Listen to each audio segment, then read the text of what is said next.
Hello, everybody. We are back. Oh, bot code. Hey, I actually had it ready to go this time. Boom. Boom. Shakalaka. This is just, we can change this. This was the overnight farm. I'm guessing we're good. Ah, 4 star. Oh, because it probably just reset. We're up to 266 item levels on Ishii. Yeah, and go back to the main party. Go back to the main party. So yesterday we did Ragged Draga's crew for Zerial. We unlocked Zerial. We did Ragged Draga's crew for Zerial. We did Relentless Peril. Not gonna lie, Relentless Peril got a little difficult towards the end. Finished that off stream. I mean, we made it through it. All right, what I'm finding, we're gonna find out here with the madness of Yenogu. What I'm finding is maybe our Zerial team isn't as strong as it could be. Hey, restrictions, right? And we're still a fairly new account. We do have 50 champions, but we got here a lot faster. Speed potions absolutely destroyed us there. We got here a lot faster than expected, so that can create issues. That can create issues. Do we want to just? Yes. Right. Cadbury can go in. Oh, Elliot needs to be in. I think we were doing something a little something like this. Hit it. I don't know. Maybe like that. There. Gold find to start. Yeah, something like this. Something like this. We're gonna get this stuff set up and we're gonna start trying to burn through this today. I also have to I need to make guides. I need to prep the guide for the event tomorrow. I'm gonna do that on stream. I haven't done that in a month. I haven't done that in a month.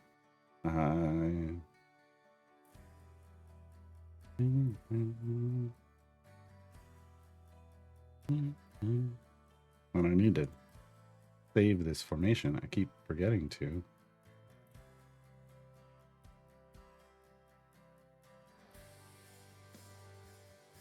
It's kind of our just starter formation, and then we're gonna have to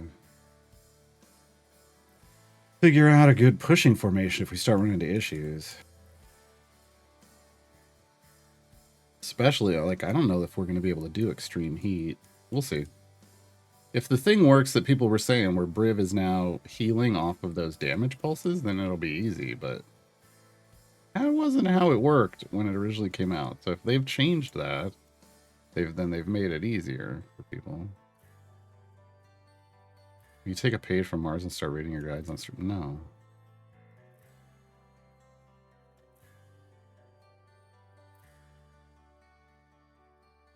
Mars doesn't make guides. Mars makes adventures. There's a difference.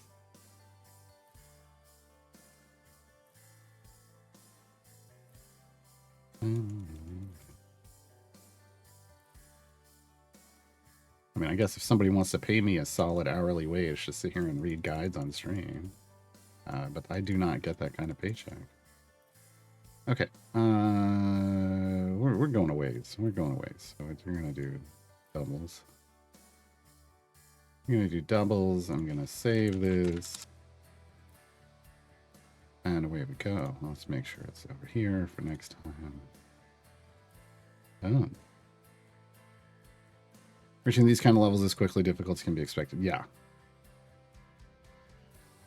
Yeah. Uh-huh. Yeah. Yeah. What did I do? Yeah. I do this. Did. Okay.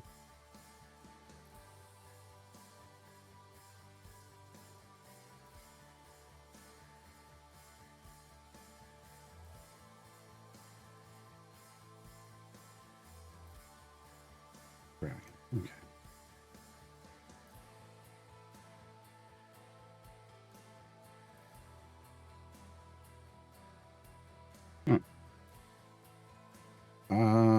Snacks today. I've got banana bread. Yay. Yay.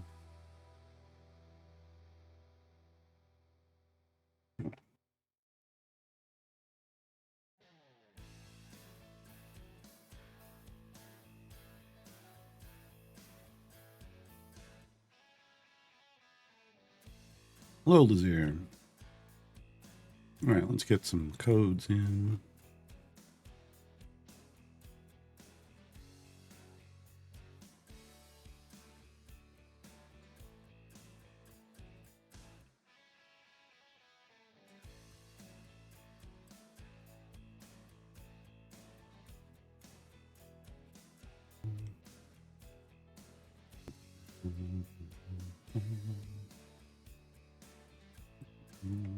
All right.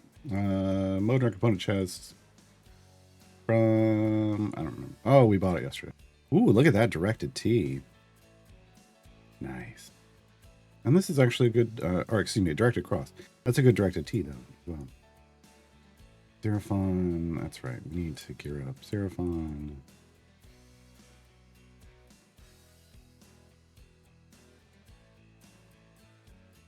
There's greens are better. Okay. What we wanted. Let's go ahead with the gold chests. Regular gold chests first. There's an epic. Beat the pity timer. Okay. And Seraphon should get any new blues. They're the only one that still needs blues. That's why I want to do these first.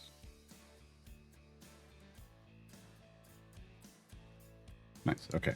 Good. Full blue.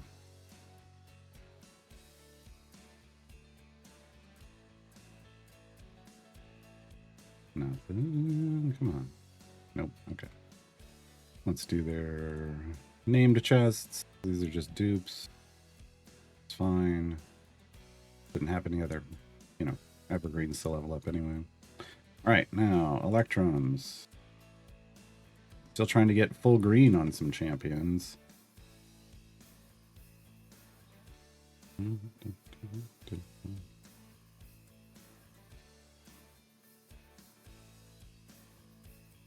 Wow, we got a white. Come on. So there's champs that still just don't have gear at all. BBG's still missing 2 greens. Frustrating. Frustrating. All right.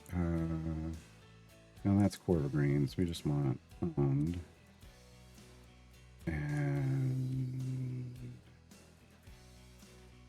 there. So Krond still needs an item, period. And then we need at least, and then after that, you know, 5 to 6 more greens. All right. All right. Hey, Sargoto. So this is, you know, electrums. I guess let's, you know, we can do it like this. Preset. Or better.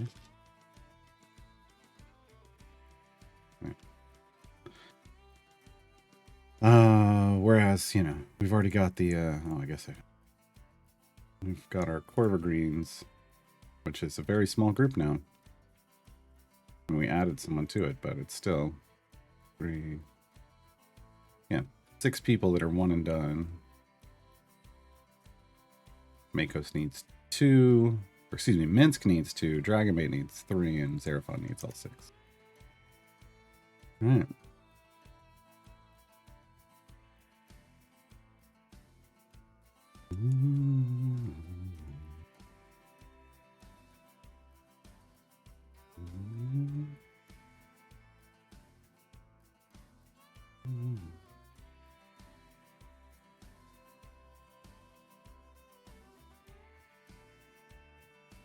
What do we got for gems? 10,000 gems. Whoa. Okay.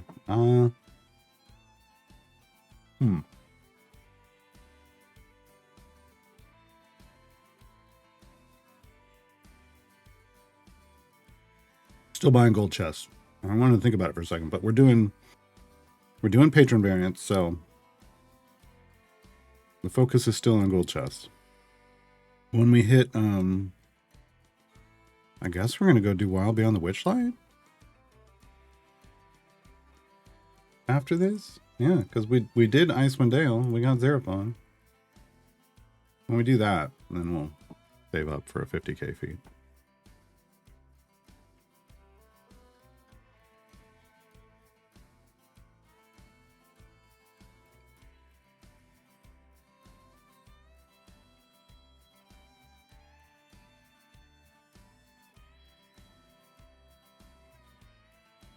There's one.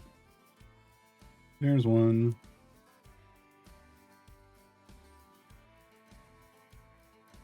So that was on the pity timer then.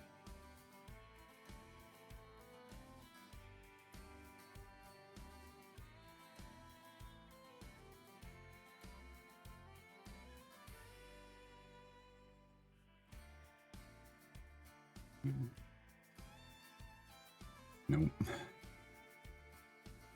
It's pity timer again.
Mm. I think we might need to do a deep run in Icewind Dale. We didn't get all the blessings. I don't know if we can, but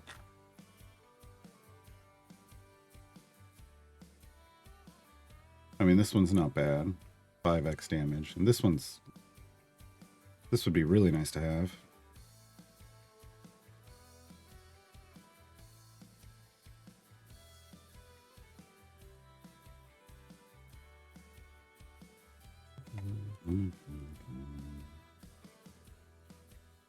Believing your gun, you recommend saving silver gold chests for the start of it. Not gold, no. Silver chests and bounty contracts is something that I've said you can save up.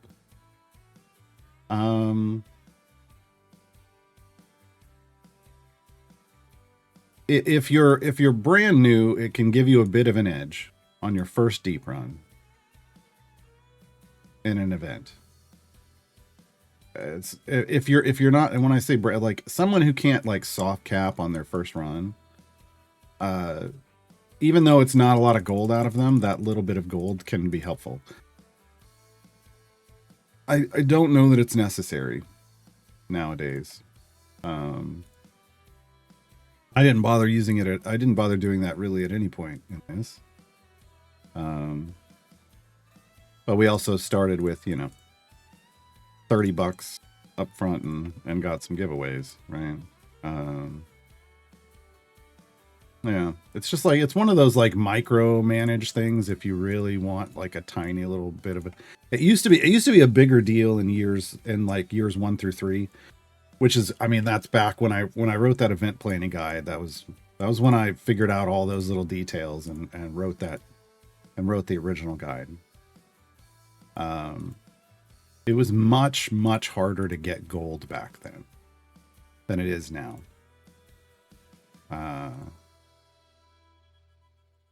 There weren't the wealth of potential gold find champions for people to pick up and use to earn lots of gold. or the strategies, you know, that we have now. Um, so like for someone who's brand new, could they get, you know, a little bit of a boost out of it? Sure. If someone who's really trying to push right away, and yeah, you can. And that's kind of why it's in that guide. Like this is something. It's information. These are things that can help, but doesn't mean you have to do it. Plenty of people don't, and do just fine. And do just fine. Oh, serial perks. We spend. We did not. Okay.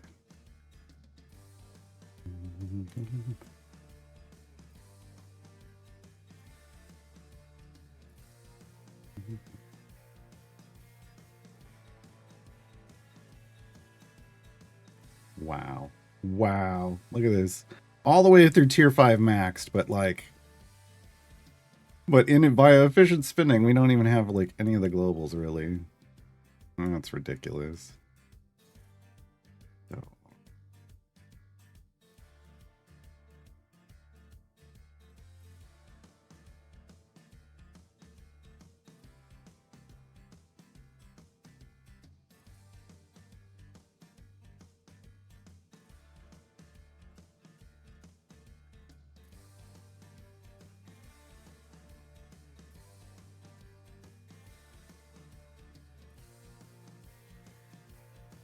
I mean 28. Where was I? Here. Here.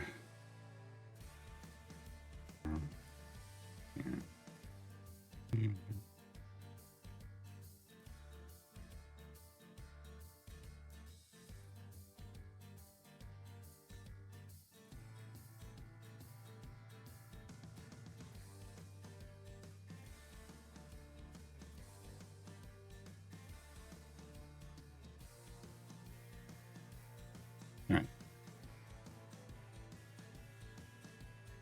So a little bit of this stuff over here, but not a whole lot.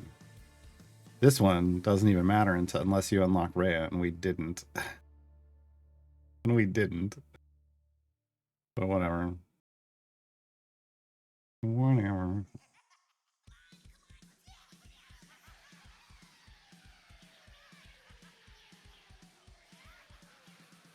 Damage 5,000% damage against fiends is nice here though.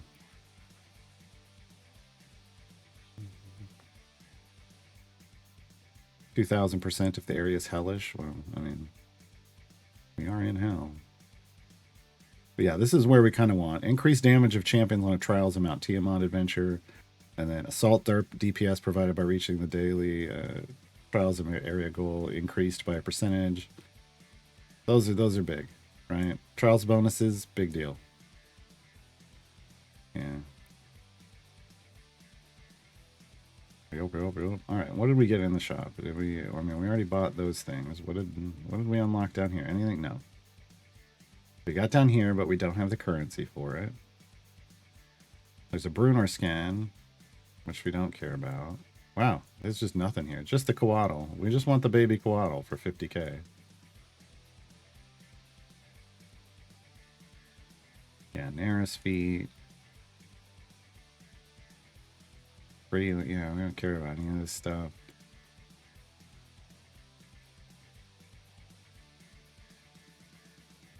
Monsters are people too, 40% for Ishii. This one, actually, we care about. That's it. That and the familiar on this account. Interesting. Hey, Headless. Alright. Unlocked more of these.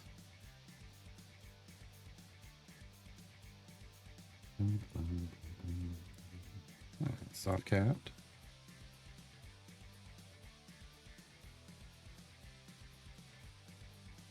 This is why I went ahead and threw Ishii in this, was for the gold find to get us to the soft cap real quick.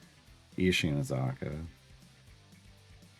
We're gonna get to 750. It might happen.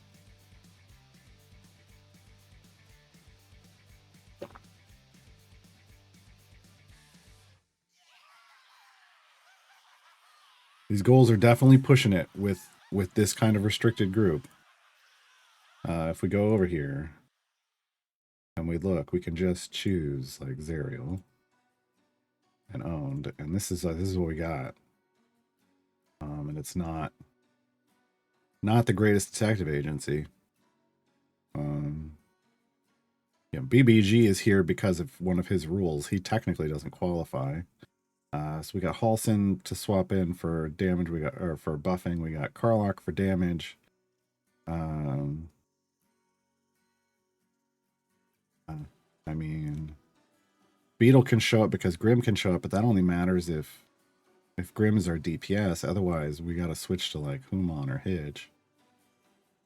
We're using Makos to buff, which is wild. Yeah, there's not a lot. We don't get a lot here. We don't get a lot here. Kind of a general question of 4 teams and 4 patrons. Benefit me to always have 3 teams working on patrons and 1 team for regular missions. I mean, I guess. I don't suggest anything because everybody has a different way of using their background parties. On my main account, I literally just run like I use the back 3 if I have anything in my background parties, which I don't always. Then it's just whatever champions are required in these challenges, like Shara DPS or down here Makos Cadibri Artemis, like whatever the champions are that are required to get these patron challenges, and I just do like a minimal 3 or 4 champion party to do patron challenges and just let it loop and generate some gems as well, but mainly just free patron currency. I could 100% on my main account, since I have every champion and they're all decently geared or decently item leveled. I could run 4 patron variants at a time. I could literally be doing four different patron variants at a time. Which, who knows, maybe when I start playing that account on stream again, maybe we really hit one. When I say we hit patrons, maybe we really hit patrons. I don't know. Everybody's got a different way of doing it. And I don't know that there's any one way that's better than another. It's just how do you want to play it? You know, if you've got tons of familiars, you can automate all the parties. But if you don't, then you've got to switch between them regularly, and there's a lot of manual management.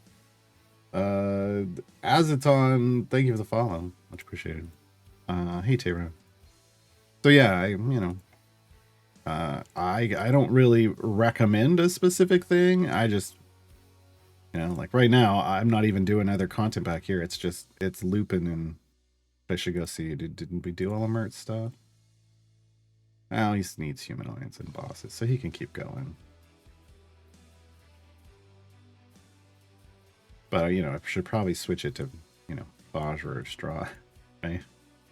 Earn some currency for them too. Well, actually, he's got the lowest amount of currency. They've got 2.5 and 2.6, so I guess Mert is who we need a little more currency on. But yeah, so that's all I do with it in the background on this account. And honestly, mostly all I do with it on my main, but again, that might change. Can we get 2,000 gems, please? Oh, off by 5.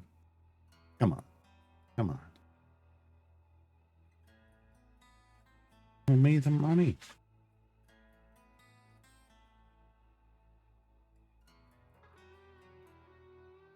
Gimme.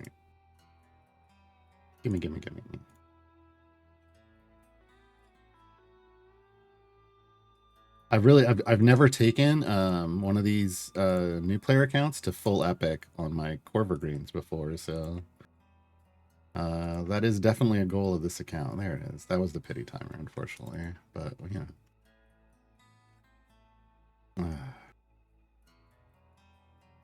I told you yesterday we got all the luck, and today it's just running the pity timer over and over. Feet.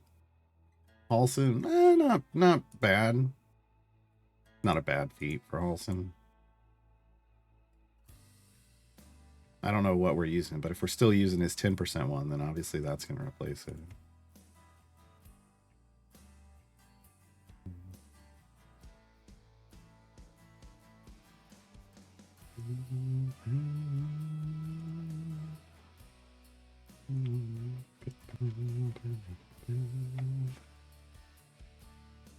Alright, I gotta bring up Vlithrin's blog, because I gotta start working on that guide. Hey, Delcoon. This is gonna be the 149th champion in the game. Which is 12 core, 11 evergreens, and 126 event champions. Can't find Vlithrin? Not in the game yet. I mean, she'll be here tomorrow. That's what you mean. If I can't find her.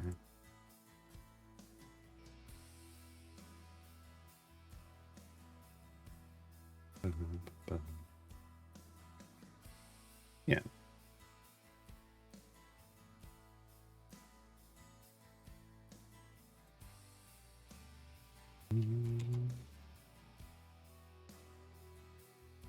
Okay. Copy paste.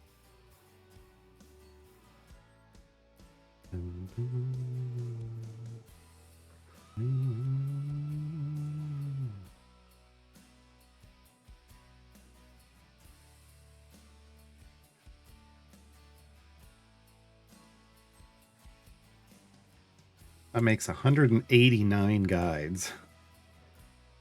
One away from 190. 11 from 200. 200 is going to be a big deal, folks. 200 guides? That's going to be a big deal. You might have to make a big deal out of that. All right, so we're in year what now? Are we in year 7? 8. Shit. I got this mixed up last time. Right.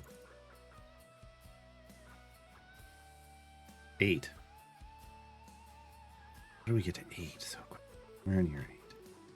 So quickly, I say. Yeah, because we're 7.5 years in the game, so it's year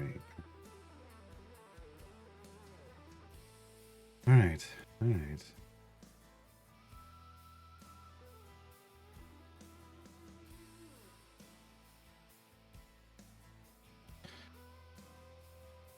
Vlithrin.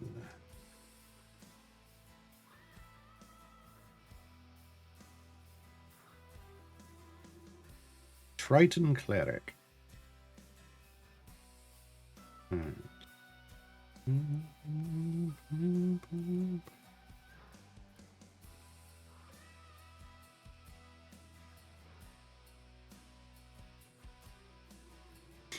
She comes to us from same place BBG does. One for All YouTube series.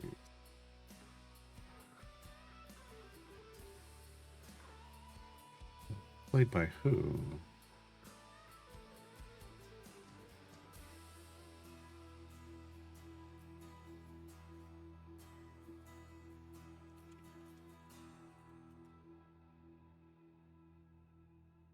They don't note that kind of stuff anymore.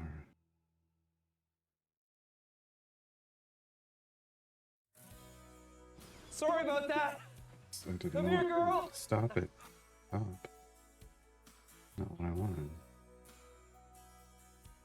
Not what I wanted either.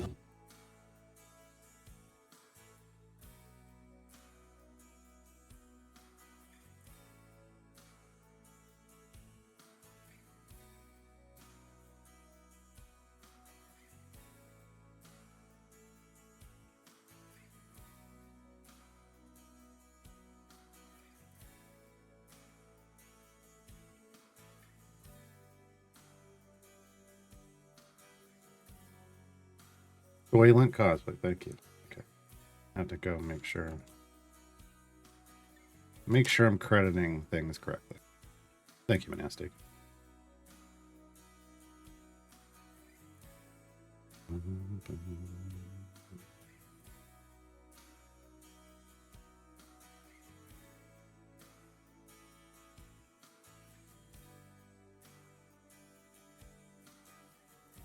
Okay. Event is the Great Modron March.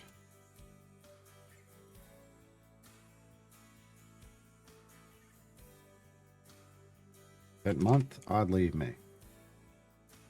Oddly May. I love that joke. And just there's people who just get so upset by it. All right, we're having a little bit of trouble. Lucille always gives us a little bit of trouble.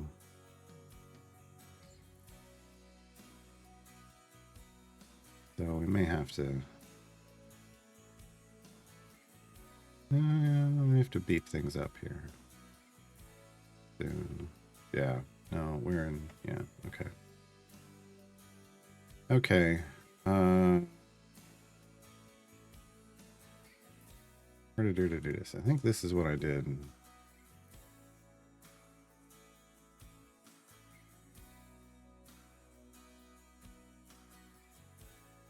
And then we ditched. I think we ditched Azaka. And this, like this.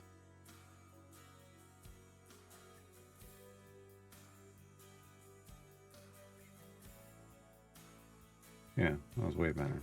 Right, I'm actually going to put her in support spec and see how this goes.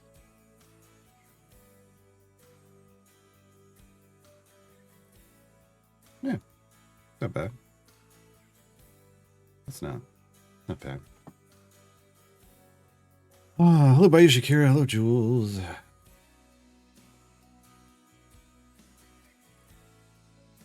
Some people do, apparently, J-Dog.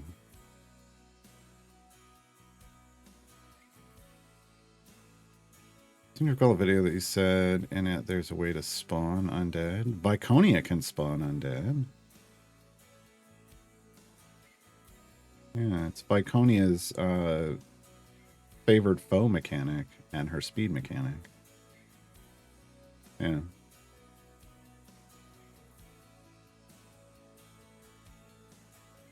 I believe. Hold on. Let me double check. Let me double check. Esmeralda's is weird. But sure. Yeah. Yesterday's undead for Viconia. Whenever a non-boss, non-static, non-undead enemy spawns. So it can't be in a boss area. It's not about like torches or stuff, but like a regular enemy spawns and it's not undead. There's a 20% chance that it spawns an undead version of itself while also retaining its original tags. So if you don't have the tags showing up, like it's D for details. When you hit D on your keyboard, enemies, when they come out, will have their tags underneath. And it's going to look like a normal enemy. It's just going to have the undead tag added to it. Well, it might look like they might spawn like a visually undead version of it. I don't know, it's been a while. But it's going to have the undead tag under it, so it could be easy to miss. It is a percent chance, and it doesn't have itemization, so it's a 1 in 5 chance. It does have feet. But yeah. And Esmeralda's, hers is weird. She spawns these like mist enemies. And then when you attack the mist, then it reveals a favored foe underneath, which her default favored foe is undead. So, but it's kind of a weird, so it can spawn undead, but I don't like it as a speed. I don't consider it a speed mechanic. I don't think the game considers it one either.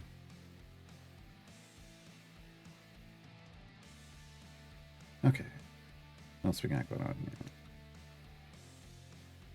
Seat 11. Good with. Wow. What is she good with?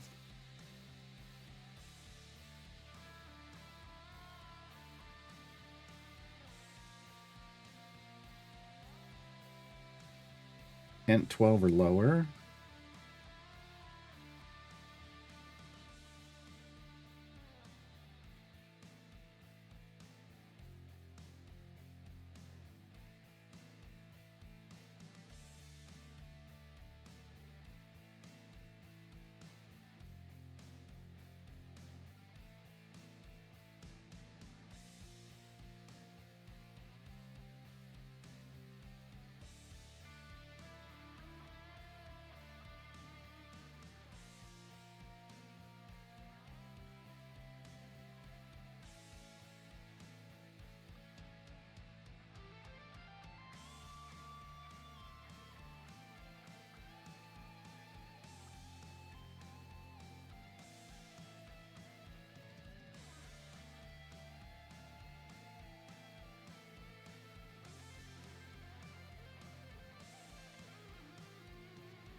Yeah. I mean, she kind of just go with anyone. It's really her spec choice. And we don't know if it's pre-stack. If it's pre-stack, then yeah, you want to focus on it. But otherwise, nice. Doesn't really have any other call-outs.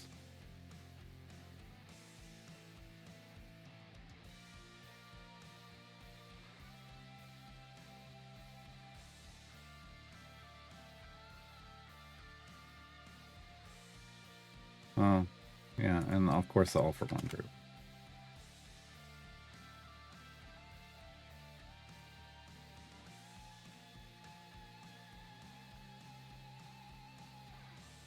Awful ones.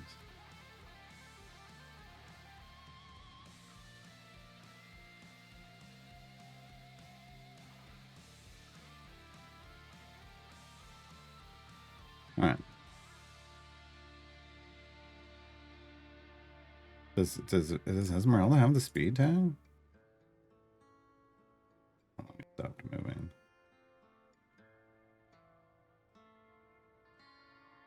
Oh, she does. Yeah. I mean, they gave Xander one, so I guess it's fine.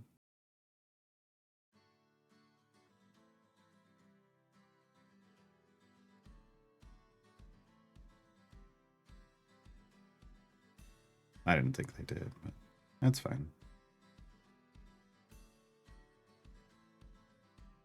Hey, Fiber. You can't switch platforms, no.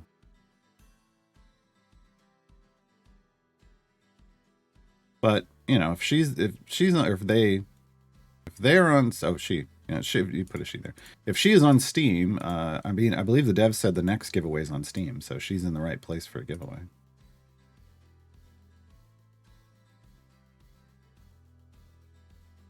She's in the right place for the next giveaway.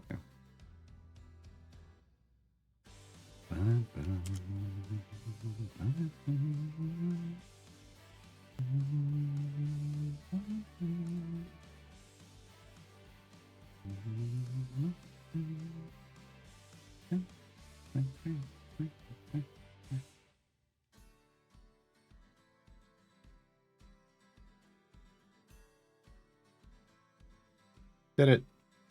Got there. All right. All right. Not bad. But as you can see, we're having a little bit of trouble. We are having a little bit of trouble. This is going to be a lower area goal, so this one should be a breeze. No? Should be.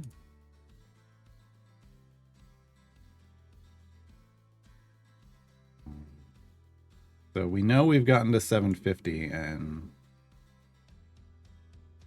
gotten away with it, I guess is one way you could phrase it.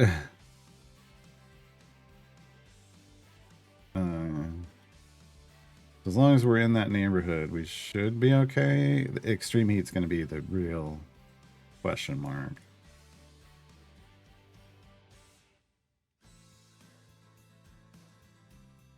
Atlas, you know the achievement of clearing like zone 250 for a champion, correct? Does it have to be done for each champion uniquely or in that event that they are linked to?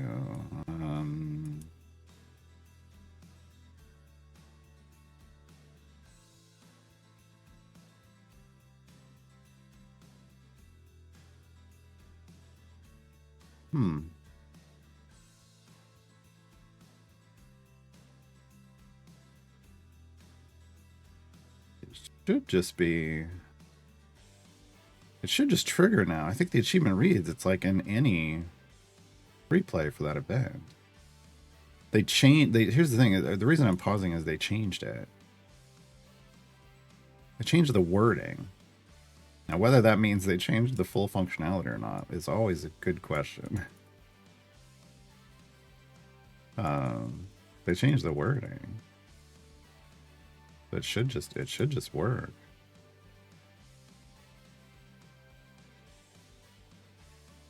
And any, oh, it says Strix adventure variant free player time gate. So no, it does have to be for that champion.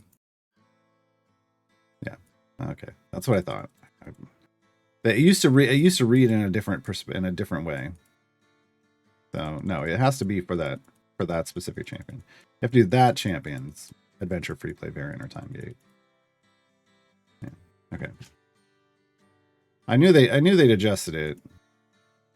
I couldn't remember if they changed the way it functioned or if they just changed the way the words are, the order of the words, and it looks like it's just the order of the words.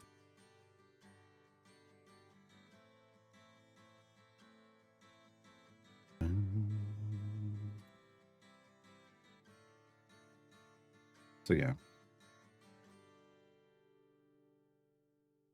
Champion specific.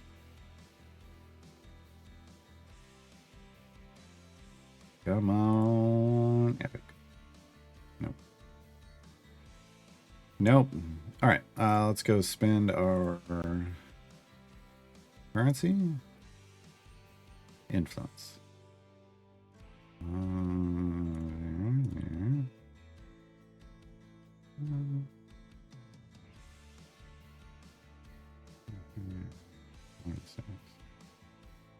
Five more.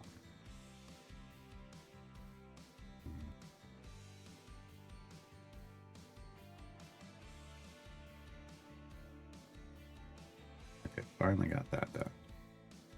All right.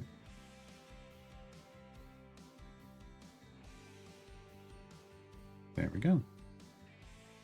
A lot more damage. 3,000% damage. We're not even done. That's nice. That's going to help a little bit.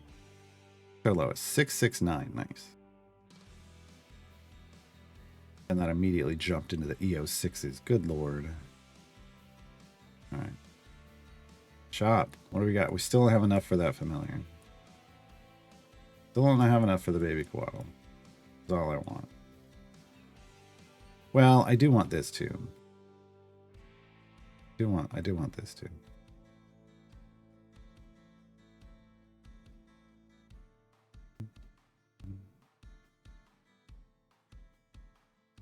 Thought Sub was hoping I was right now. Yeah.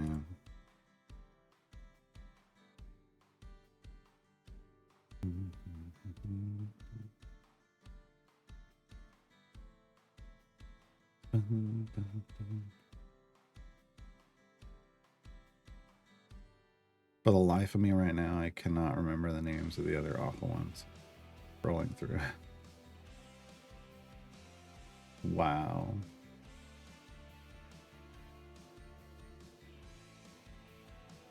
I'm having the reverse issue. Like BBEG I remember, but the awful ones' names I do not. And it's the other way around. They're always forgetting his name.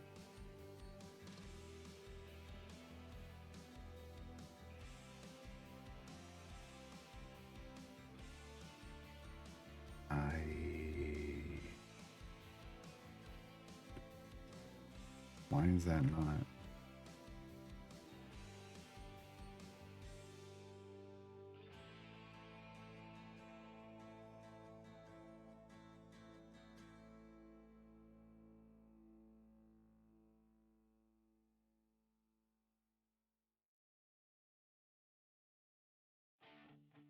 The Andre's no Andre. See, and I was thinking of Andre, and then it just.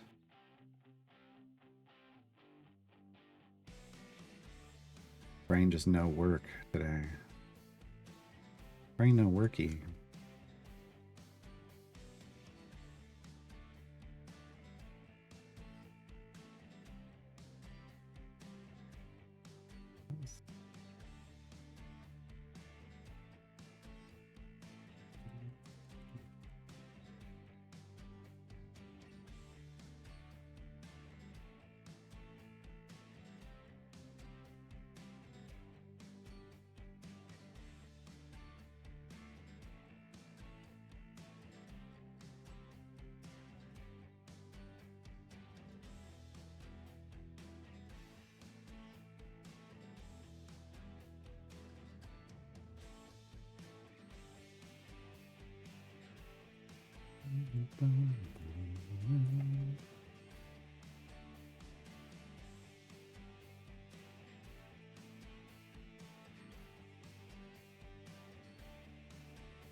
good.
Base attack.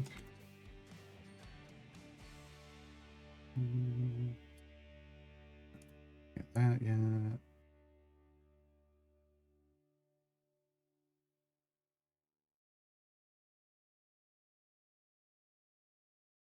No, thanks. Won't have health upgrades. Doesn't have a passive.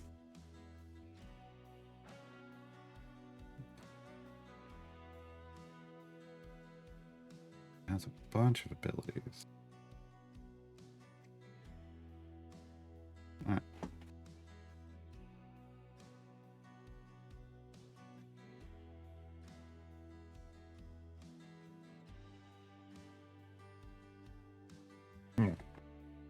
That one needed sliced in half. Jesus.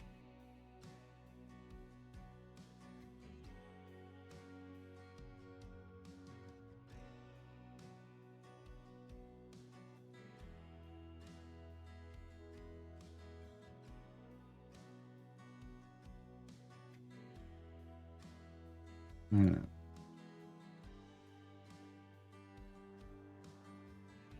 Clinic.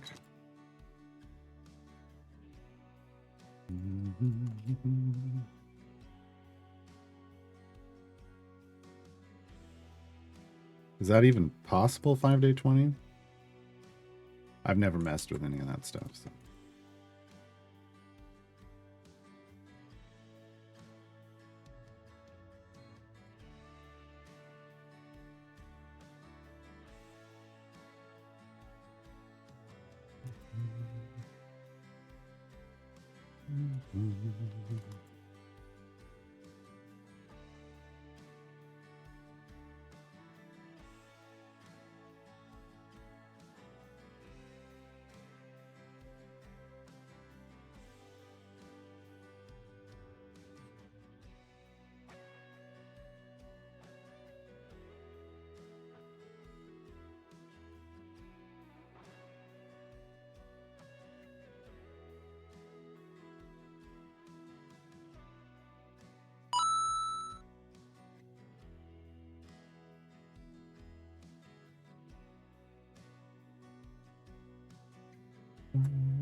Yeah, I don't know.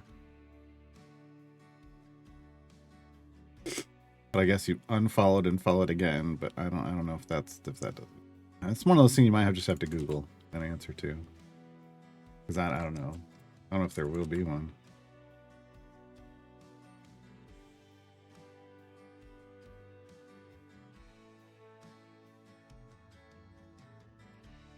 Will we see a Black Viper rework this year? I don't know. I'm not in charge of that stuff. And even if I was, I wouldn't be able to say that. Right? They don't tell us that stuff in advance.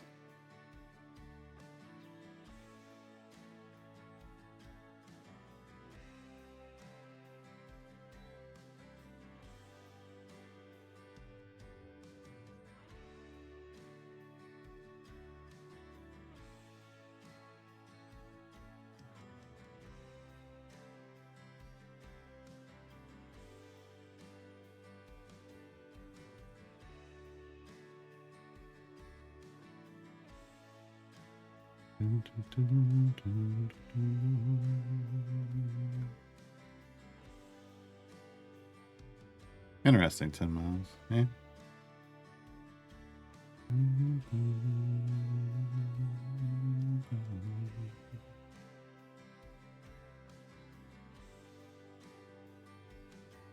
Okay. So those are all done. Okay.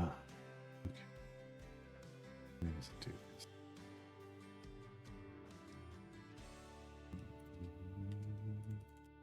Damage all champions, and then just the moves.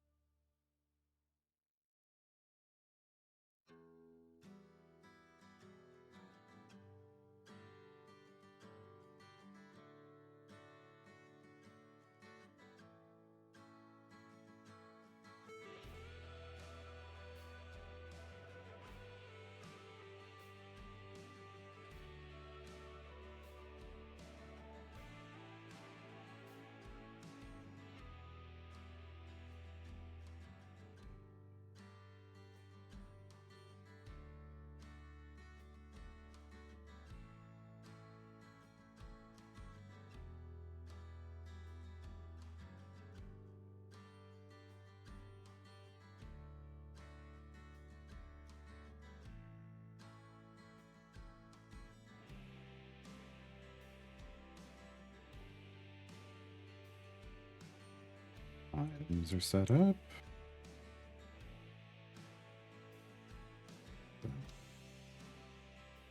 Beats now. How are we doing? Oh, I need to go level people up. That's how we're doing. We can soft cap now. I can already tell.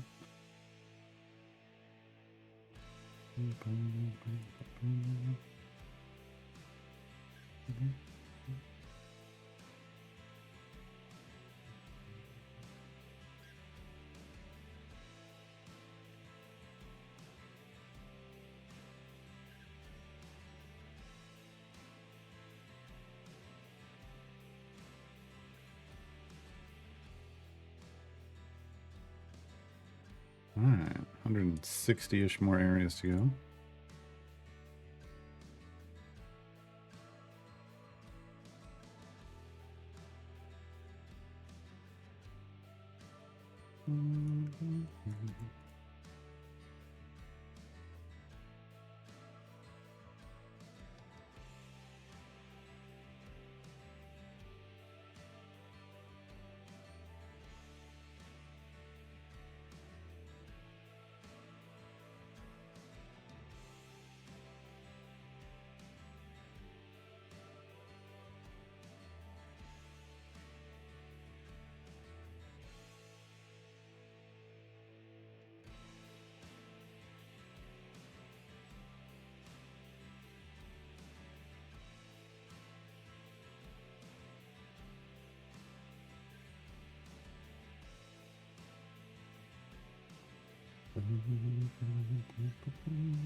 All right.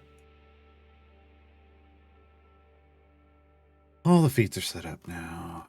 Anything else? else? Can I do anything else? Bueller? Not really.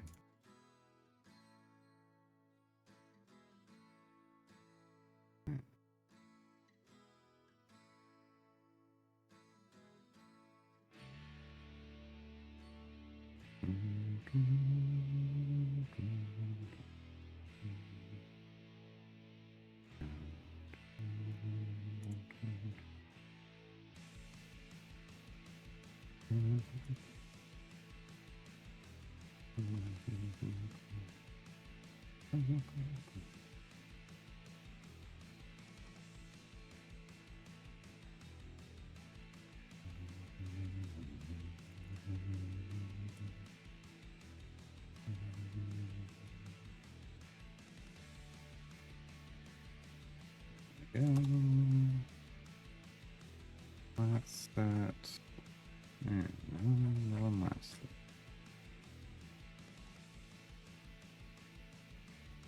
Nope. Yeah, that's fine.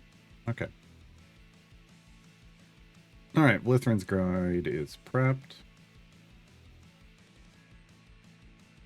I will just build the event guide tomorrow. I'm realizing I never finished Beetle and Grimm's. Why didn't I not finish about Beetle? Well, I left it open. Why did I leave it open? Ah. The new gear levels, which I can't get on this account. Next. Wait, why no? But Beetles, I left Beetles open. Why don't we leave Beetles open? His is done. Right?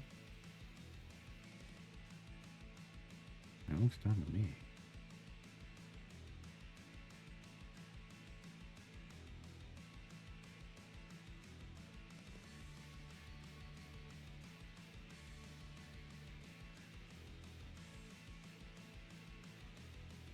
That's what we need. That's what we need. It needs this, and then it'll be done. Well. Alright, well, worry about that stuff later. Alright, where are we at? 5:15. Awesome. Is there a spot in Avernus you recommend for an easier deep favor run? Yeah, it's not in Avernus. It's whatever's out here. Tale of Two Cities. What item level range should Himon reach? Where's his cap? I mean, it's... let me double check, but I think I've got a guide for that. Yeah. Ungilded 2501 on his slot 4, shiny 1650, and golden 1172. It's in his guide. Some of those are, you know, I have tables for a lot of them. I have tables if they have a cap. I don't have all of them yet.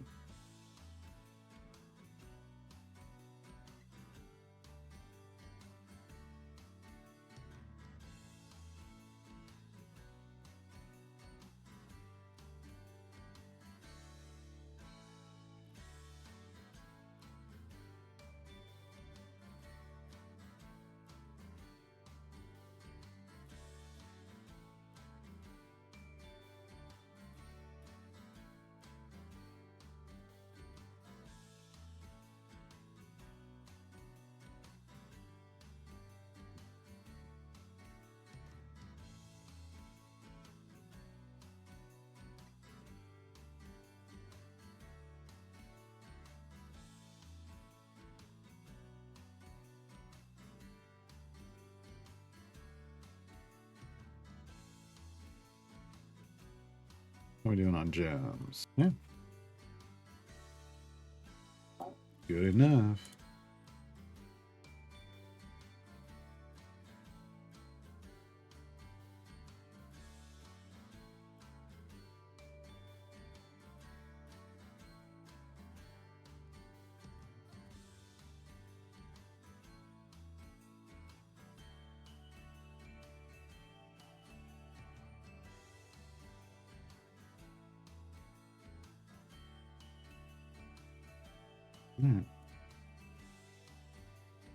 Go take a look.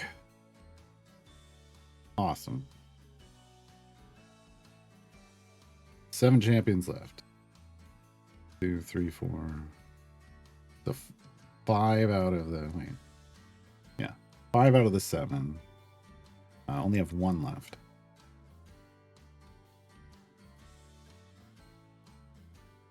Yeah, there's some variants that say that we want only this role, as in tank or gold or whatever, to be the party formation. Correct. And some champions only get that after they get a certain specialization. Correct. Does the game know that, or are they not yet? No, you have to be that to get in. You have to be that by default to get into those. You can't spec. People who spec into that, that doesn't count. That's what yesterday we were talking about, entrance requirements and then in-run effects, and that's an entrance requirement. So you have to be, that's the cost of entry. You don't get in if you're not that.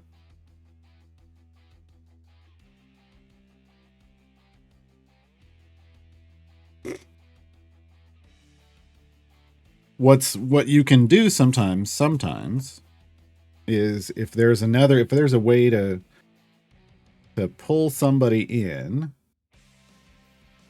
like pull someone in that doesn't qualify, but they have a spec choice that makes them qualify, then you can make them qualify, and then you can remove the person that pulled them in and use someone else, right? But that's, the chances of that being a possibility are low. Very low. It's just something you can keep in mind. We need to open this chest from codes, or more important to wait a new champion open it then. It depends on what your gear is like. If you have green or better gear on all of your champions, then hold on to the Electrums until you get your new event champions. Help get them to green or better gear. All right, so there's 4 out of the 6 done, folks. Archduke's Blessing is next. 675. That is up there. That is up there. 24 hours left to loot the vault. I don't care. Go away. How do you just make that go away?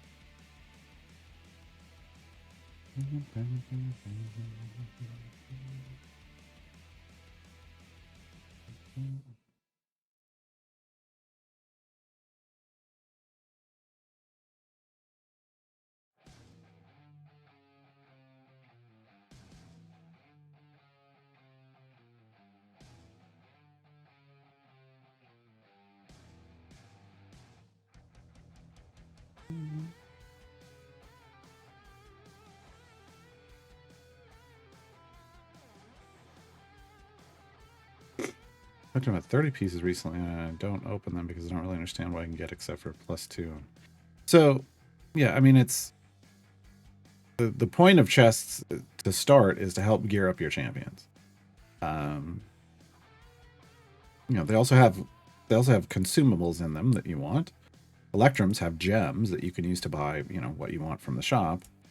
So I mean, they have things that you want, but Electrums specifically help you efficiently gear up new event champions. When you're newer, hell, even now, I'm in the mid game on this account, and I still would like lots more Electrum chests to help gear up my champions.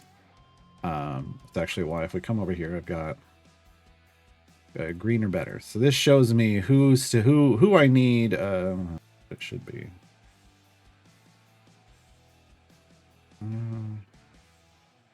Why is it showing more?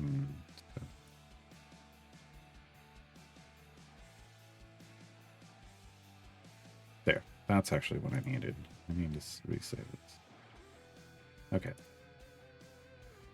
So I have this that shows me like who still needs gear from Electrums. These are all event champions, and I got them in various ways. This was from a time gate. These were from patrons. So these 3 didn't come with any gear at all, and they were only going to get gear from Electrums, right? But even with the time gate one, I really wanted to gear them up with Electrums before I open their chests, which is why I'm holding their 3 gold chests. I haven't opened them yet. Because getting to green or better on these event champions makes it so that every gold chest for them that I open, or that they not even for them, just that they qualify for gear from, is going to guarantee them a blue. Period. They're gonna get blues from those. They won't get green. They're gonna at least get a new blue if they don't get an epic. And that's super efficient. That means you know, it can gear them up real quick. It takes fewer of their gold chests to get them to that blue or better gear. That's the only efficient path you can get to, is blue or better. You can't get efficient into purples. So Electrums help you get there. You open those first. Try to get to greens. Yeah. And if you run out of Electrums and you have silvers for them, then pop the silvers. But you do the Electrums first, because they could go anywhere. You know where the silvers are going. You want to use the Electrums to fill things up. But that means you need lots of Electrums, which is why when you're new, Diana is kind of the best speed champion, because she gets you tons of Electrums.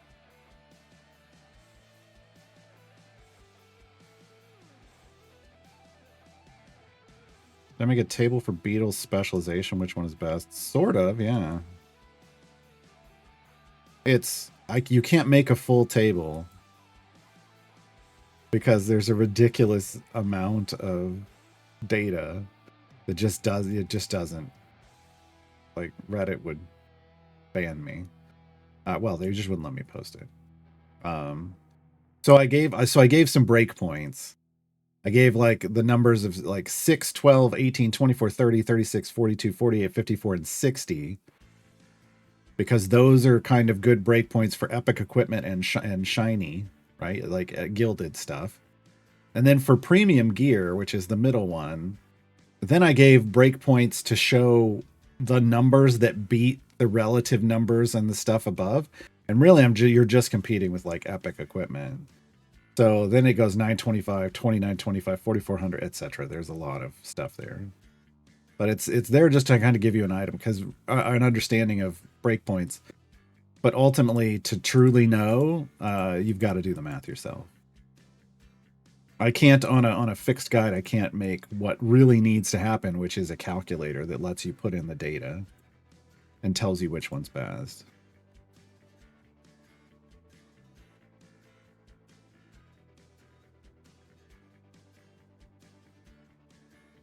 Can't they just do the math for us? That's been my argument for a long time. There's enough, like, you don't have to force people to do this kind of math. Like, people are already trying to crunch like formations and figure out, like, that's the challenge, is the formations, not just trying to understand if the champion's any good or not and which spec is best for them. Like, that shouldn't be when the spec choices are literally just math. Just show the math, show the result. And they tried to kind of argue that that's kind of impossible to do in some cases on a recent Dev Insights, and it's like, no, it's not.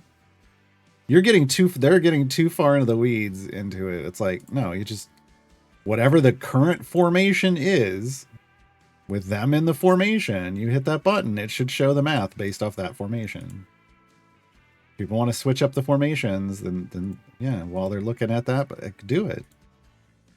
It's a calculation.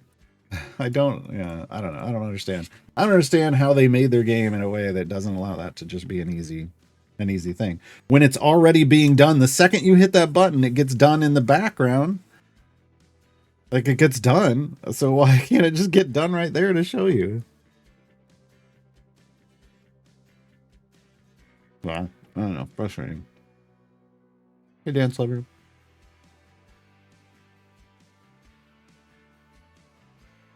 He keeps saying it's a slippery slope, but I don't think it, like, how is making the game more enjoyable for your players a slippery slope? Heaven forbid. Heaven forbid.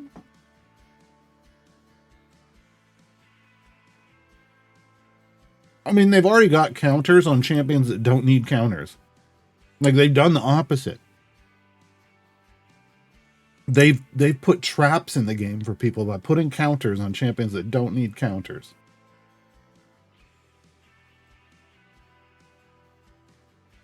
Give me a break.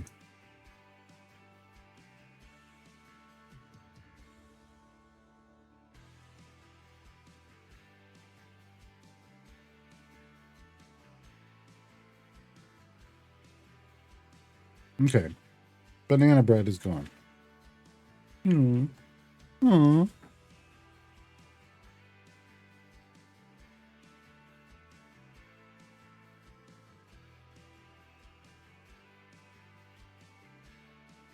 So the spec choices for Beetle are just the people in the formation. Correct. Correct. Yeah.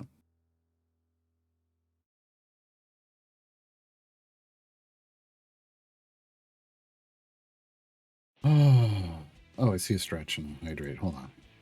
I will get them.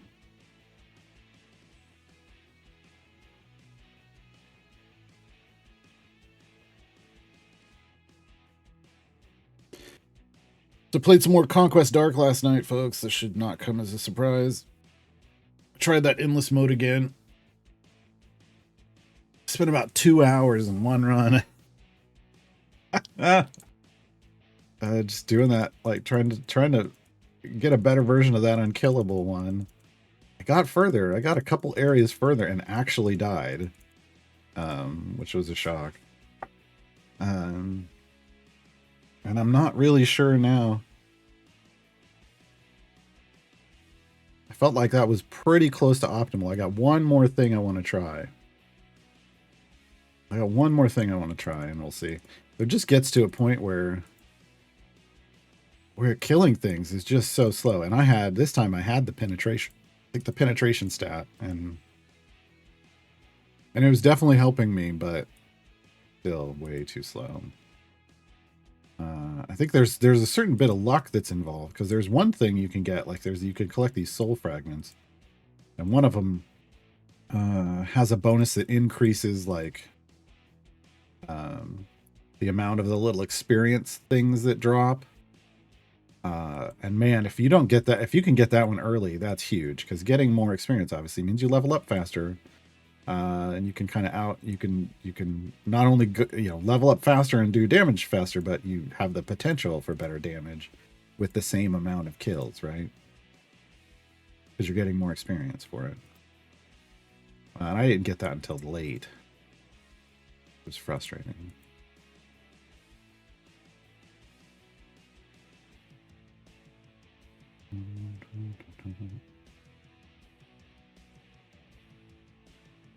Got an answer from Justin as to timegate zone reduction on a free weekend.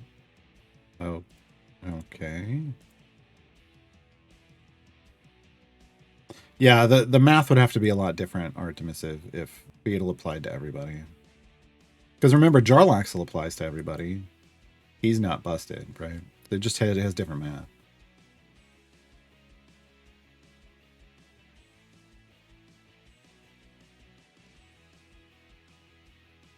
Yeah, that makes sense, J-Dog. That makes sense. Good to know that's the thing. That's how it works. And actually, I should go check. Don't I have a time gate? Don't I have a time gate guide? Is that in my time gate guide? I don't know. I don't know.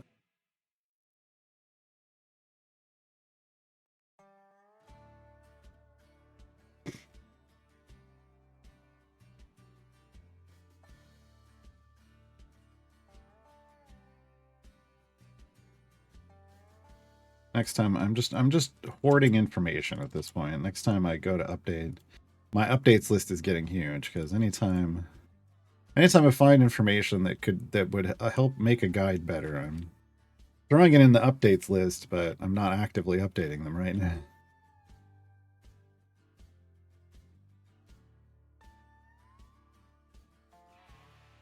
The problem with that is then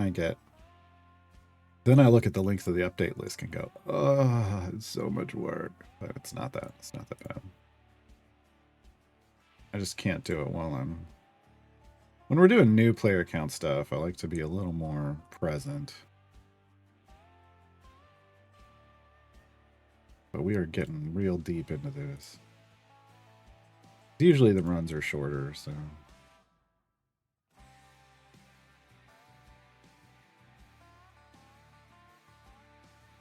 Yeah, Artemis, that's it. Reduces the area goal requirements for champions that were eligible to be picked but weren't picked. So.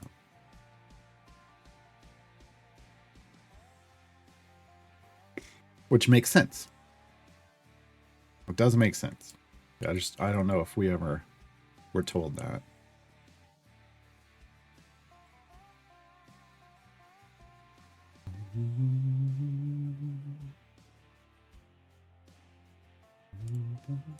So the way in general, and I put this out there, and then somebody wanted to argue with me about it, and I basically just like whatever. The epic equipment one is kind of for you when you're newer. Like that's for the kind of like that's general, like at the start, that's going to be the one that probably has the best numbers, because unless you've really delved into an edge case scenario where your gear is garbage, but you've been pumping tons of item levels into the champions somehow, which feels weird. Like maybe you just weren't, I don't know, just feels a little weird. The epic one should be better than like the left spec for epic should be better than the middle spec for item levels, right? But then there's a point where, well, it's not even that far in. Where let's say you have and like the difference is like, okay, so you got well, you know, if you've only got like 6 epics, having 925 combined item levels across your entire group, which would be, you know, I mean, a decent number.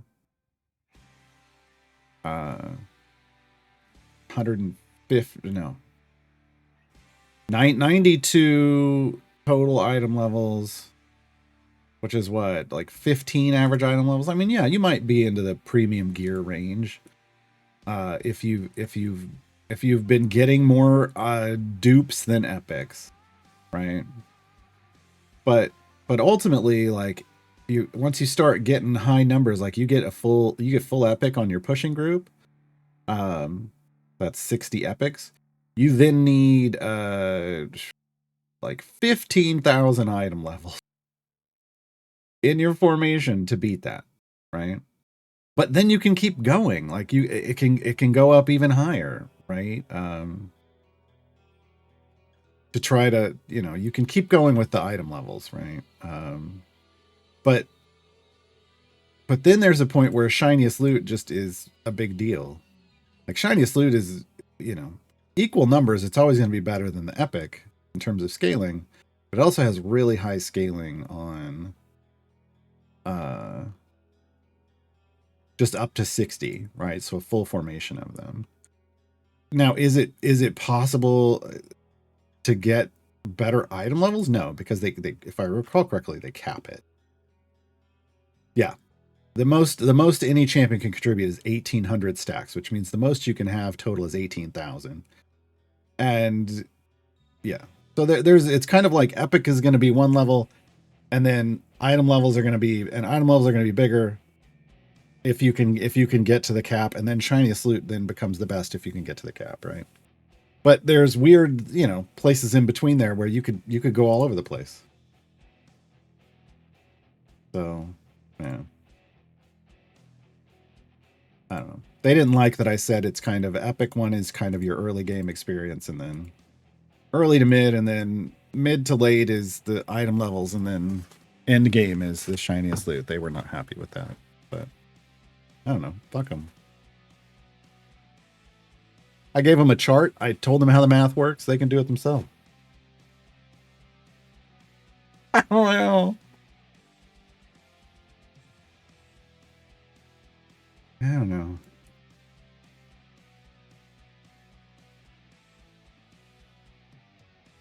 I mean, look, I would rather I would much rather that CNE just do the math for us, and then I can get rid of all that shit in those guides, and then we don't have those kinds of arguments in the community anymore, right? Like then you don't have to worry about that kind of shit. You look at it, and it's like, well, yeah, okay, so based off this formation, this is the one that's best. Great. That doesn't mean that you built the best formation, though. So, you know, you still have to, as a player, build the best formation. Thanks, Corwin. It's just frustrating when, you know, I don't know. More often than not, when you make content on the internet, the people, you get the comments end up being negative instead of positive, right? Because people are far more inclined to complain about something than they are to say thank you for something. And so it's just like, and you know this as a content creator, and you get it, and I can look at the numbers, and I can see like, well, let me just do some math. Who was the last champion we just go? Who did we just get? Crap. Who's the most recent champion of the year? Not Volo. I'm not looking at Volo's numbers. Who came after Volo? Why can I not remember who we just got? Oh, because it was Grim. It was Grim, Balin Grim. That's why I can't remember, because it wasn't a new champion. Let me look at Grim's guide. I should still have the data on that. Still showing me data. See more insights. Okay. That Reddit only shows data for a short period of time, so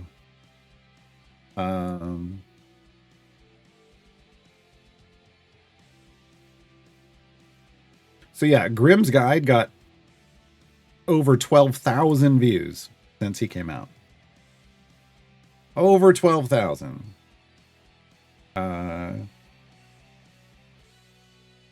As a reference, now that could be people coming. I understand the way I make guides is people come back to see them. So these aren't. It doesn't tell us unique views.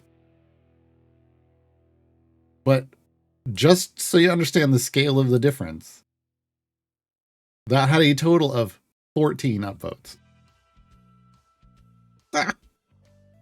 12,000 views, and let's just say that was even just 500 people coming back repeatedly. Still only got 14 upvotes. So, you know, I wish there was better data. This is why I did when I made fan sites, I could get a lot better data. Beatles guide, which I posted, which an updated version, it actually got more. It had over 13,000 views and got 24 upvotes. What's the difference? I don't know.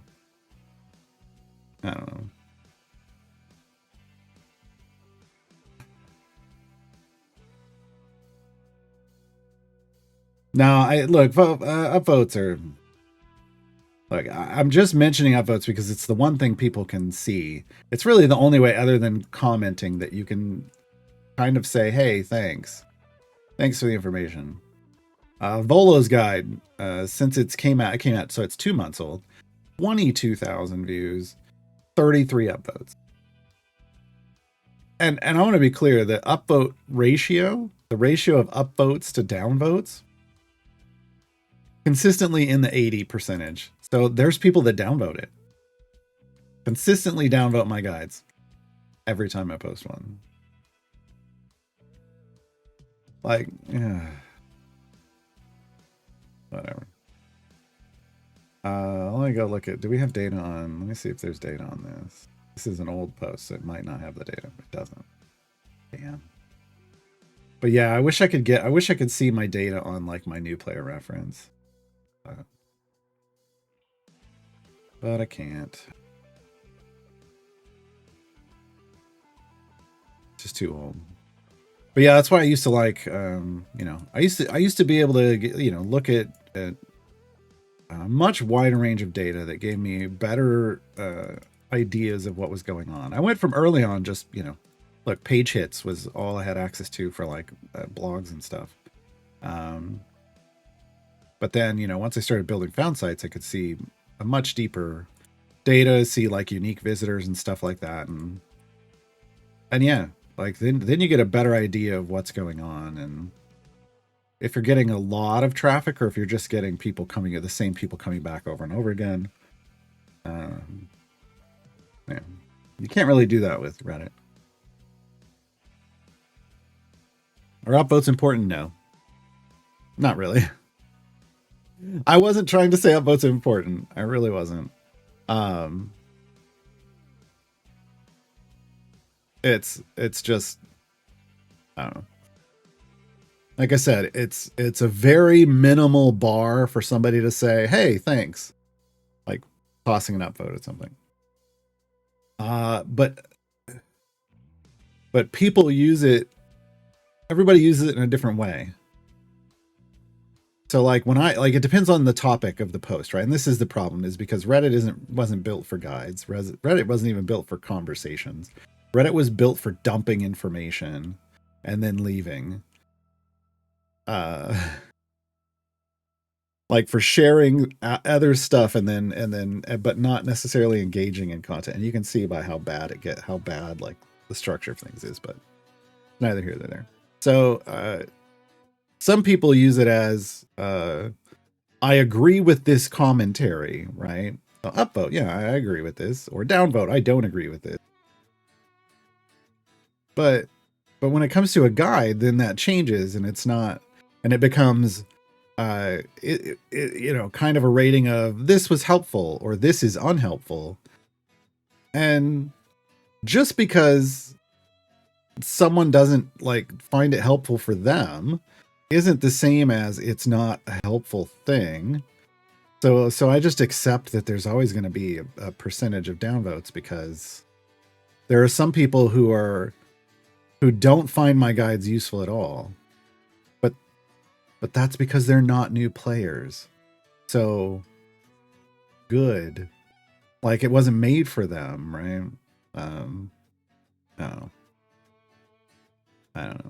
So outside of the whole, commentaries used to be, the whole community used to be a bit more interactive when this game first came out. Like I can post a link back to my very first guide, and there was tons of conversation and discussion and all kinds of stuff going on in the comments.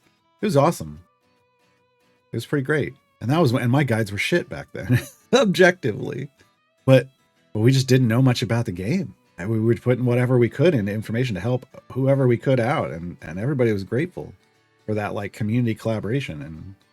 And then over time, everybody's just kind of been like, well, screw you if you don't give me exactly what I'm looking for. And that's like, wow. Wow.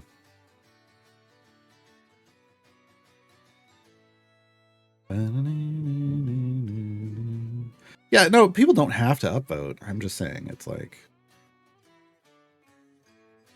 it's interesting to see like the amount of people that, or the amount of views something can get related to the number of upvotes. And then the upvote ratio, like the fact that it's always pretty consistent is a bit troubling. I don't know.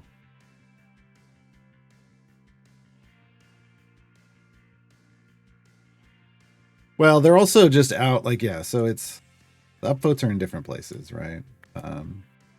When you're in a post, it's all the way at the bottom. You can choose to upvote or downvote. If you're just on the subreddit, though, you can upvote or downvote from the topic view.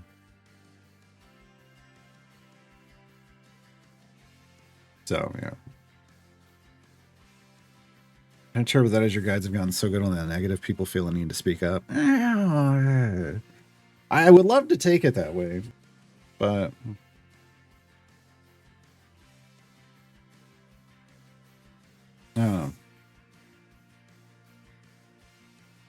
I don't know.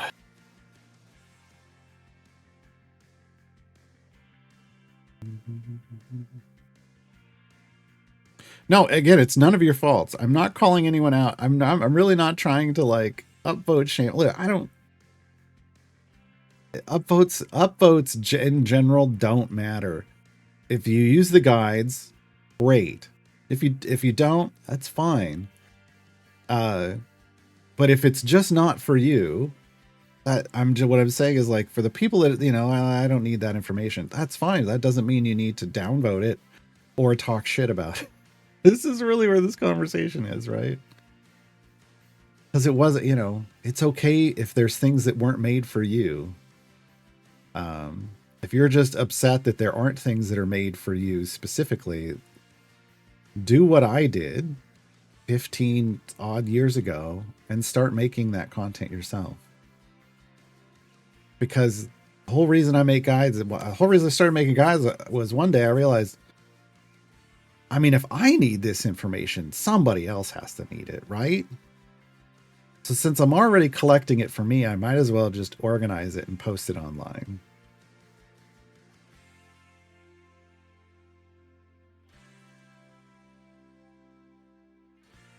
Oh, it's not always right, Corwin, but it's usually just, it's information, and I'm just trying to provide information. When we have new champions, it's always rough because it's like, you don't have to know like all the ins and outs of a brand new champion the second they drop. It's going to take a while. It's going to take a little while. And some people try to really find that stuff right away, and I've never been that person.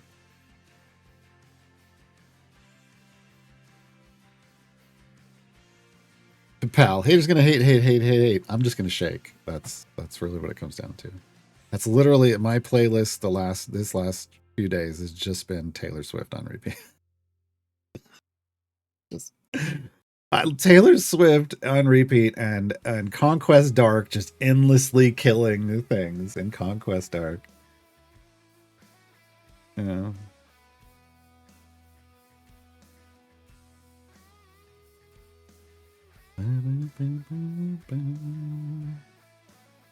Yeah, I mean the starter guide is the biggest one, right?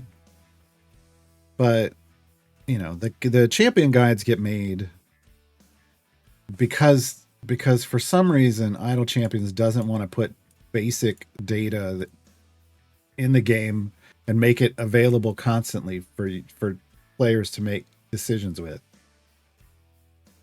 I would love to not be able to not have to make them anymore. I've said this before. I would love to just not have to make champion guides because it's easy to pull up the information in the game and make decisions. Unfortunately, it's not. It's basically impossible. So champion guides. In fact, I've already said I'm removing a whole section of my champion guides because I just don't want to deal with that data anymore. And after, I put it in there because originally the game didn't show any of it. 7.5 years later, the game still doesn't show any of it, but I'm tired of having to deal with it. And that's the list that I have, the huge table that has like all the levels the champions upgrade at, the cost of all of those upgrade levels, the approximate cost of those, and then what is at all of them. It's all going away. That's all going away. I'm not doing that for new champions anymore. And as I touch old champions, I'm removing that section. I should just go through and just bulk remove them all one day. I could do that right now, but yeah.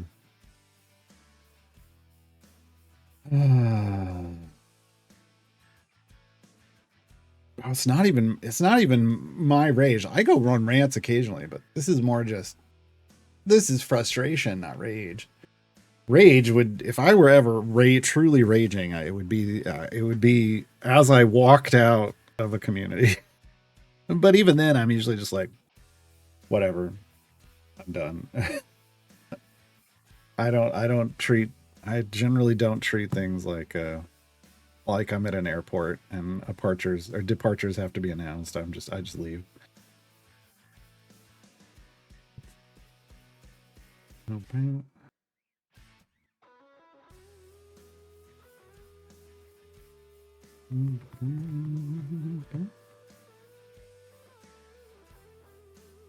Yes, ranting on a subject is different than raging at a person. Exactly. And I've always had rules when I built communities. One of the most important rules that I always, enforced was it is okay to attack an argument, but it is never okay to attack a person. So as long as if you're having discussions on my website and you're attacking arguments, that's fine. But the second you cross a line and start attacking a person, even inferring insults towards a person in your attack on an argument, that's where I step in. That's where I step in. And by inferring insults, I mean like when you call someone's argument like, words that I don't like to speak, like idiotic, what you're saying is that person is an idiot. That's an inferred insult. So attack the arguments that's being made, but don't attack the person in it. We're fine. And we're fine. Oh no, Jules, we were just we're just talking about just comments. Some people just, for whatever reason, I live rent free in some people's heads, and I really just, it would be great if they just evicted me, because their life would be better, and so would mine, and so would the community. So.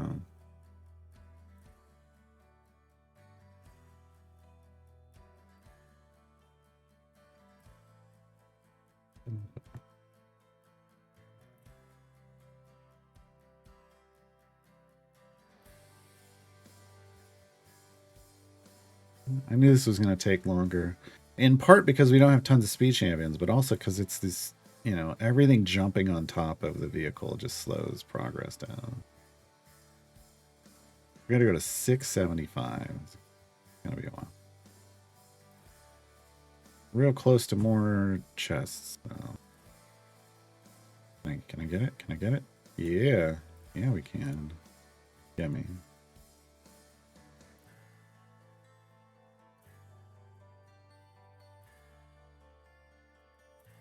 Yeah, ranting can be cathartic. It's just as long as you don't take it too far, right? Hey, we beat the pity timer on that one. Down to a dozen left. Nice. Nice. It's very nice.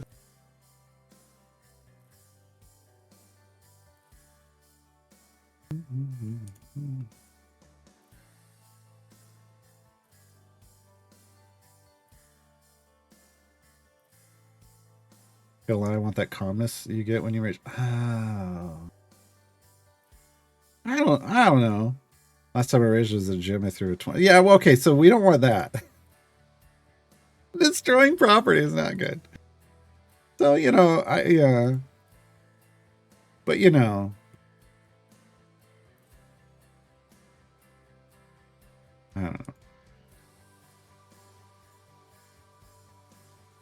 Like, here's the thing. I know when I have to like leave a room, right? If something's getting me so upset that I'm not getting better, I've shut this stream down before, honestly, from comments people have made in chat. This has been a few years back. I am experienced enough to know when I just need to leave a room. So, and I don't take it out on things that I own or that other people, because I can't afford to replace it. I'm aware of an ad. I'm sitting here, but this isn't no. This isn't game related, so I don't need to stop what I'm saying.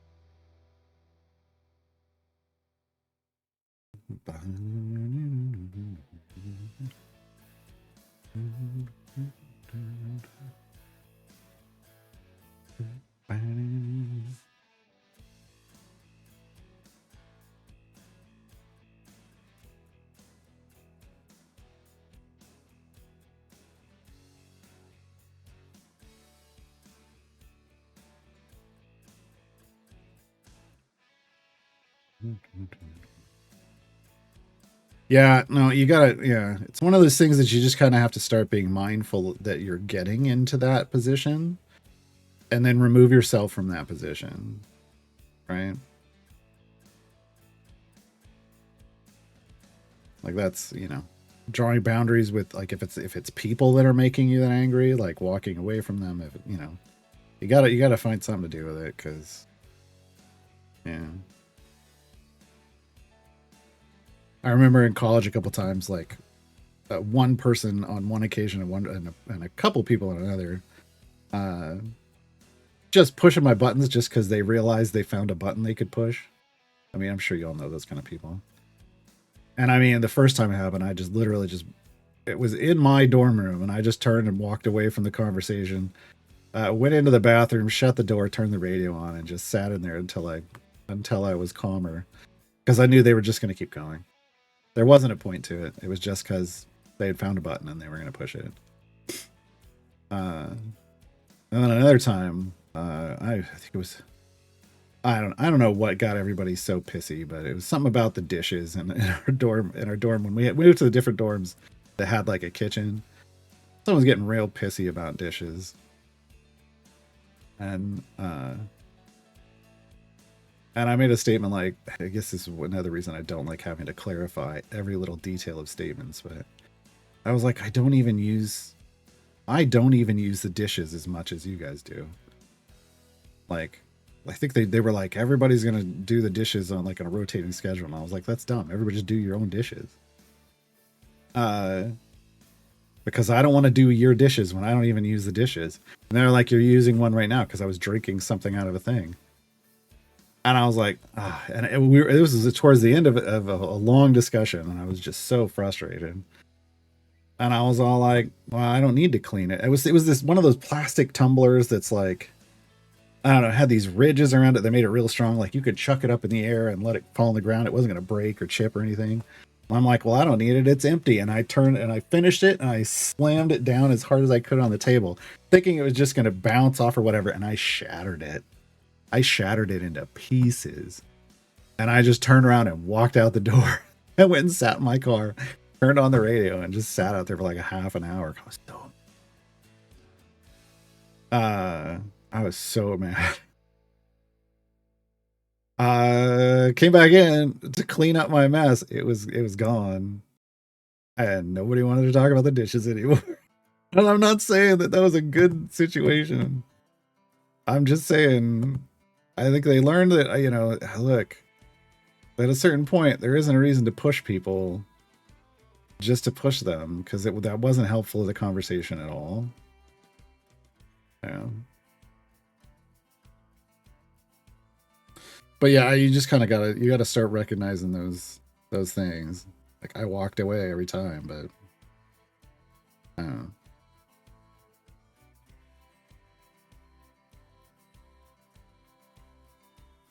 But now, when that happens just on the internet, I know it's a different thing, but people will still just try to push your buttons. If they find a button, they'll try to push it just because they can.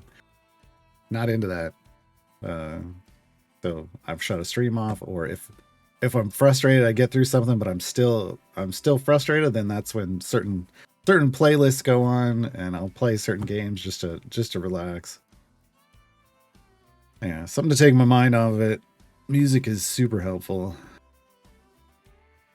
It's really like it's really bad if I've got a Disney playlist going. Taylor Swift, it's like DEFCON 1 is like I've got a Disney playlist on, and beneath that is like the Taylor Swift on repeat. Like it's just very difficult. Like below that it's probably I don't know, 80s. Oh no, probably 90s pop rock or something. Like, but it's gradually moving up a chart. What does the fire person actually do? So it'll take it so that instead of these clickers on the field, or you clicking on the field, does damage based off this number down here, this one, right? It turns this off and it makes the damage based off this number here, which is the damage your formation is putting out. Right? So basically, it allows you to click with the generated damage from your formation.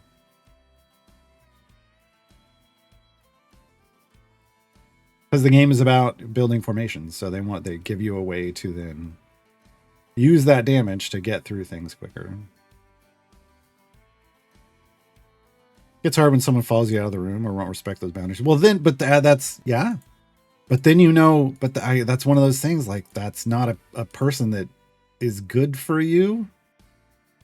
That's hard. That's hard to, you know.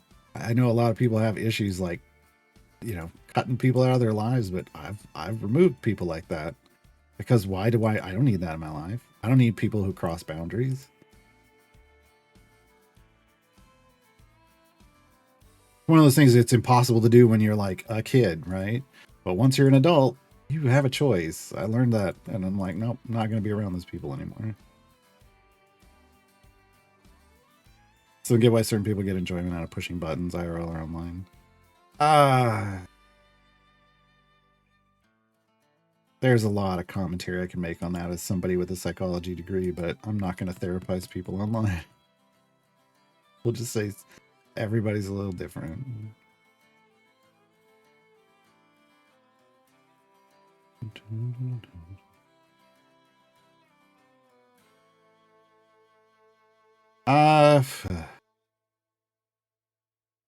Yeah, that's a whole. It's kind of it's a related thing. It's some people create their own worlds in their heads.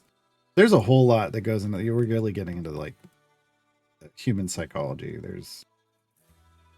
There are avoidance things people do because they don't want to.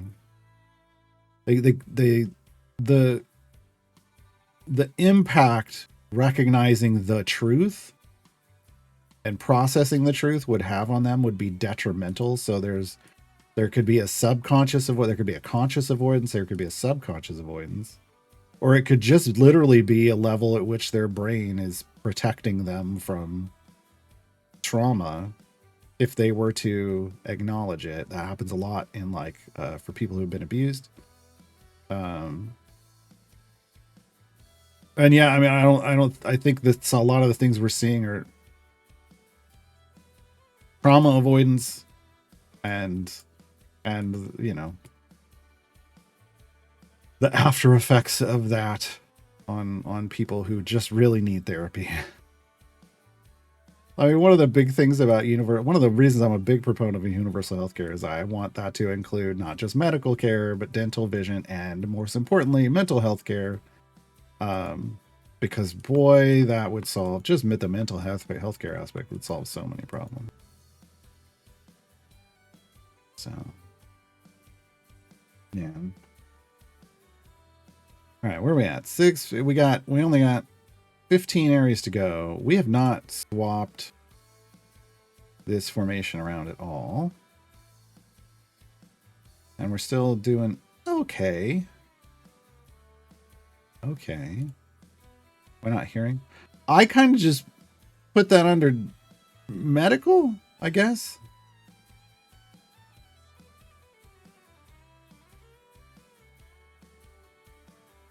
Is the only reason that didn't get mentioned. I recognize there's a different doctor, but I don't.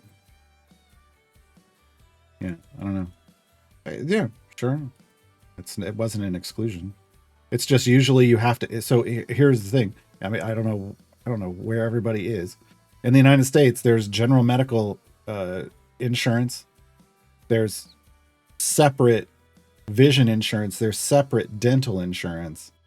And sometimes mental health care is covered under the medical, but not always. And that's why I mentioned those like that. Yeah. Not right again.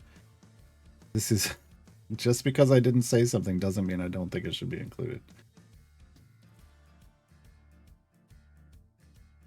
Your hearing isn't covered under medical? Wow. See, that's something I just haven't experienced yet.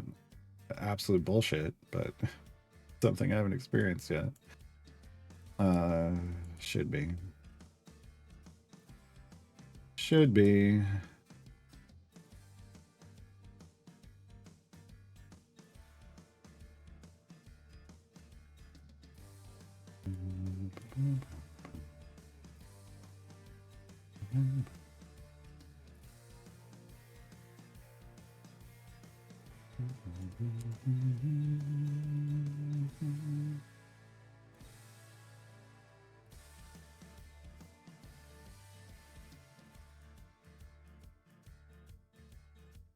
Ears, eyes, and throat. See, that's weird because eyes are usually under. I was literally talking. I went to my optometrist not too long ago, like a week and a half ago. And one of the people that worked there was like, yeah, they're like, do you have insurance? And I'm like, no. And they're like, I actually find that that's better. I find that people pay less not having vision insurance because the amount you pay for it in a year doesn't cover the benefits that you get from it. Like it's that like vision insurance is now that messed up. But of course, and I was like, some people feel that way about dental, but I can tell you, if you've got bad teeth, it helps out a ton. And that may be the case if you've got bad vision too, right? It just depends on how often you have to go and how often are you using those benefits. But it should never. I mean, this is how bad insurance is. It should never get so bad that you're spending more than you're getting. That's not the point of. That's not the purpose of insurance. But that's what the stock market has turned insurance into, which is frustrating.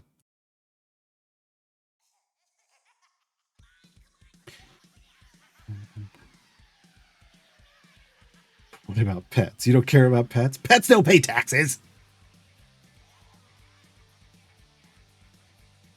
There's the response. Pets don't pay taxes. What are you talking about?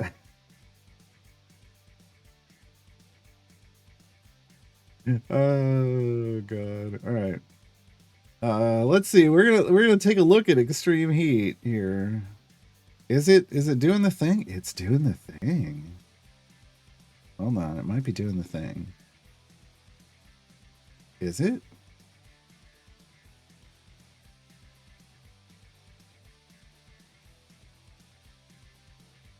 Eh? Well, but he's being attacked.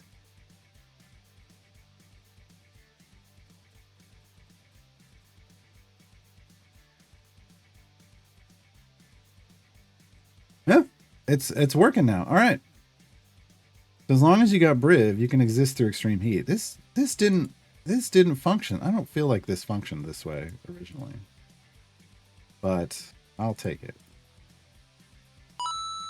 I will take it.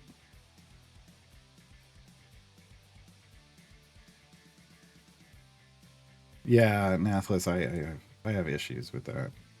So, as somebody, and I say this is not, I'm not just a consumer.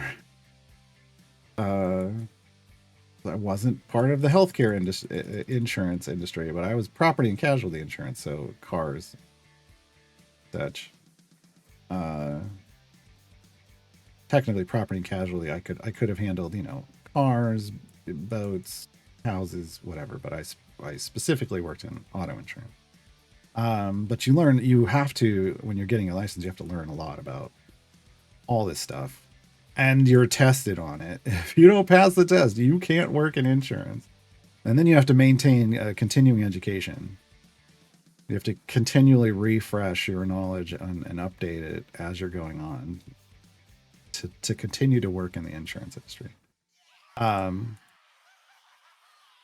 after that, man, medical insurance, all the things that I've heard and watched and seen and experienced myself, absolute garbage. Yellian, thank you for the follow. Absolute garbage. I don't understand how they've gotten things just so messed up. Well, I do understand how they got things so messed up. What I don't understand, it's the stock market. It's the investment mentality, profits over people. But what I don't understand is why it was allowed to happen. Man, pretty bad. Pretty bad.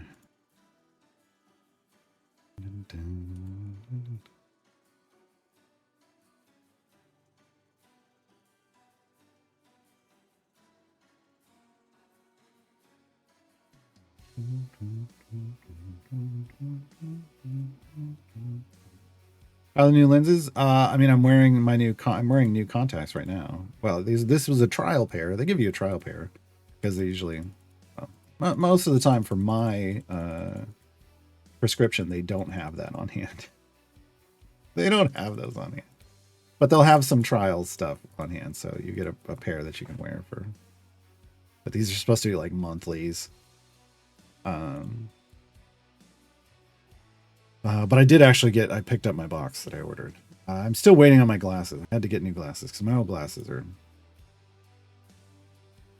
The most recent prescription of my old glasses, the frames broke, and I didn't take them in. Because I forgot that there was like a, hey, bring it in and we'll replace it if they break, thing for them, and I just chucked them. I was just so frustrated with them. So I've been using like a really old pair, and they are just falling apart in every way possible. So I'm really looking forward to getting my new glasses, and hopefully, the prescription works out and isn't like uncomfortable. Sometimes getting used to like new prescriptions can be problematic. When the eye doctor wants you to like read the bottom line and give you 20/20 vision, but you work in front of a computer that you can touch, computer screen you can touch, that can be headache inducing. So this optometrist understood the assignment when I said I work in front of a computer. I don't need bottom line clarity on the eye chart. I just need a good solid prescription if I'm wearing them to drive with, and then, you know.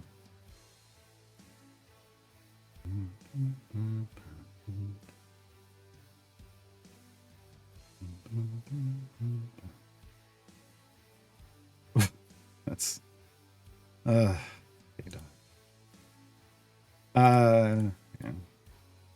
But in the past, the optometrists always want to get you like perfect vision, and it's like, you know what that gets me? Perfect headaches. No, thank you. No, thank you. And this time, the first time I'm getting bifocals. I've never had bifocals because I can't with my prescription. If I've got like with these contacts in, I can't read something. Like I can read something out here, like at a hand's length. But if it's up, I can't see anything. I'm like, you know. So reading glasses is something that I have on hand. But I can't do that. I can't put reading glasses on if I'm wearing glasses already. So wait for trifle. No, they asked if I wanted like gradient lenses, and I was like, no, just give me a definitive line. So I can learn where to put my head when I'm reading. Like, do I need to be like this, looking down, or can I be like this, looking up? Like, I need the line. We'll see how they work out. Can I get different glasses for different tasks? If I want to spend the money on it, the cheapest pair of frames that they had available were like $150. And that's before putting lenses in it. No, I don't need different glasses for different. That's not going to happen. I mean, for this streaming, I tend to wear my contacts because I don't like the way. I don't know. I have an issue. I don't think I've worn my glasses on stream. I've worn my glasses on stream once, but usually with lights, you've got lights in your face. I have these set up so it isn't like that. But then when you see the reflections off of glasses, it's, I don't know. That always throws me off. So I just wear my contacts when I'm on stream usually. And then when I'm not on stream, I mean, it doesn't matter. I can wear whatever. I don't have issues with things that badly. That badly. Nanobots will deal with all these.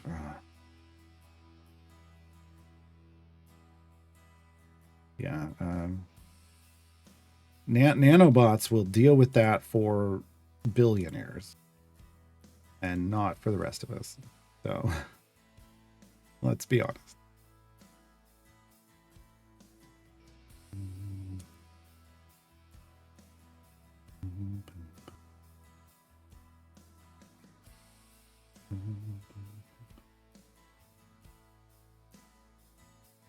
a solid pair of glasses cost all in?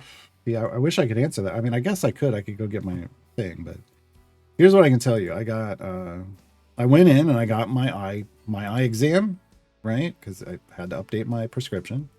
So I got my full eye exam. I got one box of contacts, which isn't even, which would for most people wouldn't be 3 months. I think usually they try to give you 3 months of contacts. Most people need 2 boxes. My prescription is the exact same in both eyes, so I could just get 1 box and be fine. Because you don't have to. Usually it's 6 months per box, but 1 for box per eye. And I just got 3 months because I just need 1 box.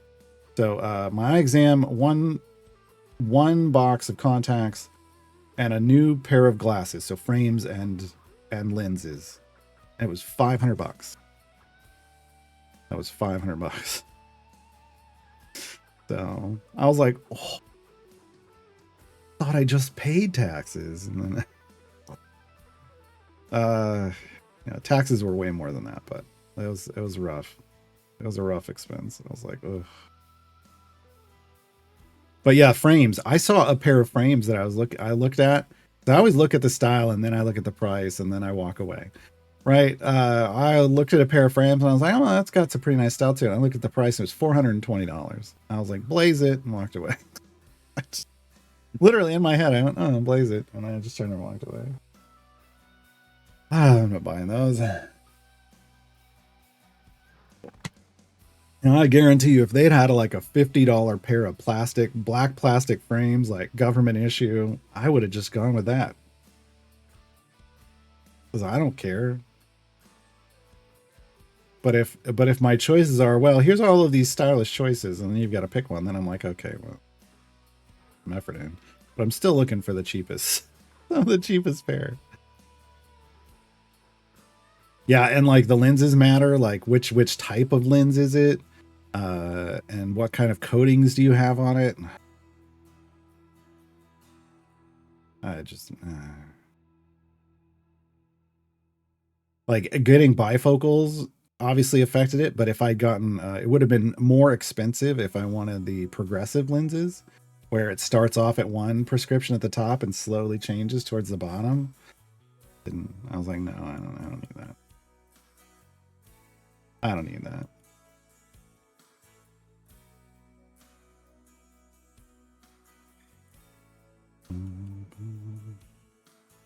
Costco is pretty good in-store price. I don't have a Costco membership. I would prefer to have a Costco membership. Currently, I have a Sam's membership because basically that's what my mom and my aunt share. And so I just pay for it for them, and that's where they like. That's where, they've always gone. We didn't have Costco here for a long time. We only got a Costco. Well, I don't know. I don't know how many years back it's been now. There wasn't one when I moved out here. Let me put it that way. Yeah, I would much rather. I would love to convince them that that's the better way to go,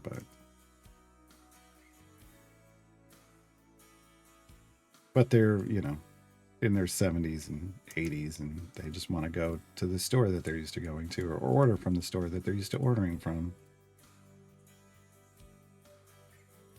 It can be challenging to get people to change when you're that old.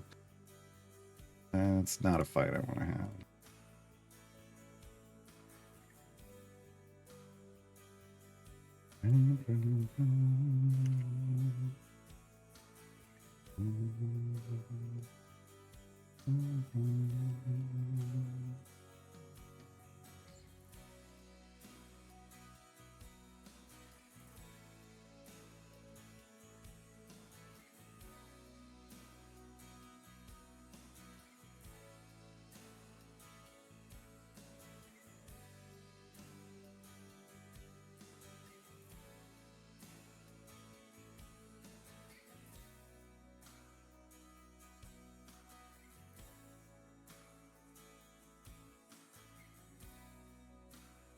Yeah, 10 miles. So like when I was a kid, I mean, there is a decision you have to make. Like I've had glasses since I was in the 3rd grade. Um, and around like maybe the 5th or 6th grade, my parents realized it was better to buy a slightly more expensive pair of glasses that was gonna last than the more inexpensive frames that they had been getting, because I was playing basketball. Like I was participating in baseball, participating in sports, and on a couple occasions I broke my frames. And at the time, that was when like titanium frames were just starting to kind of be more widespread, and it was way more cost effective for them to buy me titanium frames that I could literally take and like you could like say this was the arm of the pair of glasses. I could take it and I could wrap the arm around my finger in a loop, pull it this way, and then let it go, and it would pop back into the same shape. And that saved them so much money. So much money. So yeah, I mean, you do have to figure that out. But like for me, as an adult, I don't break my frames. Like I'm the person who like buys sunglasses and then has them for a decade because I don't drop them, I don't accidentally break them, I don't sit on them, I don't lose them.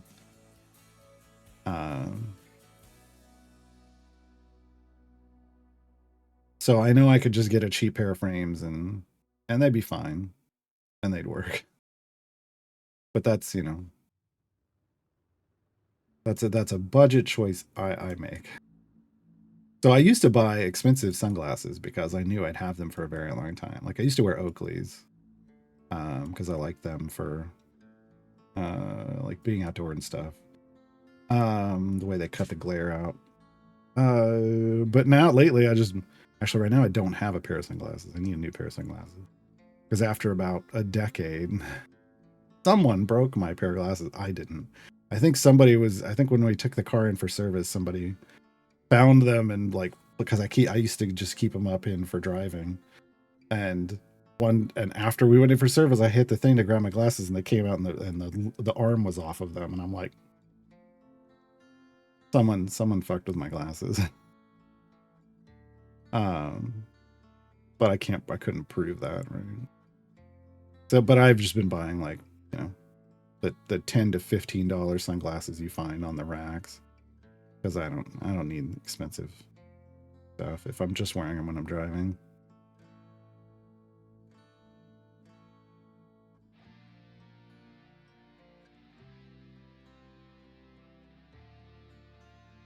Well, Nathalis, that's kind of like me. So I am nearsighted.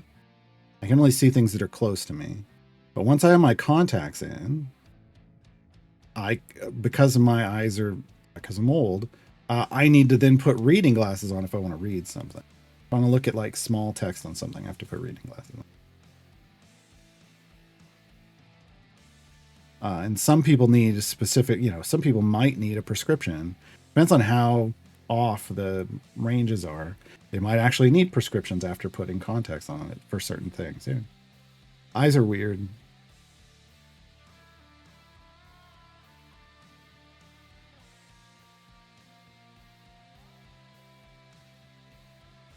Yeah, my prescription is strong. It's not like the strongest prescription, but if I were to get, like, I usually get the polycarbonate lenses to keep the weight down, but that's also thickness, right? And then I try to get frames that aren't tiny. Like the tinier frames, the more Coke bottle-y the glasses get. So, which I'm sure you're well aware of, but some people might not be.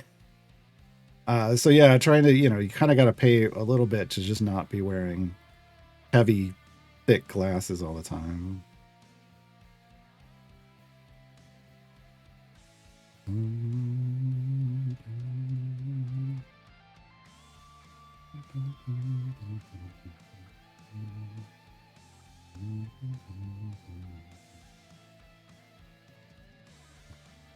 Yeah, Jules, I mean, LASIK is an option, but it's unfortunately not an option for everybody. Depends on how much your prescription is still changing. Like my mom had cataracts that she went to get those fixed, and basically that's just LASIK nowadays, because they then literally like but the bad part of your eye out and then put a new lens in, and then you got 20/20 vision. And so she has the best vision she's had since she was a little kid. Yeah, my aunt's getting the same thing done. So, any glasses? Yeah, I got a pair right here. If I want to read something that's like, if I were going to read a book while wearing my contacts, I have to put these on. And these are just off the shelf reading glasses. I now can't read the text in chat. It's literally just for this. Like if I want to read like the fine print on this, I need these. If I take this off, then I'm like I can't. I have to hold this at arm's length to then start to read this.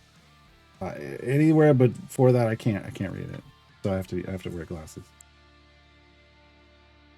If I want to read, fine print, not fine print, but like a paperback. If I want to open up a paperback while I'm wearing my contacts, I need to put reading glasses. Otherwise, it doesn't work. Eyes don't do that. Can't hold my arm out far enough.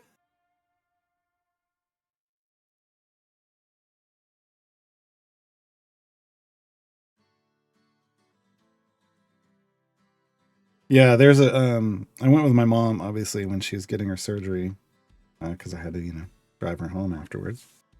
And man, it is the laser eye center here is they make a lot of money.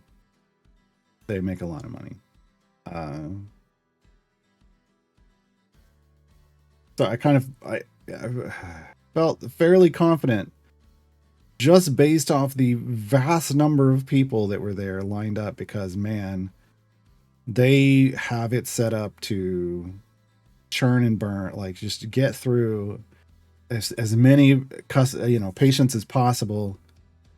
And then they like at one location, and then the other location is where they do their follow-up stuff at a whole set. Like they have multiple offices just to handle the different things. And like if you screw up and when you have that volume of customers, everyone's gonna know. No one's gonna come to you anymore. So they did a really good job. The follow-ups were great. She called like after a year, she was having some fogginess, and they're like, "That is normal, like scarring. Just because some scarring come in, and we'll get rid of it. You don't even have to. Nobody has to come with you." And she just went in, and they did a little thing to her eyes, and perfect. Her vision is perfect. Again, it was like I couldn't believe how clear everything was just after, a few minutes, whatever, how many minutes it took for them to sit there and them to, do some stuff to her lenses, basically. Yeah, and her vision's back to perfect again. She was just kind of living with it, and then one of her follow-ups came, and she was telling them, and they were like, "Oh no, no, this is normal. Come in, we'll clean that up." Yeah, it's awesome. Super grateful. So yeah, when when her sister started having the same issues, she was like, "Oh, I'll go to this place," and so she did.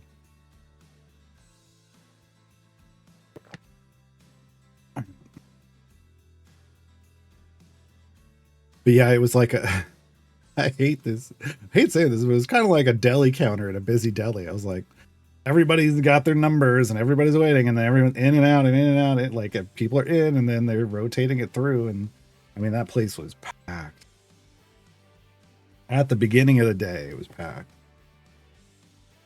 and it just stays that way.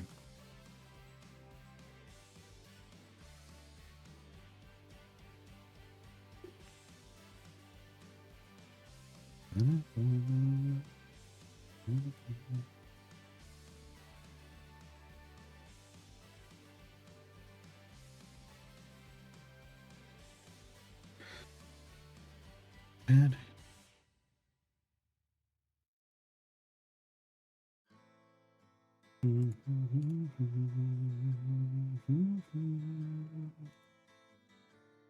This one's taken forever, folks.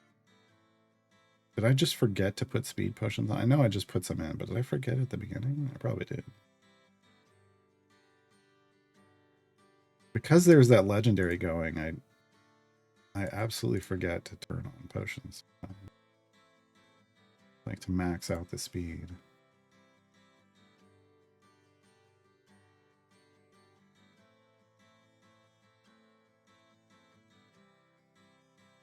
All right. 11 days.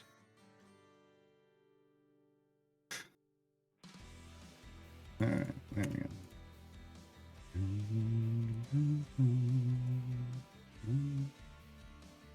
Are we ready for Trials one yet? No. And it's going to be up after. I may leave it open and like try to join a campaign or start one, and then instead of waiting till tomorrow, it's going to be done right after the stream's done.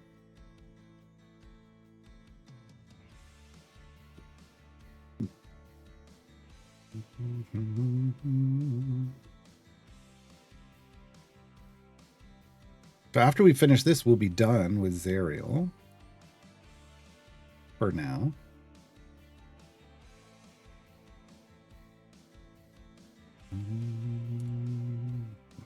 Just the cost of these are so high now that doing a variant really didn't help much, but okay. After this run, we're resetting all of this and we're pegging it down the right hand side anyway. Shop, do I have enough? Yes. The baby Quaddle. I could buy the baby Quaddle. Don't have the influence for this yet. So baby Quaddle it is. Baby Quaddle it is. Hiding in plain sight. All right.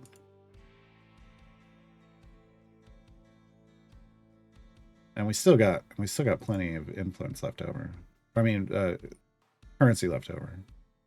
And we're gonna get more from this one. So we got what, 183 EO4. This one's gonna give us 136 EO4. So we'll have like 3 EO4 influence or currency, which is more than any of the others have. So we'll still be out in advance. Maybe we'll have 167 EO8. I don't think we'll have enough to get that feat.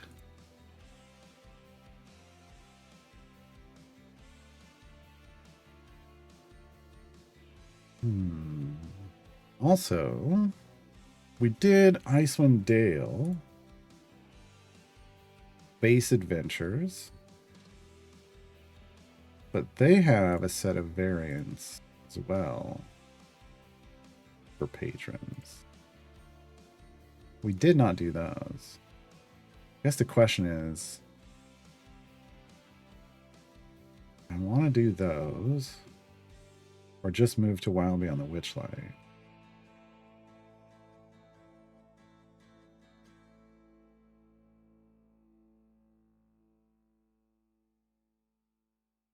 I'm gonna figure this out right now. So, perk wise, for like Mert, getting a little more would let us max out Gold Find bonuses. Don't care about Silver Gates.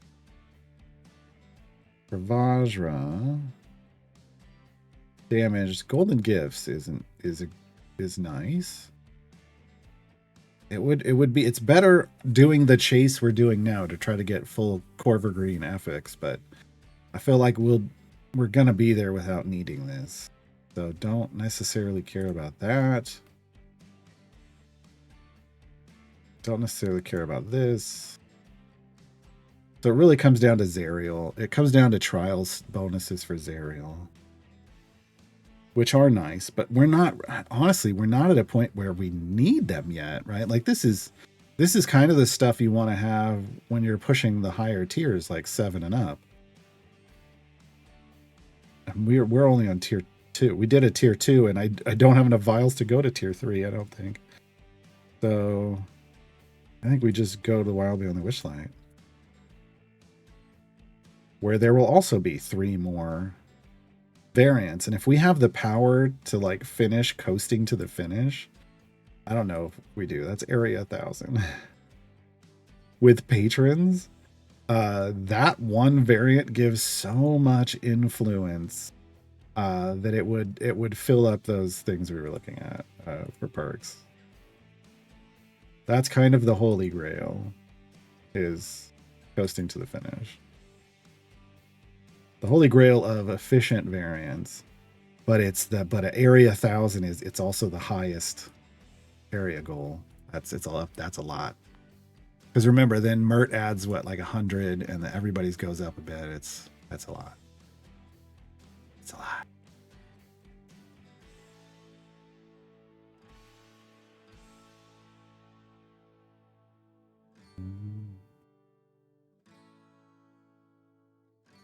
What's Ko-Fi's cut? Oh, that's a good question. Huh.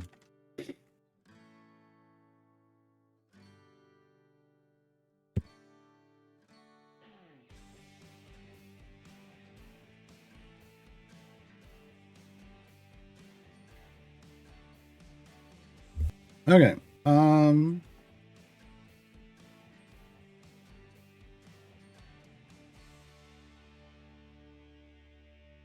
5%.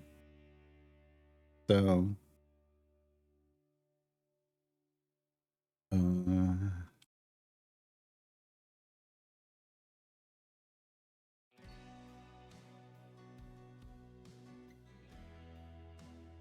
is it 10 cents on $2? That's right? Because it'd be 5 cents on $1. Yeah. Out of $2, they take 10 cents. Isn't bad.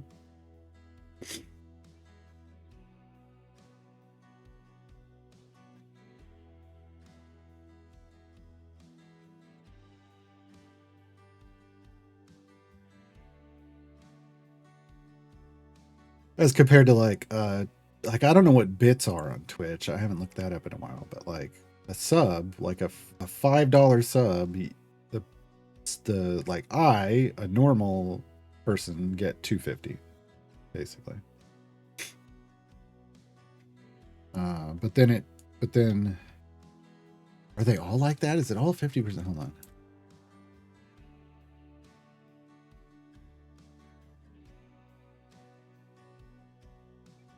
Oh wait, no. Now a tier 1 sub costs $6. Okay, is that true? I don't know. Did the subs go up? I didn't pay attention. I haven't paid attention.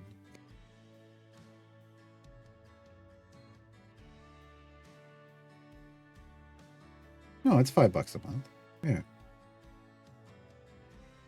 But then there's like tier 2 and tier 3. Tier 2 is like $10. Tier 3 is 25. I don't remember. I think it's a 50% cut. Now, again, I said me as a normal, like I'm an affiliate. Most partners are going to get that too. There, once you get like super high subs, it used to be that you could get a different deal and you could get a better cut.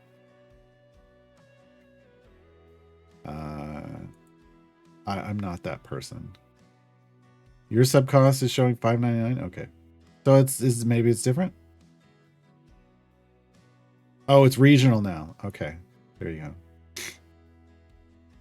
Okay. Let me take a look over here.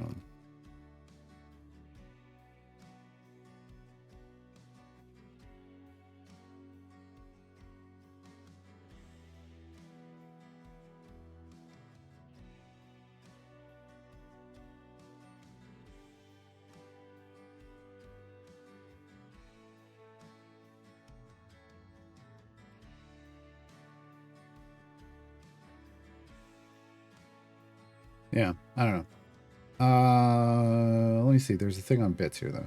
So yeah, it used to be half. It used to be Twitch took half of whatever the subs were. I think roughly that's probably still correctly. Correct. Okay.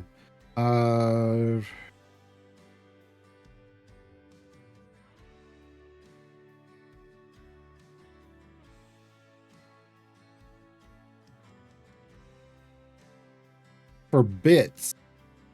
Creators get 1 cent per bit. Well, how much do bits cost now?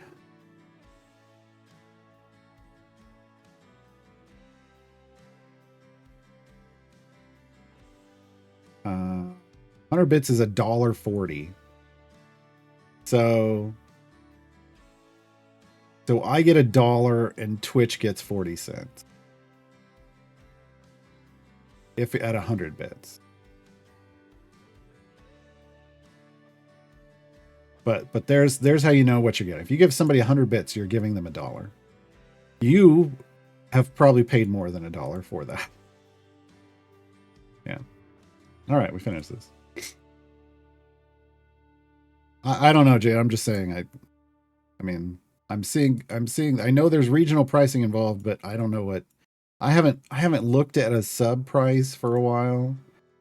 Let me go. I don't know why I have to do this research. Why do I have to do this research? Well, I can't sub to myself. Let me go over here and look at the price that it would cost to subscribe. Yeah, $5.99. So it looks like it's $6 now. So same, at least here it's $6. There is regional pricing now, but I don't know what that means in different places. Yeah, looks like a Twitch sub is now $6. So creators should get, streamers should get half. They should get $3.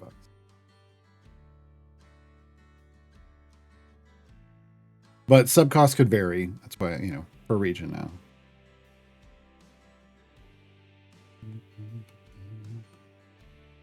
Some people use VPNs to be like in India and you get a sub, so you get like 80 cents. There is a metric for adjusted prices for creators for that. I was just reading about it, but I don't need to get into that. That's not what this stream is for.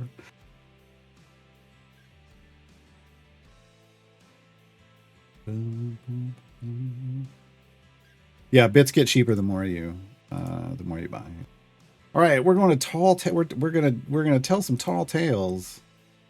And while beyond the Witchlight, this is the campaign that started the whole everything is fair difficulty. Because the Witchlight is a carnival. It's the Witchlight Carnival. And another name for a carnival is a fair. It's a joke. They're going to tell you it's a bug. Look. Just because somebody didn't cop to it. Just because somebody didn't admit that they did this intentionally doesn't make it a bug. It just means somebody doesn't want to own up to it. All it means. All right. Let's do, we need to go 150 and we got no favor. Let's just do some, you know what? No, we're going to go 15 minutes. We're going to push in 15 minutes.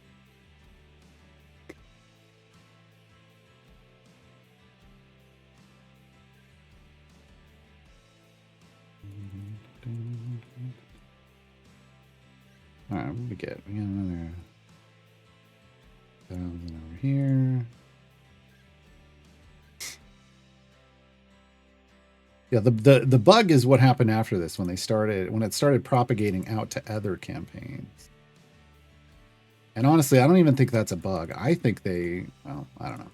A lot of times, here I'm just going to generalize because I don't know that this is what happened, but a lot of times people will copy paste code that's functional to use somewhere else.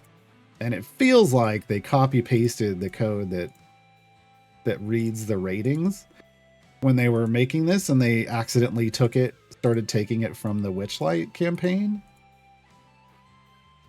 Again, because they didn't realize somebody had put a little funny haha joke in. And then that broke everything out. And then everything started being rated as fair. And they're like, what? The code looks right. Anyway.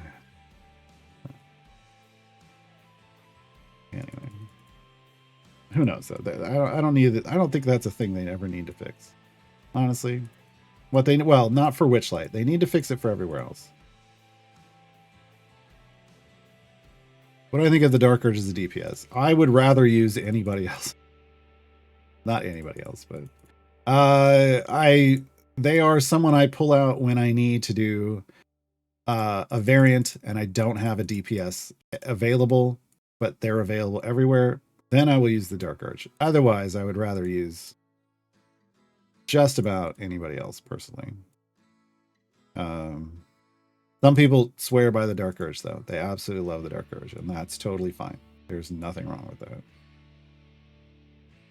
They're just not, they're not my favorite. They're not someone I want to use that much, really.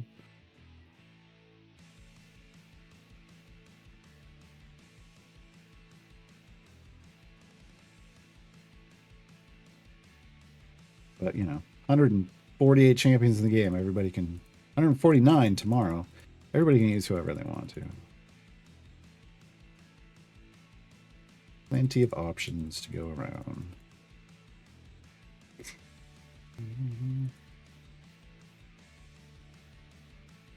Well, I mean, look, I haven't been a coder for a very long time, but when something just needs to be the exact same, when something needs to function the exact same way as another thing, when it's literally the same calculation, you should have a template. It should just be copy paste. I don't need to recode that.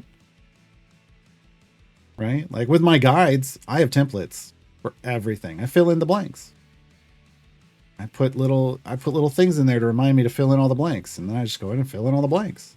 Because I don't need the bulk of it, I don't need to retype every single time.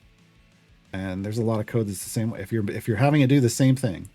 Now obviously, you know, if you're doing something different, I don't know. If it's a similar functionality, but you need to change some of the directionality, you can copy that and change it. You just got to make sure you're doing your due diligence, again, in my opinion, and do that. I don't know. That's the work smarter part. You can work smart and work hard at the same time, and the working smart part is not doing work multiple times when you've already done it once, and you can just use it again. And you could just use it again because you already know it works. But again, the qualifier is are you trying to do the exact same thing? In which case the difficulty ratings for campaigns are just literally the exact same thing. There's no reason not to just take that code and put it over there, because you're literally just, you wrote it once, you don't need to you don't need to write it again. Yeah.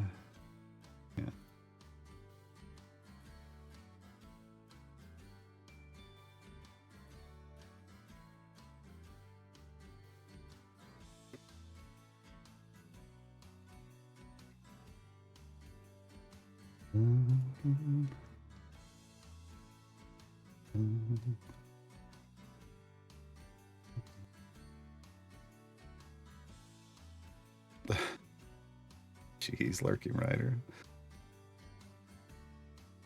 Lurking Rider coming in and clearly demonstrating they were not here earlier for the Gara rant.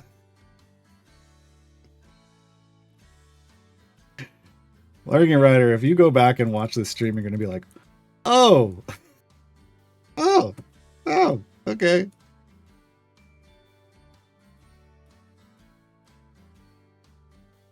I don't know how many original Pokemon were there. I don't know. I didn't Pokemon originally. I've never Pokemoned, honestly. So.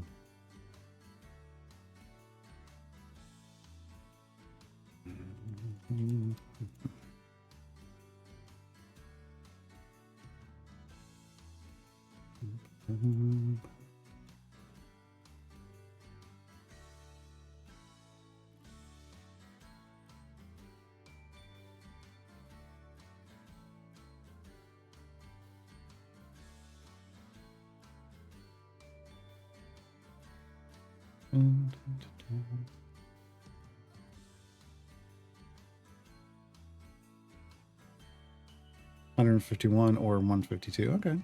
Yeah, almost there. Before the end of this year. Well, very quickly. We'll have 150 this month. So In July, you'll hit 152. So August. So in time for the anniversary, you'll have more than the number of Pokemon. The original Pokemon.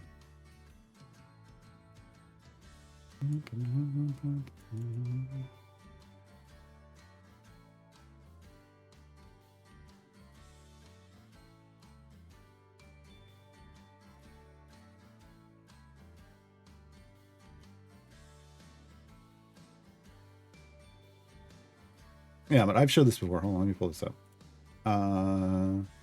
Where's my... Yeah, let me pull up a template.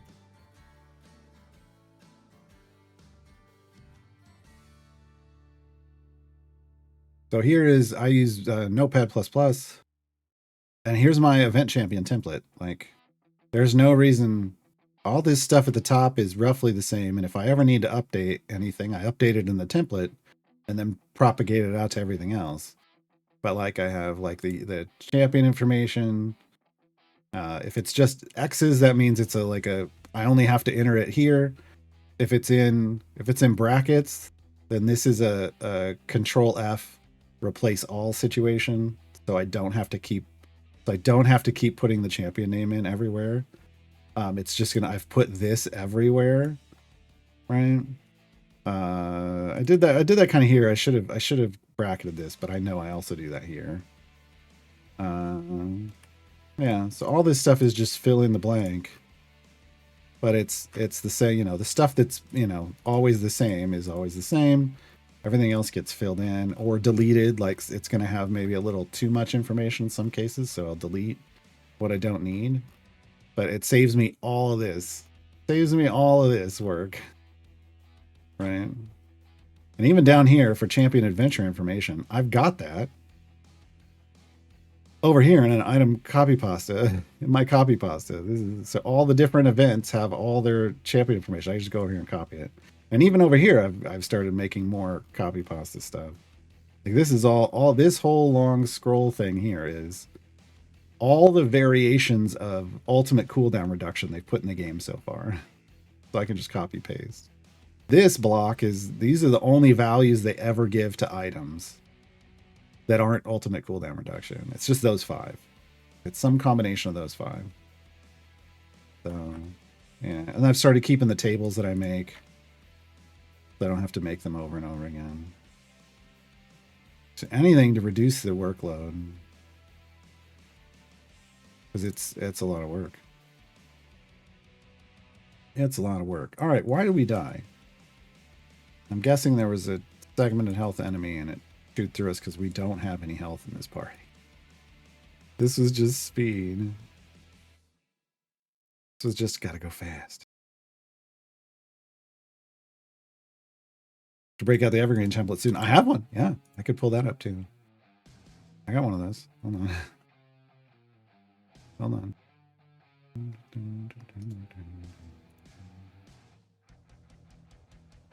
So I have a 101 guide template so that I have the general structure correct, so that they're all similar to people. I have a core champ template, an event champ template, an event itself template, an evergreen template, and I used to do time gate champions. I used to refer to things as time gate champions.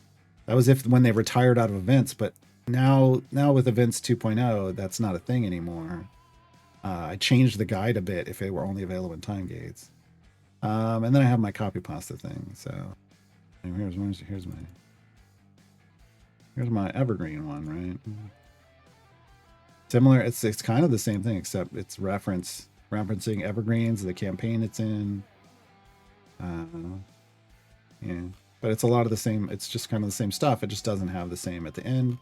At the end, we get down into like, this is a reminder. Right? This is going to go out. This whole level upgrade section goes away. Now, yay. I'm removing that from everything. And then the adventure variant information and like suggested formations, and then the closing, right? And the closing.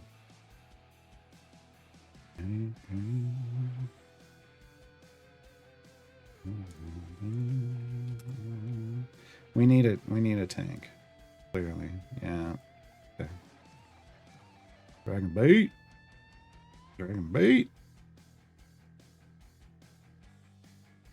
Get in here. Your template is an example of parameterization. Okay. Footer will then create a structure that allows you to fill out, say, a form and inject all that info into the template for you. Sure. Yeah.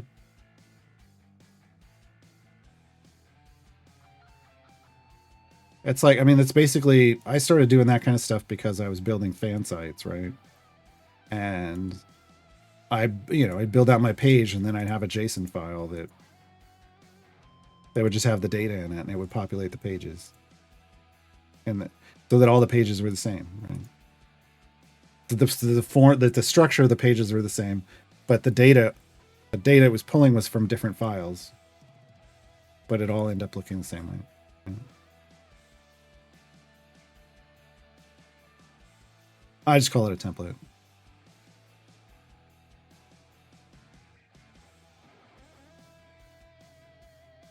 For some reason, tree blights don't enrage. They never get to the party. They never get to the party. So for a boss to enrage, they have to walk up and get into melee range with your party. Any boss that doesn't get within melee range, like stationary bosses, those are bosses that are fixed in place, not ones that are made out of paper.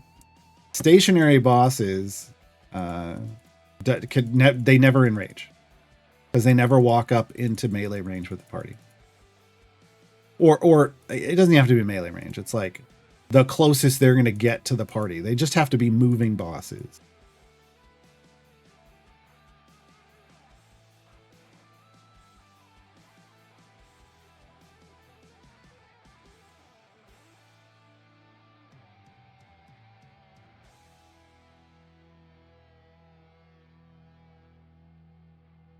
Yeah, there's an argument that, for consistency's sake, there should be a timer and on stationary bosses, and after a certain number of seconds, they should just start enraging.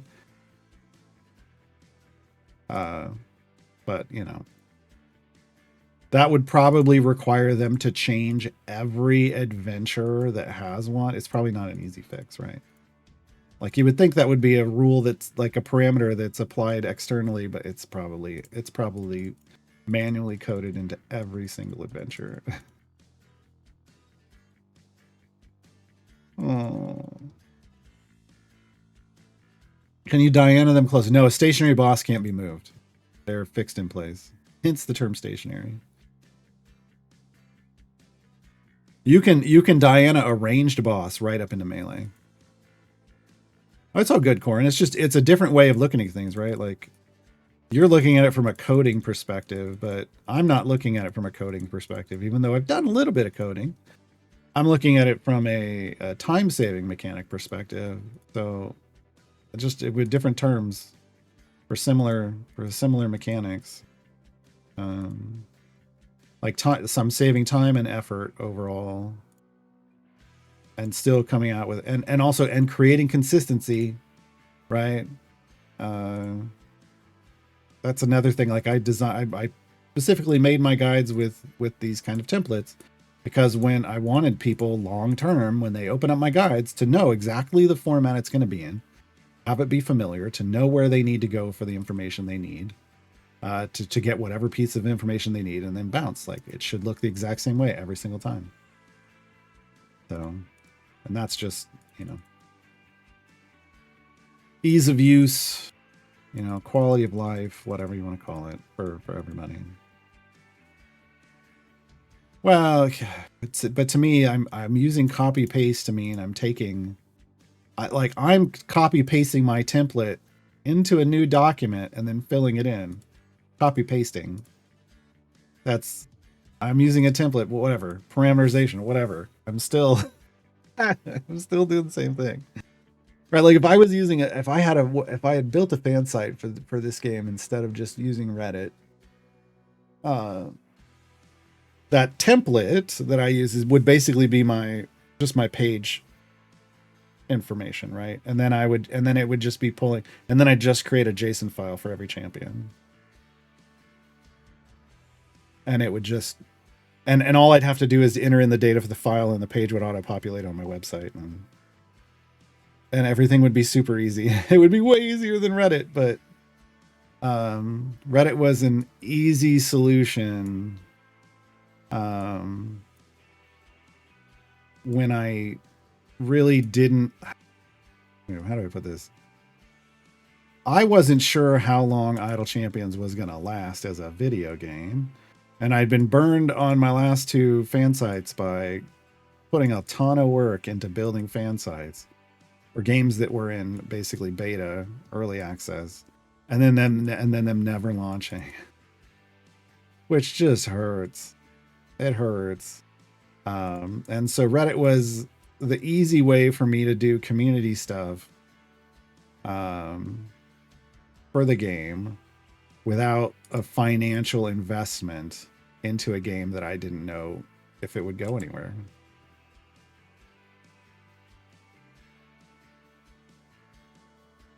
And then I just kind of got that just then kind of got grandfathered in as how all this is, how all my guides are.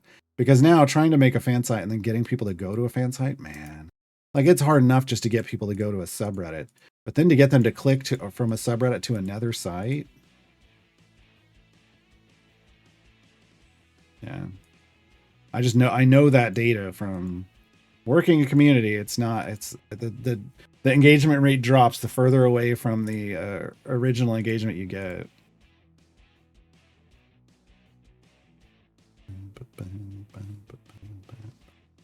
BBG have a cap on his item level. Just this one. I mean, you can hover the items and see. So nothing else is capped except for his ultimate cooldown.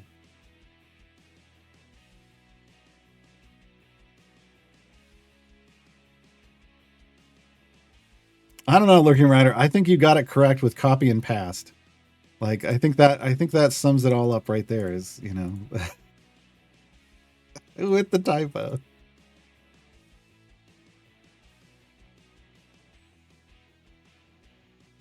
I mean, mechanically, is there? He doesn't have a. His speed effect isn't affected by itemization. Is this the discussion we're having? Is this what we're talking about? I didn't have context on exactly what we were talking about. If we're talking about his speed effect, it has nothing to do with itemization. So you don't need to worry about it for that. That's where we're going. All right, I feel like this is fine. Our potions wore off. We got 570 something levels. We got E18 favor. This is good. This is good.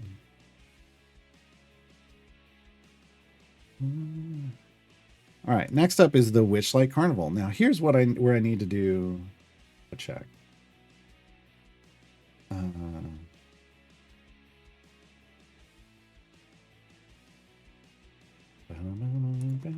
on one second. I need to check. Well, it's coming.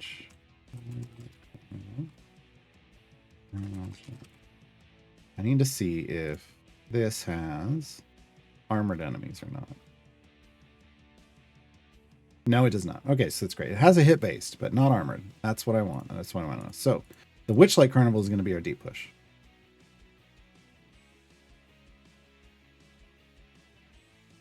So boom.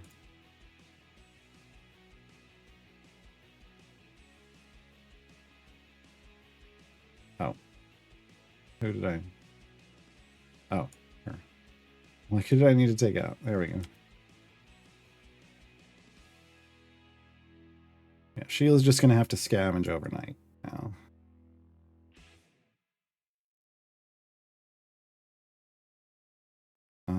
And we're going to do all of these because we're doing a deep push. All of these. All of those.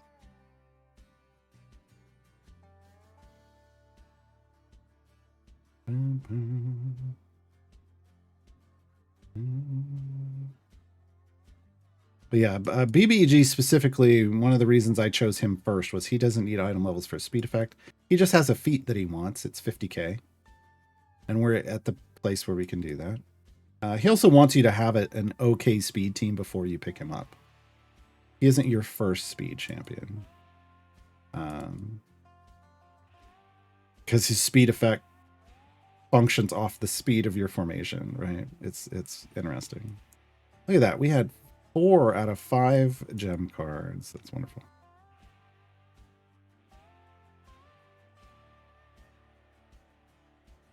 Okay.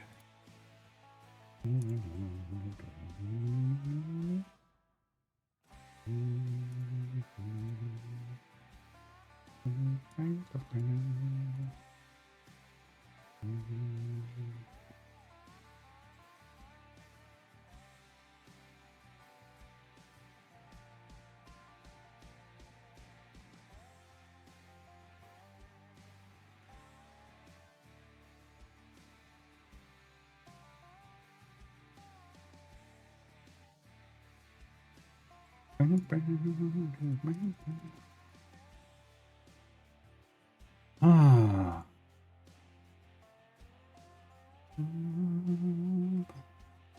Final Champions plan. Karlach hit 25 one regular, then Artemis hit 25 regular, then Nerds hit 25. With the power you're gonna need, I mean, I mean, I am a fan of Karlach too. That's what I'm gonna try for Karlach first. Technically, I've been to 2501 once or twice, but it was off of Bud's buggy. But when I get back on the main account, I will definitely be looking to develop my Karlach team to get to 2501. But that is a secondary goal compared to just trying to complete all the content. But yeah, whatever order you want. I like the plush skin. Oh, the BBG. Yeah, the BBG skin is pretty great. This one, the plushy BBG for 840. I've picked up a lot of these, like the plushie and there's another name. They have 2 different names for the different kinds of skins. They did the plushies for the awful ones because they literally made plushies of the awful ones, I believe, through like crowdfunding.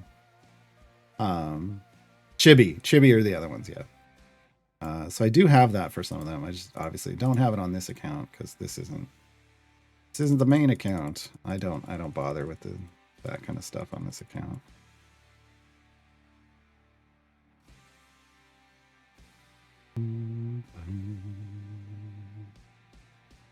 Downside to getting my armor, not really. He does have a multiplicatively stacking ability for pushing. It's sources of corpses, technically. And it boosts rise my minions. Oh, hold on. How does this one work again? Based off the number of minions. Evil Overlord. So it affects Evil Overlord. But it's more about the number of zombies on the screen, and it's not so much about like gear. And off the top of my head, I can't remember if he has a pre-stat. This is why I made a guide for that. I need to go update that guide though. He does. His slot 4 is a pre-stack, so sources of corpses. There you go. So yeah, sources of corpses is the one.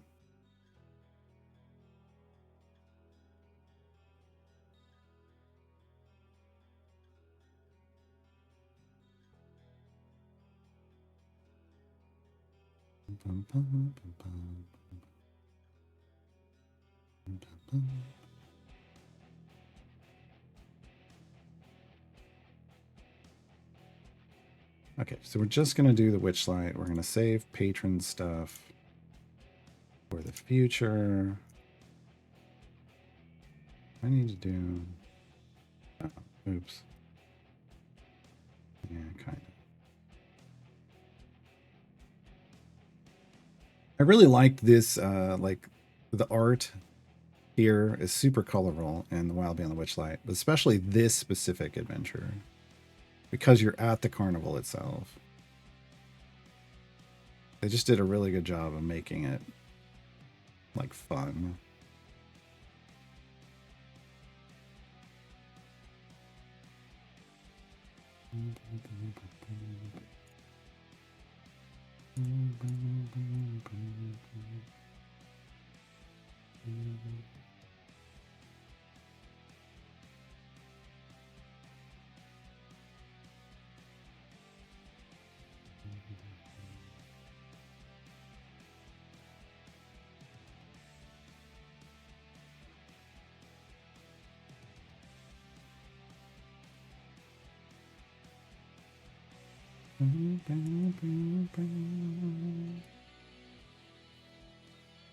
So we're going to get an idea of, I guess, what our power is.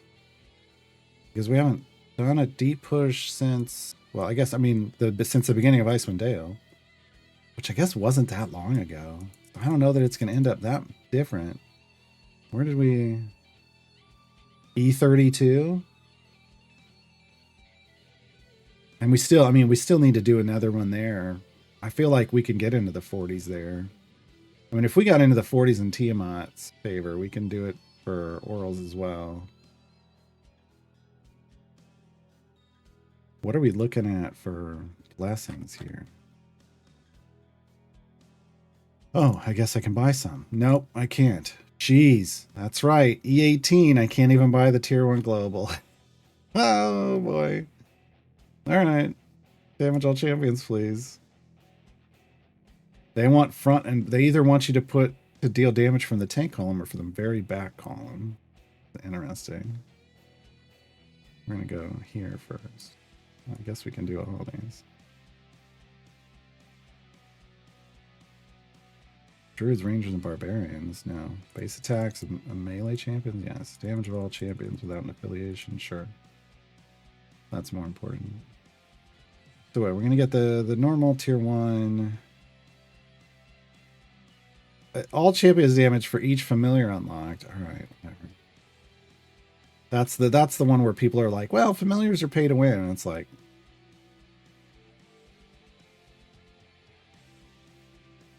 gold earned from bosses. This is the one where people want to come here. And like when you do your deep runs, they want to farm the boss for like Azaka farming. And I'm always like, whatever. Oh, friends, non-core ever. See, increases damage of non-core. Like they understand that, but this is where they start getting confusing. Non-core evergreens. Look, that means evergreens. Just get rid of. You're confusing everybody. You called things core like somewhere else, and now you're referring to why. This was when the change started happening, and it should have happened. Perfectly eventful. Increase the damage of all champions by 100% for each event buff or boon that you have unlocked. All right, yeah. Stacking additively though. What do we got? 1, 2, 3, 4, 5, 6. So that would be like 600% bonus. Not the worst. Not the worst. Not the best. Also not the worst.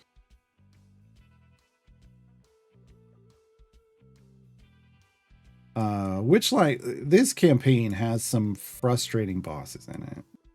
Straight up. There's a later adventure where you're on the back of like a giant flying bird, and the boss will literally just yeets you off the bird one by one. And it's like you can't do anything to stop it. So frustrating. I find it worse than the Devourer, personally. I don't know why.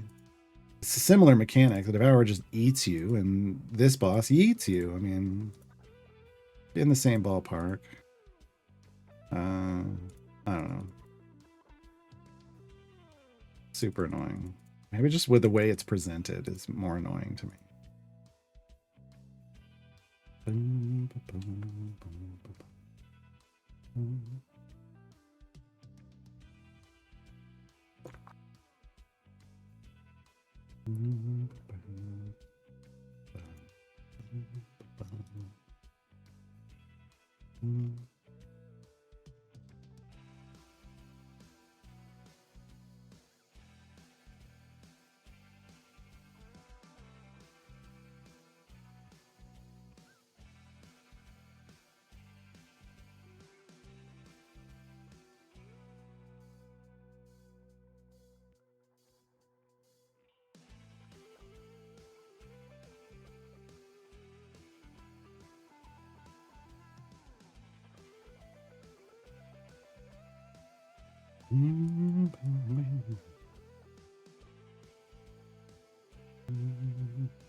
Night, Shevik. Well, we've got you worked up. Can you rant about how legendary isn't a rarity so I can quote one of your guides where you say it is?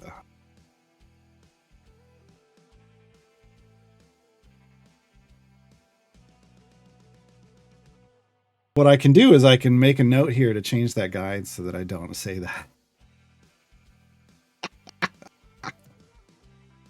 Putting it at the top of the list.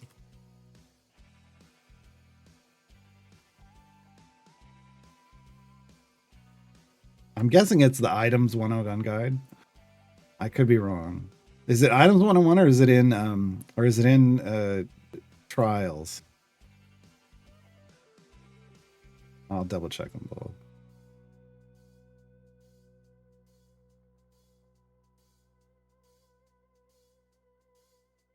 They're functionally different.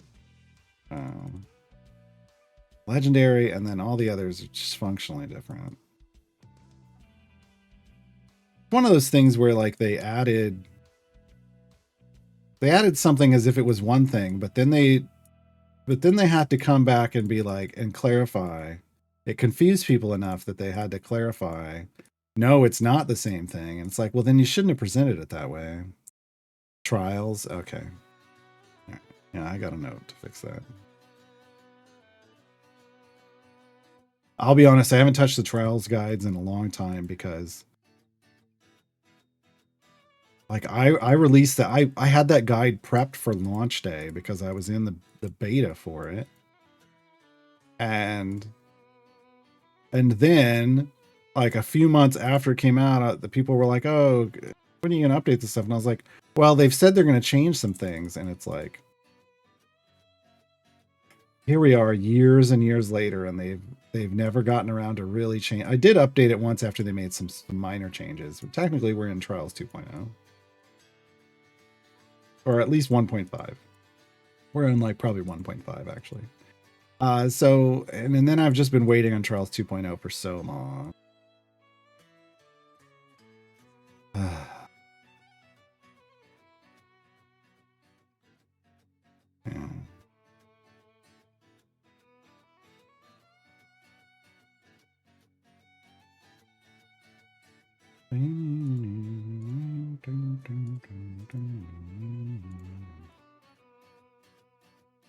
Did we? Oh, we did. Okay. I was about to go, did we pass Area 1000? And we did. Yes. We're a 4-digit adventurer. Okay. All right. But I think that was in an event run. That was in an event run.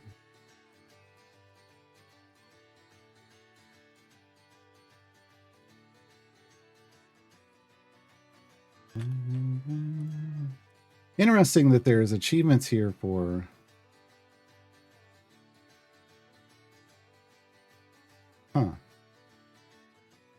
we've got Tomb, we've got Waterdeep, we've got Avernus, we've got Icewind Dale.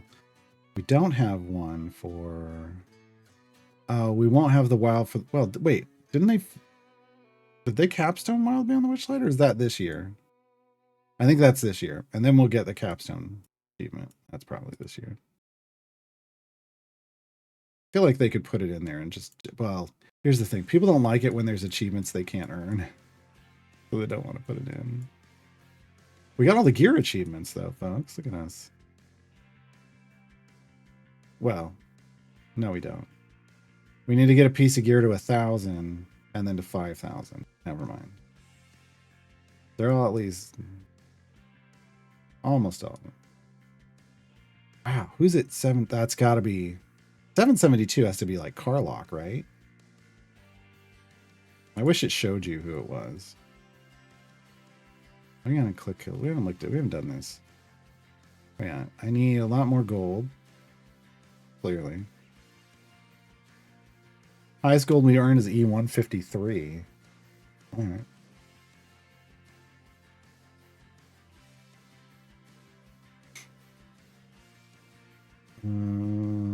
So got a lot more enemies to defeat.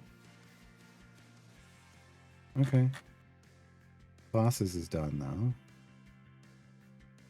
I haven't bothered to do any of that stuff. I don't care.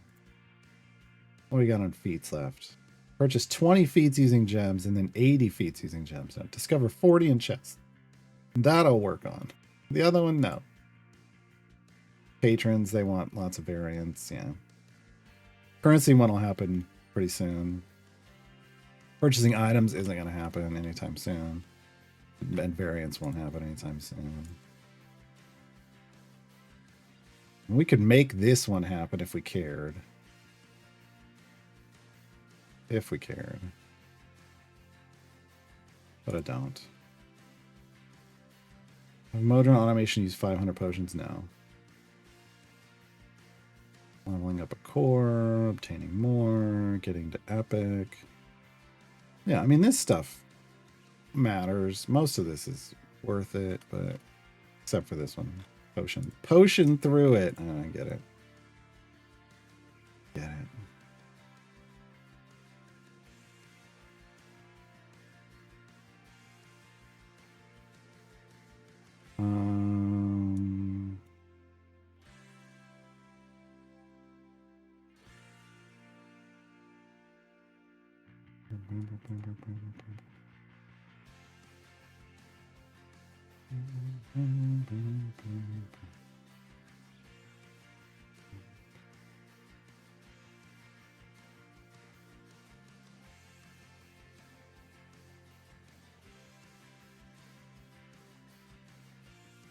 Okay. Equipment collection. Yeah. Highest item level 772. Well, highest average item level Carlock. It doesn't say. It doesn't say that it's Carlock, but I think it's probably Carlock. Yeah, there it is. And it's on her Zerial stuff. Of course it is. That's frustrating. But hey, we have Zerial available now, so.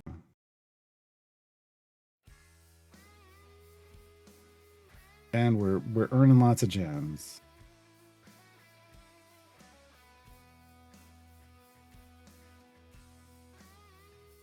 You know what? Screw it. I'm chasing full epic before any more feats. We got good feats. We're moving along quickly. I'm happy. I'm chasing epics.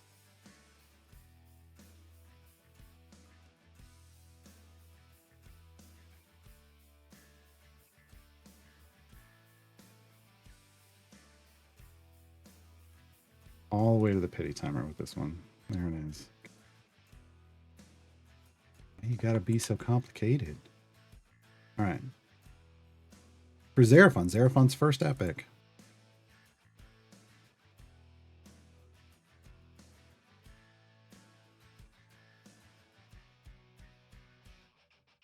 There we go. Beat the pity timer. Single digits, folks. We're down to 9.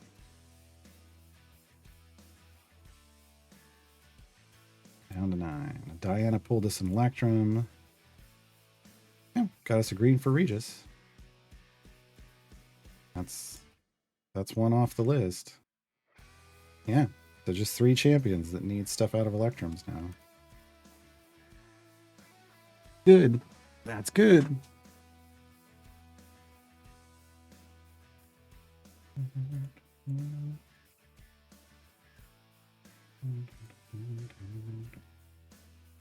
Okay, let's look at contracts. Those. These go on Huma. Okay, 7 on the rocks.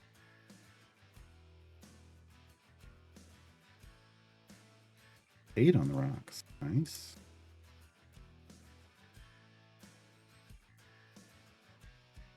8 more on the rocks.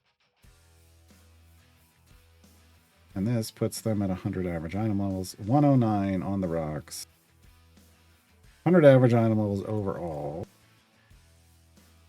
Now I gotta decide, do I want to go more heavily into Aliwick? I think I probably do. We need damage, though. What I need to go more heavily in right now is damage. Let's go more heavily into damage, shall we? But where do we want to get that? Probably here first.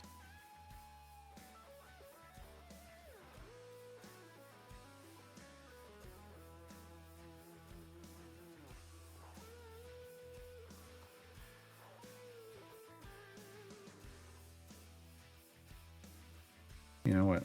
You know what? You know what? Well, no, it's fine. We got epics. We just need the damage. We gotta start looking at our heavier hitters.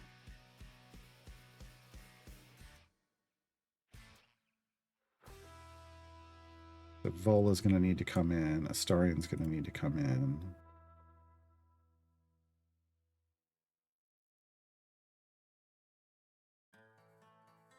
This may be a good run to do a little thing, the Whittle and Lindra combo that we've been working towards.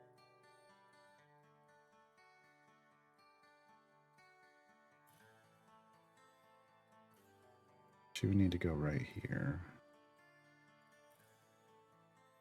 I can just do that. Let's do that now. And we would do 3. So it hits Dragonbait, Whittle, and Ishii.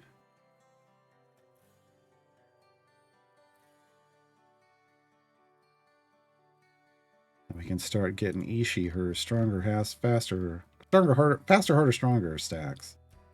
Right now, you can see the capping it around like 30-ish. If we pause potions, this should go up to about 40 to 45. If we pause potions, it should go up to like 85 to 90. But this gets, look at this. We're already at like an E12 buff, right? Which is nice. It's nice. Game's on the schedule Friday. We tried a demo of it a while back. It's Best Served Cold. It was the detective game where you're a bartender and basically you're interacting with the customers that come up and trying to solve mysteries. So it finally launched. Hashtag key provided. They reached out to me and asked if I wanted a key to show it off on stream, and I was like, yeah, we enjoyed that. So looking forward to it.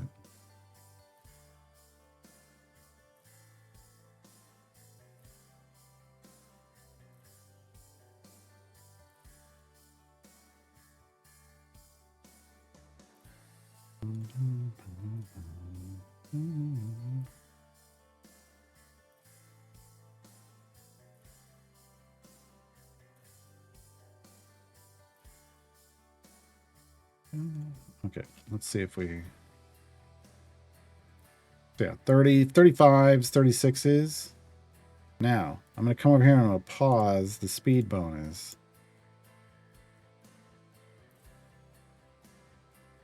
Suddenly we went over 40. It was kind of hard stuck, 35, 36, and now we're over that. Climbing. E16 bonuses now. This is yeah, when the speed breaks the game. Speed breaks the game. So sometimes trying to go further requires you pausing speed. Which it's so nice that they put the pause button in there, because I don't think people would have ever really noticed how much of a problem this creates. Like up to E20 now. Until you had the pause button. Right? Because you really want those epic speed potions. You want that kind of stuff to work. But when it stops your ability to actually get to do damage, you want to be able to turn it off. The E25 we hit for a second there. Stacks are still going though. But the second that those potions kick back in, all of this goes away.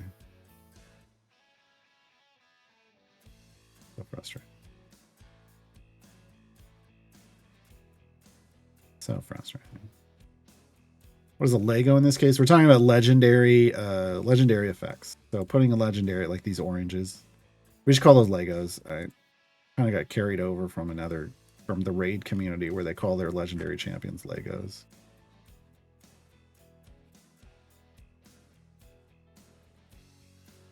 Currently we're at 75. We should be able to go. Yeah, okay. So it's trying to tick up a bit higher.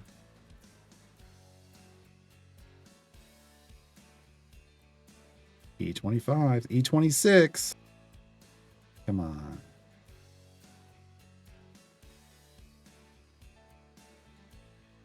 We need better gear. I don't think I'm able to. I don't think we're at 100%. So what this is affecting is hurry up now, which is a 25% chance to immediately reset the base attack cooldown, right? And then Alindra is coming in, and she's using her Heroes of the Plains to buff vampiric gaze effects. Well, this is one of the vampiric gaze effects. So let's go see what it actually looks at down here. Hurry up now. No, it's 1146, so we're capped. Interesting. It just needs to be at 100%. So we are capped. For some reason, we're not climbing up to, well, we're getting 79, 80. There's 80. I'm going to say, we should get into the 85 to 90 range. Just taking a while to get there. So this is one, people hate it when I use this term. And you know which people I'm talking about. People hate it when I use the term invisible power. This is invisible power on Ishii. It's not clearly stated that she could do this. It's, you know, if you look at it like, oh, sure, if each attack stacks multiplicatively, that's nice. But you don't see it unless you open this up to see where it's coming from and know to turn off speed, if like pause your speed potions so that it can max out. It's just not a thing. A better example, you know, it's not as invisible as like Freely's power. Freely's power is completely invisible. Kind of like Avrin's power. Avrin's power is completely invisible. When you look at Freely and Avrin, they look underwhelming. But then you put them in and you let them do their thing, and suddenly you're like, where'd that come from? Because their numbers don't show that at all. So a lot of time you could be sitting here using Ishii and, you know, maybe she's got 20 stacks of faster, harder, stronger, and you're like, that's a minor buff. I don't care. But then you realize, once you realize it can get up into the high 80s, and suddenly the damage bonuses are huge. Like, look, we've only got Monsters or People 2 at EO9 with 8 stacks, which is pretty good for us.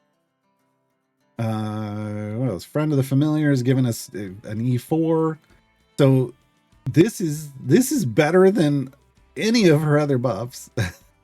Any of them. And it comes off 2 other champions. Because of 2 other champions. But now it's like unpause. Unpause. And then we lose it all, right? And then it all falls away. She just can't, the game can't, they see we're dropping back down into the 30s. And we died. The game just can't process what's going on. All right. I need to build a much better formation. I think we put her in here. We're going to keep... I'm still going to keep Ishii. We're going to keep going. We still got Diana to get rid of. Let's drop Diana. Dirty Diana. Oh. She's gone. All right. And we got this hack. We got this hack. All right. What do we got? Do we have killable damage? Yeah, we got killable damage without having to turn off the speed potions. Okay.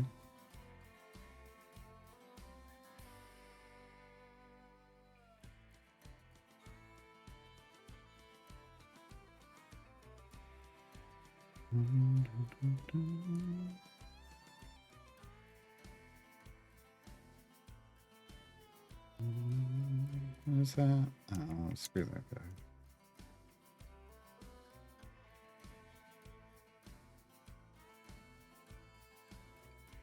How are we doing? E30s. We're into the E30s for favor. Pretty good.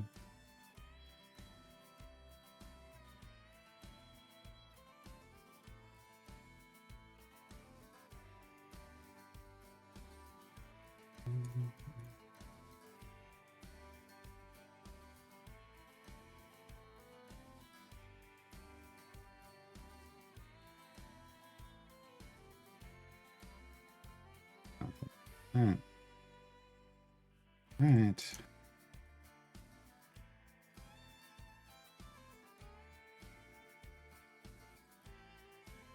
Just realized I should have.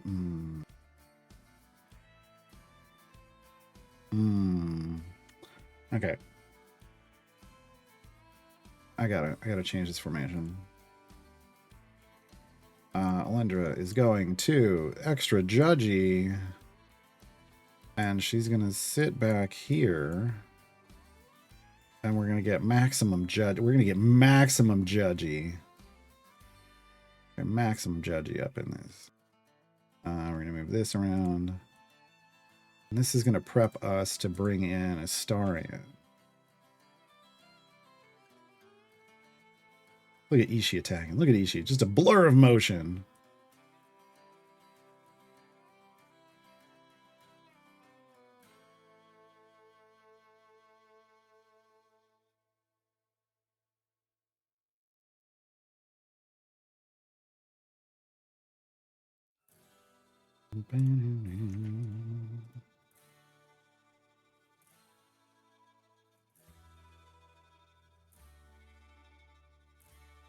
Yeah. We're doing good. We're doing good. Remember, folks, our high watermark for damage with Ishii was in the E230s. And we're in the E240s now. So we've been making good progress. She's been scooping up those item levels every night. And slowly creeping up her damage without us having to invest in her at all.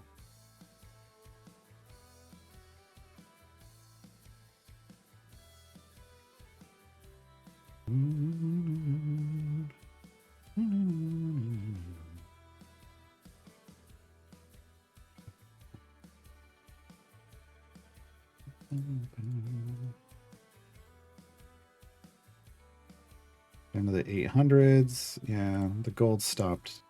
The favor stopped shooting up super high. Oh. Yeah. 37s. We're getting to the point where on the bosses we can probably turn off the potions and off the speed and get us way. Remember, we're still leaving. We're in the E240s and we're still leaving at least what E18. I don't know, E6, E15 on the table.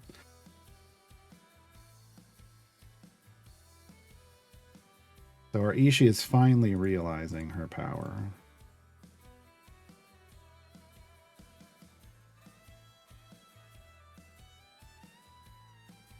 All right, let's pause.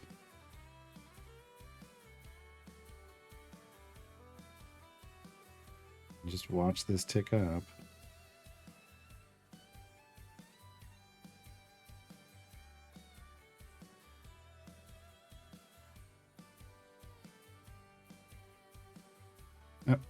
Dead already.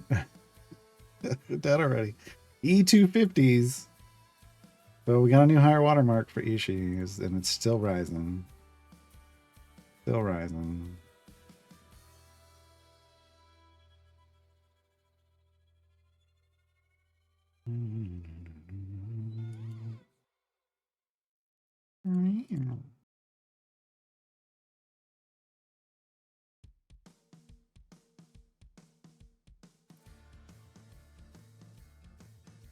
The nice thing about keeping Ishii in is we keep her gold find bonus too.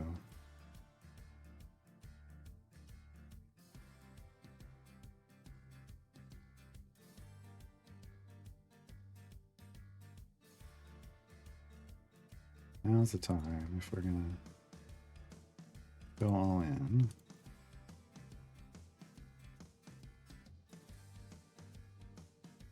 Get some multipliers on our potions. I haven't even used ultimates yet for this. And we've got multiple damage ramping ultimates. Still also don't have a Starion in. I want to get rid of Eliwick.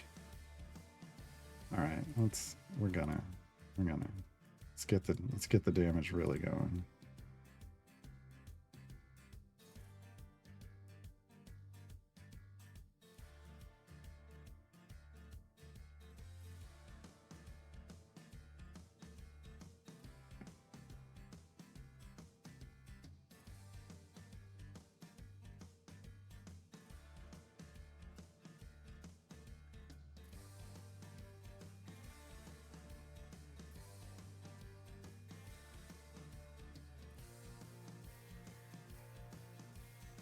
Alright, we're going to turn this back on. Arc a familiar here.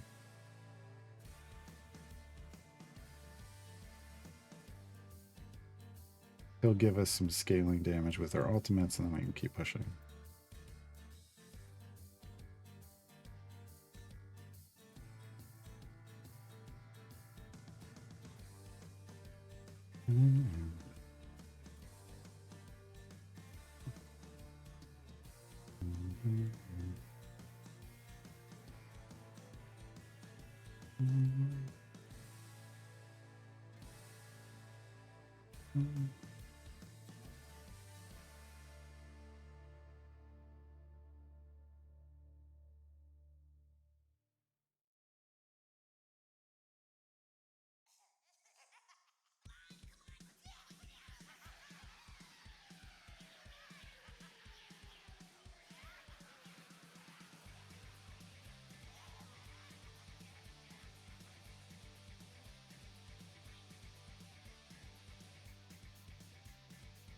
I haven't even over leveled Ishii yet either.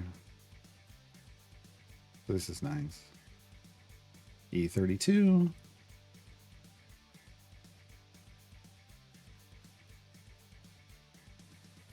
Still going. What else? Oh, I know what I need to change. This needs to then become creative camouflage. That's going to get us more damage too.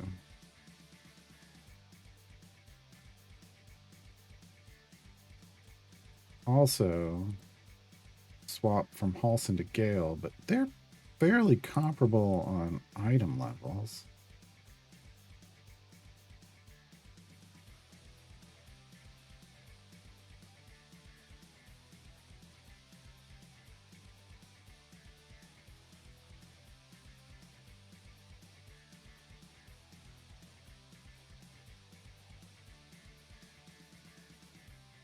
Whittle's kind of the weak link here, but she's what's enabling Ishii to go faster, harder, stronger.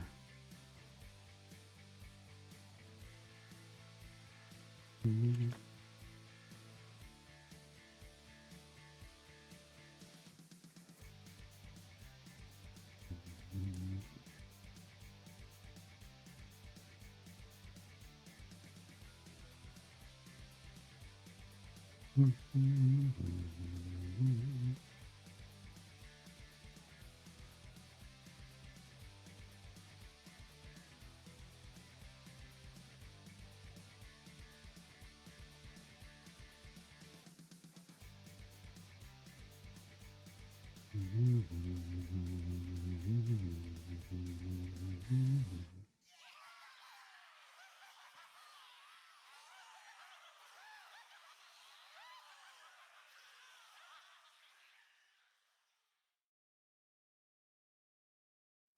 E260s.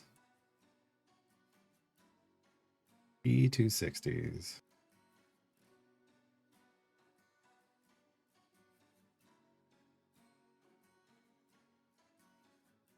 Yeah.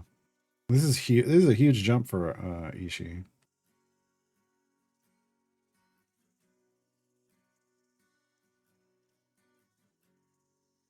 She all grown up.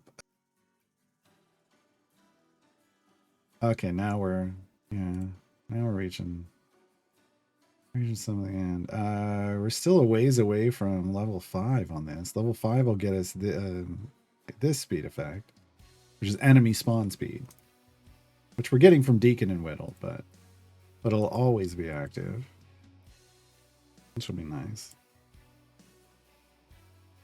Which would be nice.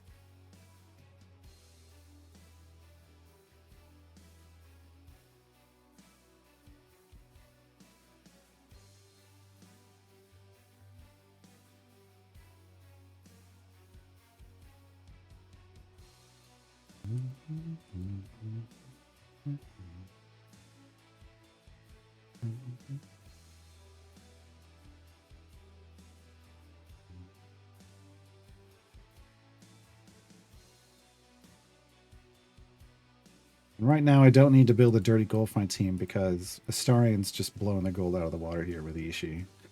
This combo is going to get us more than a dirty gold find swap would. Okay, now we need to tag and use ultimates. Yep, there we go.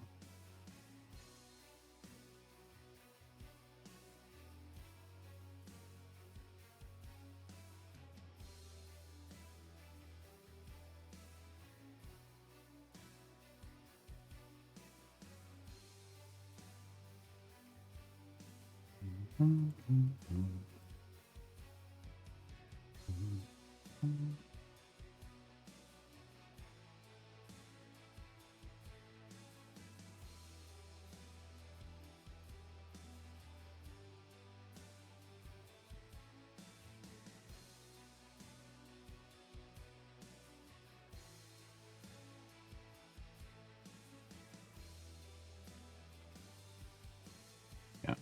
All right. 270s, 278 is our big hit now. Man, there's a part of me that's hoping we can get to like 300, but I think we're too far off. I don't think there's an optimization for path for that, but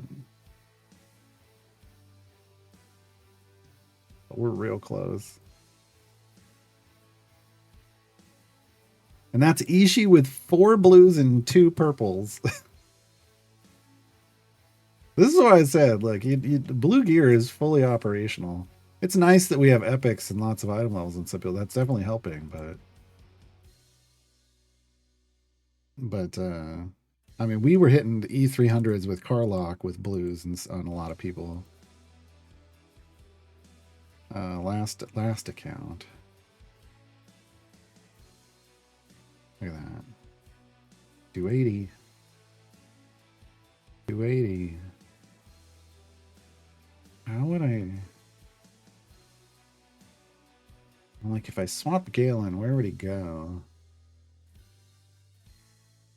He'd have to like go for Halson.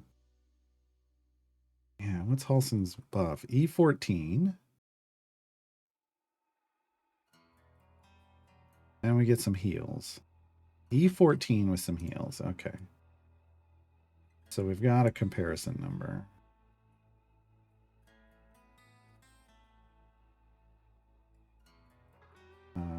Let's. We died. Okay, good. Well, not good, but I mean, that gives us a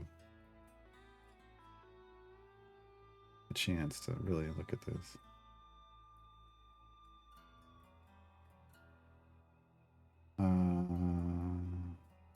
EO9 plus a debuff that's EO6.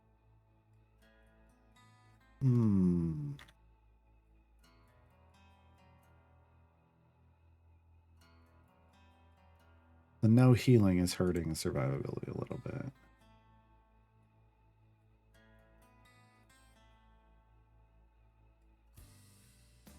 Yeah, that was only E277.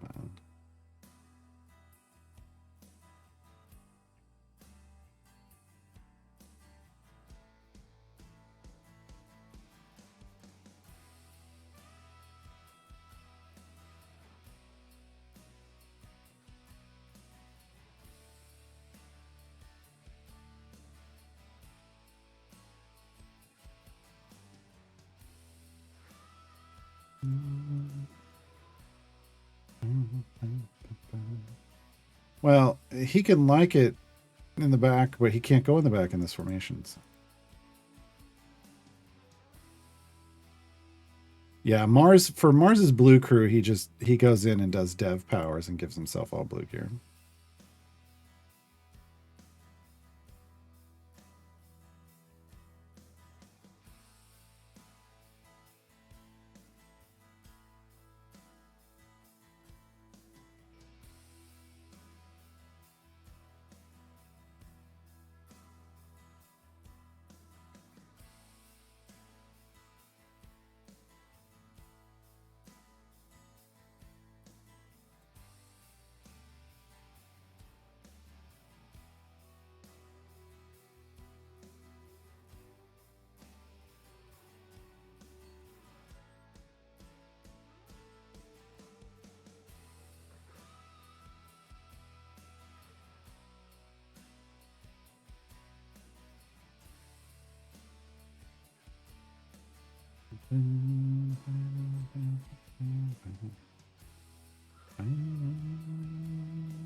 E34.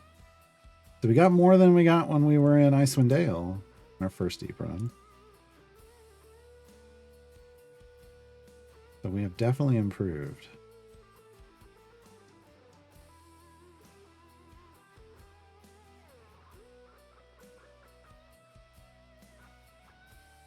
$282 now.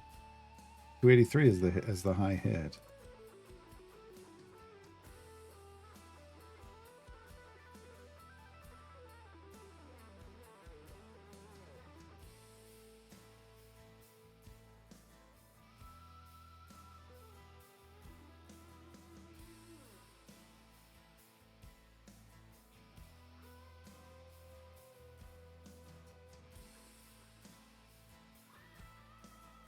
All right.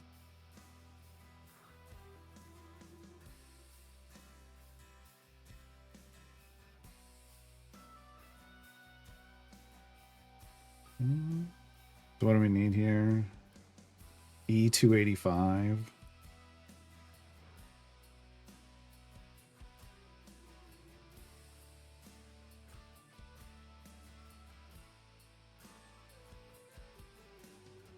And question is how long do we live?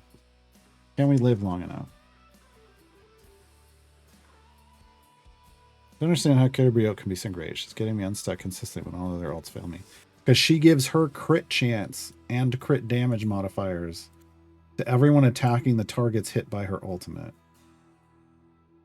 And normally people's crit chance, like the base crit chance, 2.5% and double damage, right? Catty Bree, whatever the crit chance is and whatever her crit damage is. But just to the enemies that got hit by her ultimate.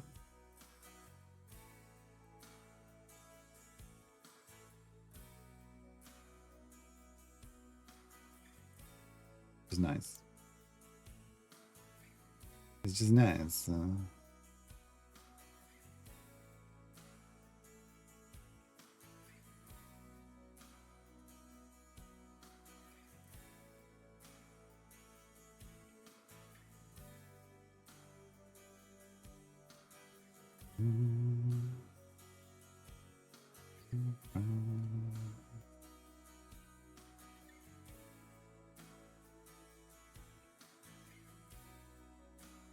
Kind of at the point where we need to see this max out. Get anything really done.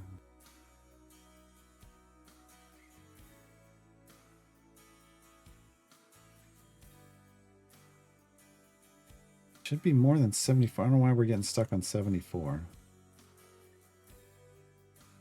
Something's going on that's limiting her ability to attack quickly. What is it?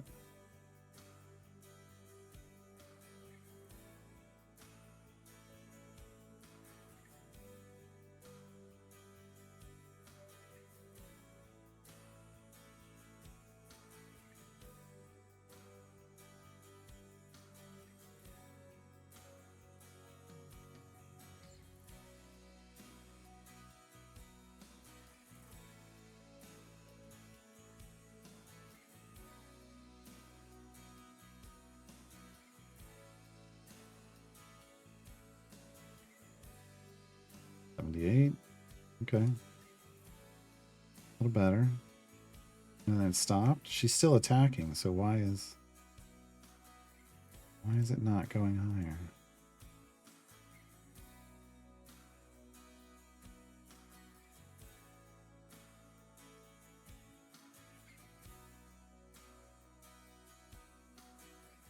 $81.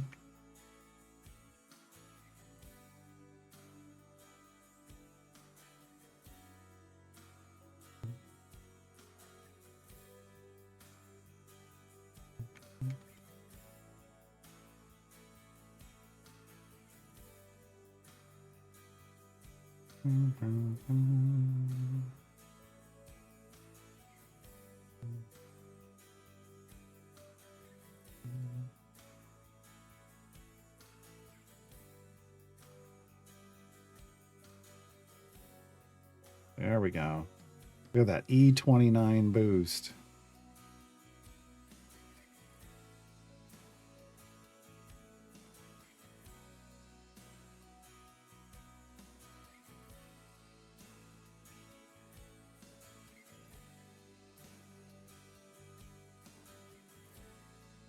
Only leaving us around 280. Oh, but we're doing it. We're dead. They're dead. 281. And once again, it all goes away.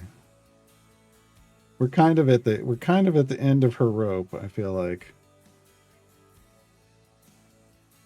281's kind of the end of her rope. E34 gold. E34 favor, excuse me.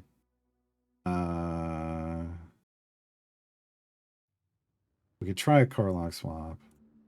Try a Carlock swap.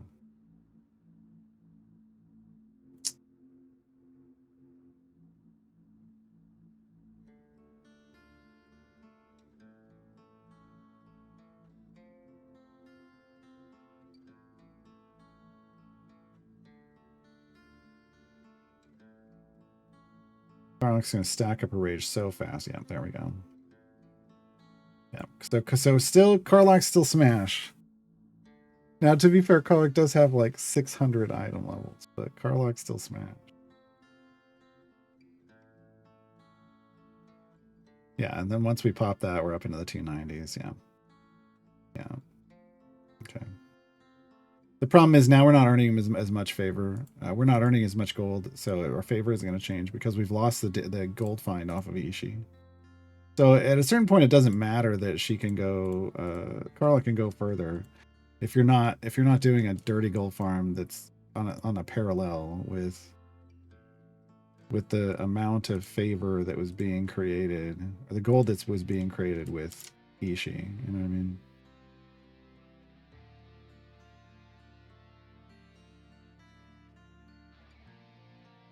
But I kind of just want to see, like, can we hit area 1000? I don't know.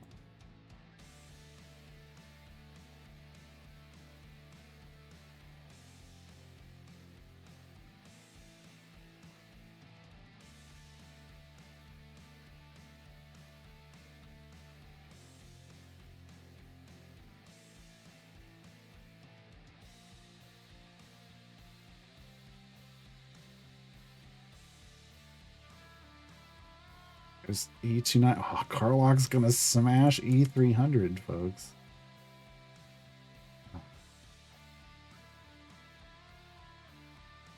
She's so much fun. Now, I want to be fair. She does have 600 item levels, but she doesn't scale super well with item level. To be clear. To be clear. She doesn't have, like, multiplicatively stacking things that have pre-stack multipliers where the item level is important.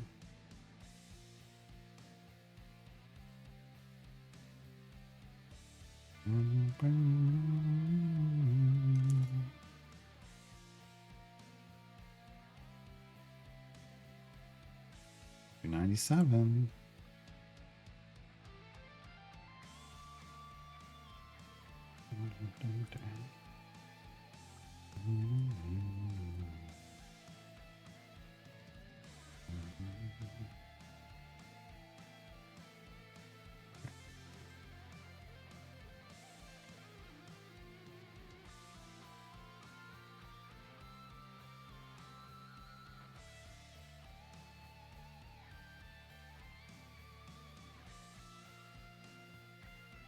$98.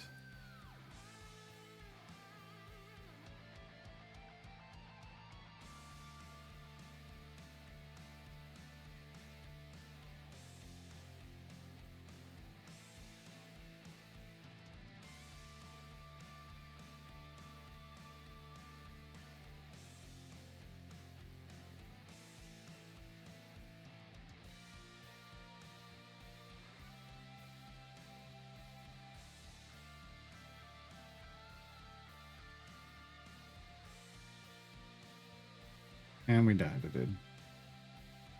Oh, we made it anyway. Okay.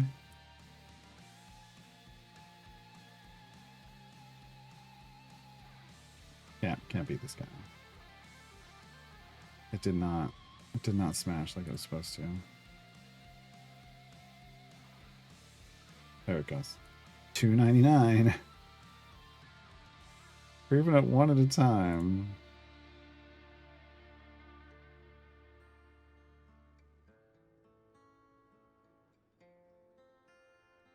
Oh, behemoth. Give me that alt. Portent. Yeah, no. No, Froghemoth doesn't want to die.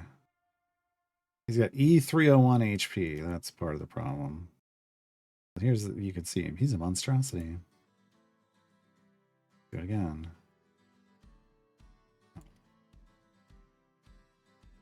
Nope. Speed potions. Change anything? I don't think so. I think we're maxed. But for some reason, we're not popping that E299 health like we were before, or an E299 damage. Kind of dropped through the floor. Not for any reason I can see.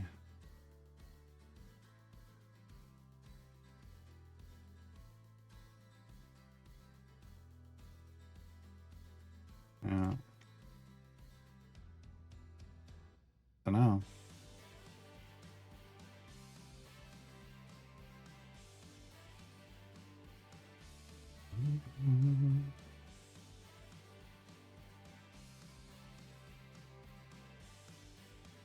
You're feeling about Blithrin? I mean, we just got to kind of wait to see what, like, if she has a pre-stack or not.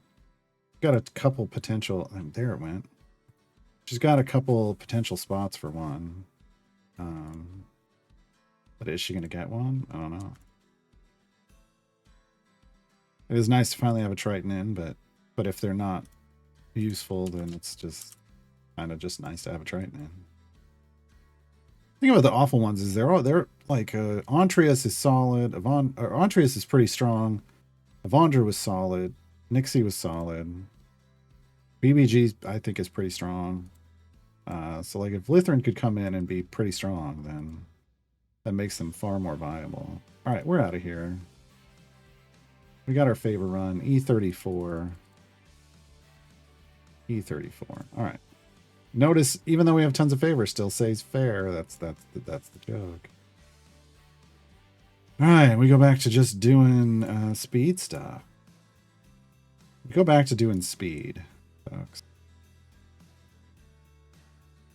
Who am I missing?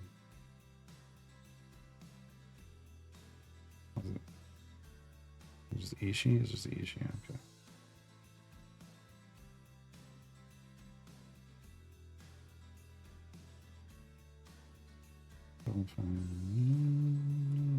There we go. I'll go buy a bunch of blessings here in a second.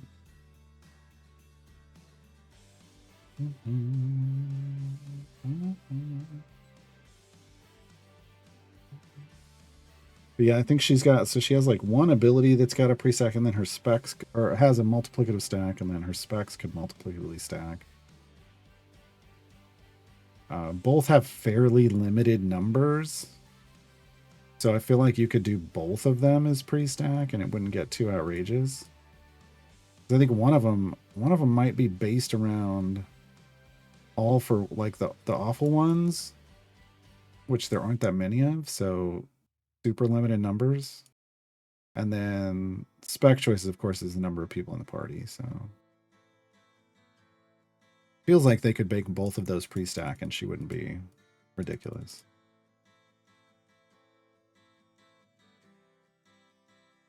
Okay, blessings. We got a bunch of stuff. Boom. Boom. Look at that. Look at that. Just maxing all this out like it's nothing. Because it is. All right. Boom. More gold from bosses. Damage champions in 7 through 12. I don't care. Elves, gnomes, and harriman. Don't care. Area quest requirements. Sure. Can I move to the next one? No. They want 42 of this stuff. I guess, yeah, it doesn't. We can just buy it because Doesn't. There isn't enough there to matter. All right. But I can't get this. We didn't get here. Base health? Yeah, give me more base. No. Okay. Damage roll champion? No. Nope. All right. All right. We'll do this one. Not that that matters. All right. 34 only got us there. We need 5E50 to get this. That's a lot of favor. It's a lot of favor. But we just got a lot more power, so... I mean, I don't know. It's not enough to get that much favor, but we still got it. We still got it. Okay, all right, chasing those epics. What we got? What we got? Come on, come on. Nope. God dang it. God dang it, you guys. All right, 250 areas. That doesn't even feel like it's worth a speed potion, honestly. Did I redo Zariel's stuff? I didn't. Oh, and now I feel bad. We had more power on the table. Because I didn't switch her over to globals. Oh, I'm bad. Oh, I'm still, well, we got a good amount of favor. Happy with it. But I didn't switch this over to globals, and I am disappointed in myself.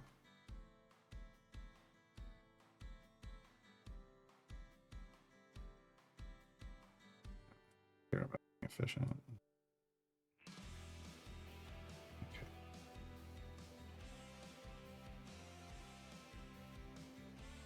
Because we're at the tier where we just need everything to move on.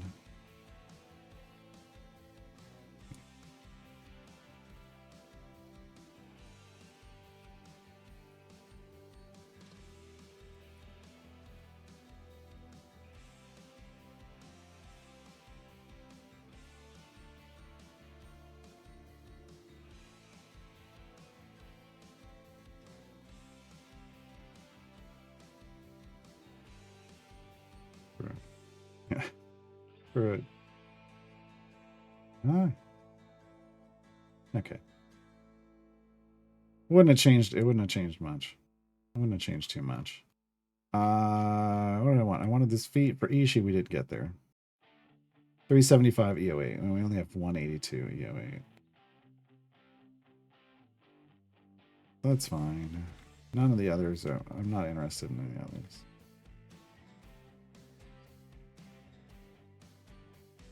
Not interested. All right.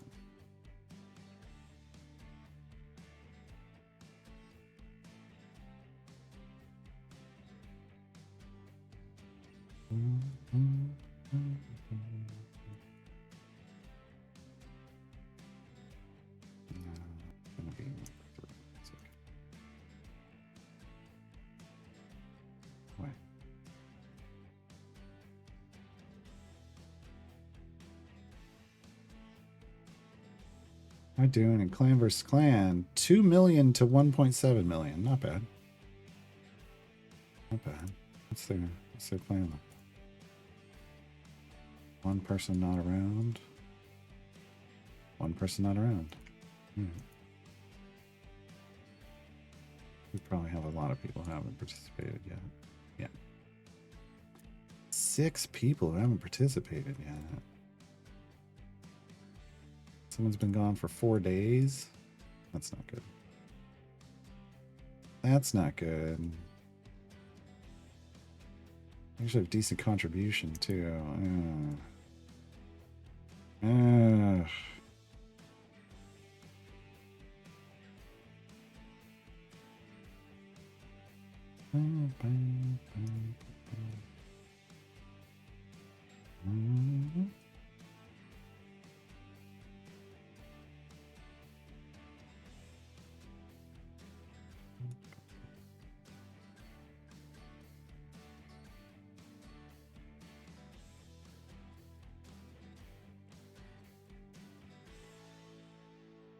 We at? No, we're close.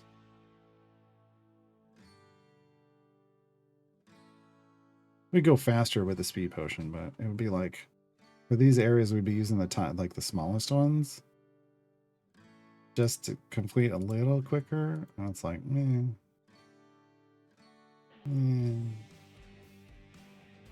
don't know that it's necessary. I don't like 2 gems, 3 moons. Let's see if we can get 3 gems.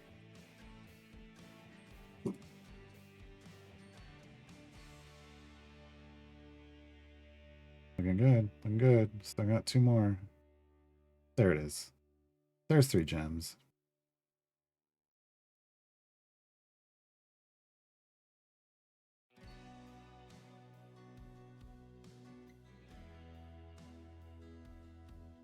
One has, one hasn't. Well, there's only one person that hasn't played in 4 days, and that wasn't one of the new people. So we'll see what happens. You know, if they don't contribute during clan versus clan, they get booted. 4 gems, hell yeah. That's what we want. Much more interested in 4 gems. All right.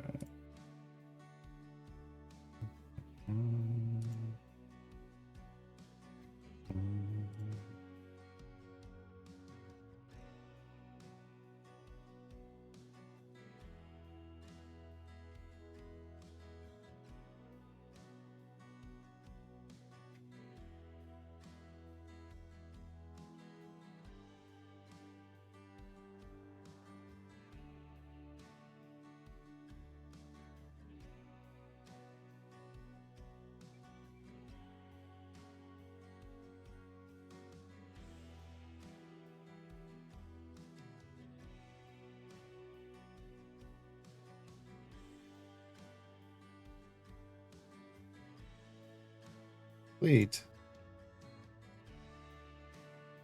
We move on. Like grab 500 more gems. We just want to get in and out of these. Oh, that was it. And we go to Prismere. Hither of the Feywild. They have this vault offers often, and what is the value proposition?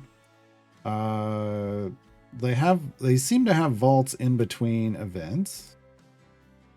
What is the value proposition? Normally the things that are in there right now, the skins that are in there, aren't available to just, you can't just go buy them. They have to come up as a random offer. So they have rotated out of the shop. They were put in the shop a long time ago, and then they were rotated out. And now the only way to get them is if they are on rotation for you or in one of these vaults, right? It also offers, you know, there's a decent, I mean, it seems like it's a pretty decent price to unlock a champion with the skin. That's usually the best, and these are pretty decent rates. But again, you can unlock every champ in the game for free. You know, skins are for fun. Whatever. But yeah, I mean, they seem like a pretty good, it seems like they actually nailed a pretty good pricing for these skins. Especially, you know, if you're also unlocking the champion too. It's just, and then there's a pack to add gear to them if you want to have all of it. But in the past, it's not always this vault. They do different kinds of vaults, and it's always things that just aren't always available. So like the first one was platinum chests, which you could buy platinum chests for every event champion in the game, which usually, again, isn't a thing. Usually the option to buy those is if they're in the event or if you've done a time gate for them, then you have the option to buy them. Otherwise you can't. So that gave people a chance to just buy chests for whatever champion they wanted. Then there was the others they had a golden epic vault. So getting these, you know, these like gilded cards that are golden, for a selection of champions that you owned. They didn't make everything available. It's always a selection. And they did a familiar vault. So, you know, giving you access to familiars that may not be accessible in the store currently. That kind of stuff. I think it was a good idea, you know, for people who want to support the game financially. gives you more opportunities to do it as long as you don't own everything already. And there are people in this community that own everything already after 7.5 years. Okay. Okay. 8 is enough. No, not though. Oh, man, baited. I saw 2 and I saw one was a consumable. I was like, then the others are not. No, it's consumable as well. God dang it. God dang it. They got me. They got me again. Yeah, Lurking Rider has all the skins and familiars. Yeah. Some people have all that. Yeah.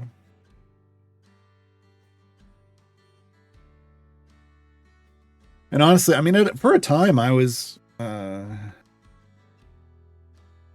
like, there was a time probably in, and I don't even know what year. Probably in the years, well, maybe 3, 4, 5, somewhere in there, where I had the disposable income that, you know, I was buying a lot of the skin packs. I was buying, you know, if there was a good golden epic pack, I was buying that. If, you know, the only thing I wasn't, you know, if it was affordable, I wasn't buying the super pricey ones. Yeah, so that's, you know, on my main account. I put a decent amount of money in this game. Now, I obviously have made more playing it than I've spent on it, but that's just job, right? Job make money. Yeah.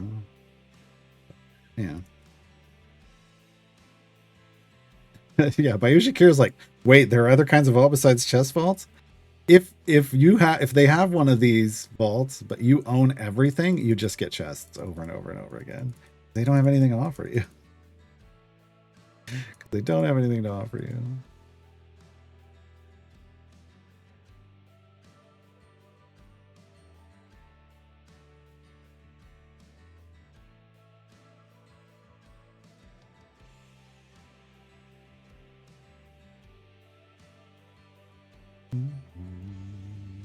And that's where people get so mad when games do this, but I'm just going to say this from the perspective of you don't have to own everything, doesn't have to be made for you. We had this conversation earlier. From the perspective of everything that gets made isn't for you. This is the kind of scenario where I understand in some games where there are like skins that are super pricey. Like, you know, in this game, it would be like, you know, what if they had a skin that was $50, but it had not just new art, but new animations and for just their movement and attacks and everything, like really cool ones, and probably new effects on the ultimate. That would be something they could, you know, conceivably do if they had enough people that were looking to invest, you know, spend that were big spenders that way, right? Because it lets people support the game, get something cool, and they make a lot of money, right? Which there's nothing wrong with games making money as long as the game is enjoyable and everything isn't locked behind paywalls. Right? It's not even whale bait, it's just whale food. It's whale food. Yeah, absolutely. Kraken food. In other games it would be, you know, Kraken food. Here it would be whale food. Hey, feed the whales. Feed the whales. You know.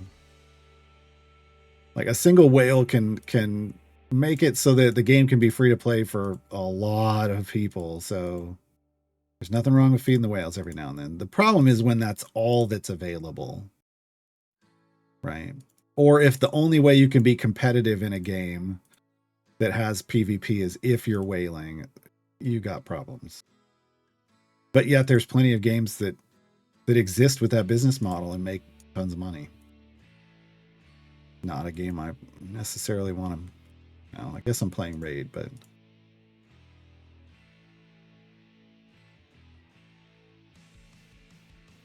But I didn't play Raid for the PvP, to be clear. Still don't. Yeah. So. But yeah, so yeah, you're a dev, you know. Yeah, but that's what we're talking about. That's what these are. It's just, it's a way, like, they're like, well, we need to encourage people to spend in between events. What if we give them access to stuff that normally they don't have access to? It's a good idea. A good idea.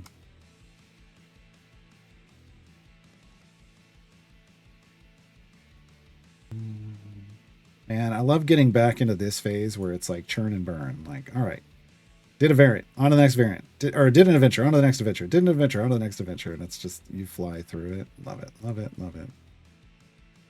Love it, love it, love it.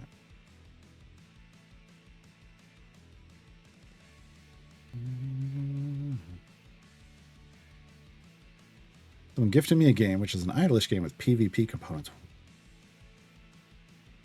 Same basis as a lot of others, so I'm doing well. I keep getting asked to join pay-to-win guilds. Oof. If you don't get, I'm not interested at all, yeah. I mean, that's... Look, Bayushi Kira gets...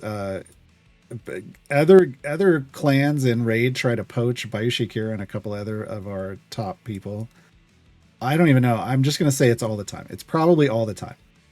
And they only talk about it every now and then. It's probably happening constantly. because we're a casual hardcore guild.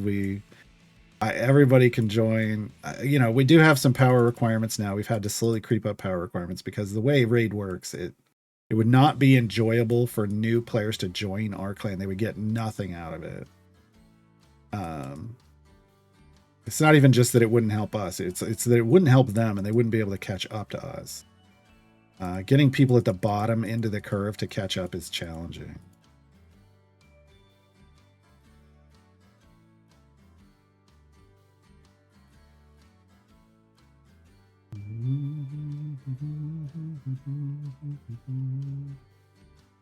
And we're on ad breaks. I'm pausing the conversation for a hot second. What do you got for gems? 2,400. Hell yeah. Good day for knocking out these epics.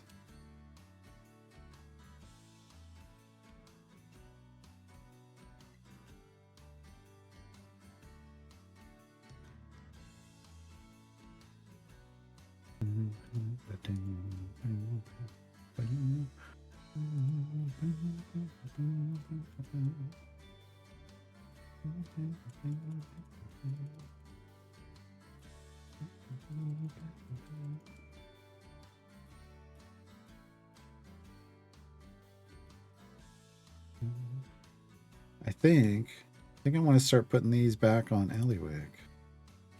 Now that I know we have a lot of room for her to grow.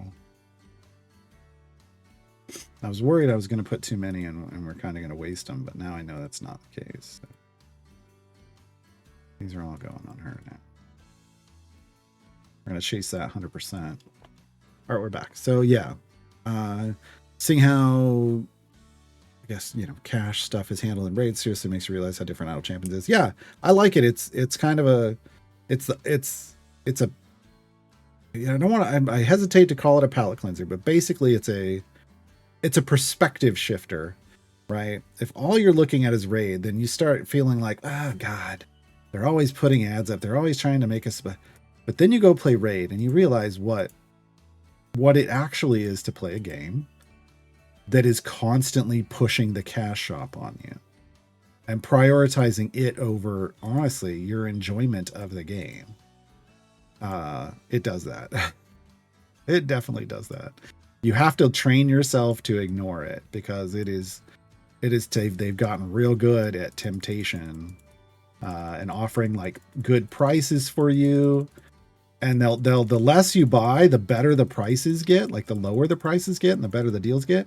And then as you start to buy, their algorithm shifts pricing up. It gives you more stuff too, but it's constantly, it's teaching you that their algorithm literally teaches you how to whale.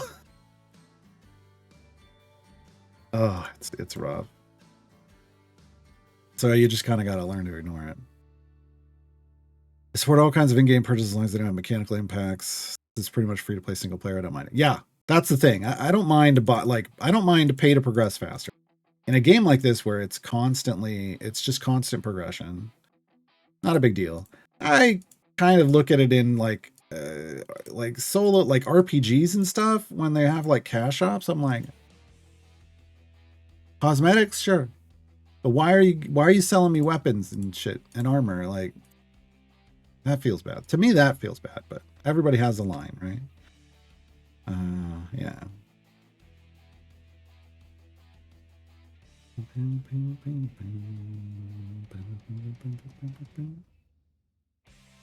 That's funny. I do well in live arena, but no one tries to recruit me.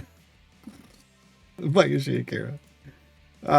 So it's funny that they do that against you in live arena too. It must be the champs you're using, honestly. Probably what it is.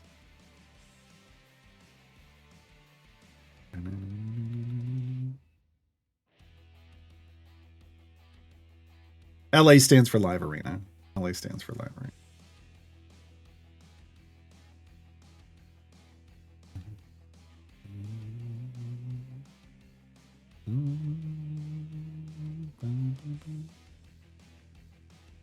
Yeah, it's the champs using it.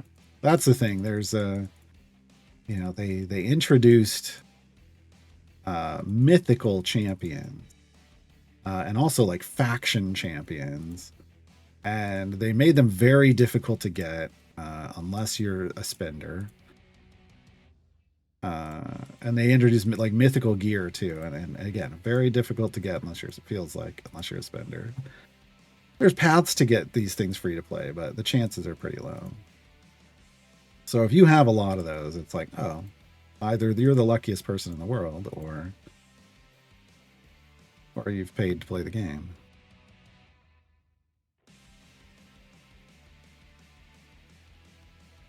It was Red Dead Online. That was a paid game with exorbitant game purchases. Not really a fan of that. And again, like for me, it's like,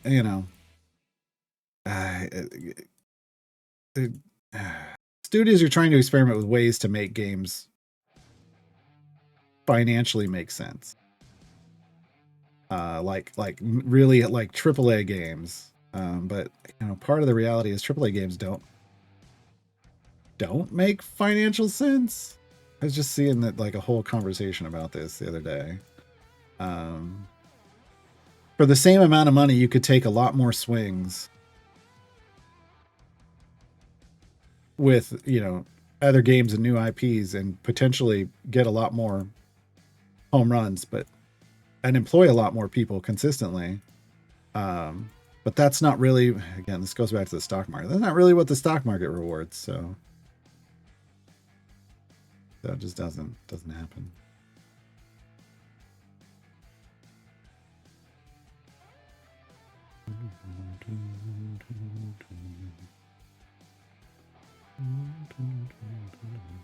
Yeah, I mean that's the thing. That's why I said the clan system is really cool about working together and everybody benefiting from rewards, but only if everybody is participating. So that's the one thing that'll get you kicked out of my clan, is if you're not participating in the stuff that basically gets you free, like this. So CVC is a clan versus clan, and this specific version of it, there's clan rewards. So the clan can unlock rewards for everybody. Like a handful of people could unlock the rewards for everybody, but only if those other people do the minimum amount to qualify for the rewards. I kick people that don't do the minimum amount, because if you're not willing to do like really the bare minimum, I mean, it's very little to get a ton of free progress provided by the rest of the clan, then you're not really here to play the game. And we're not going to just sit there and let you, there's other people that could be in the clan and contributing, right? We'd rather everybody, at least contribute the minimum. I don't get super picky. I literally have it at the minimum for the game. The clan leaders can set it at a higher contribution amount, and I've set it at the game minimum, and people still don't do it. And I'm just like, okay, can't, I can't keep you. It's insulting to everyone else. It's just insulting to everybody else. But yeah, other than that, you know, we try to encourage people, help people with their builds. I'm not good at it, but other people are.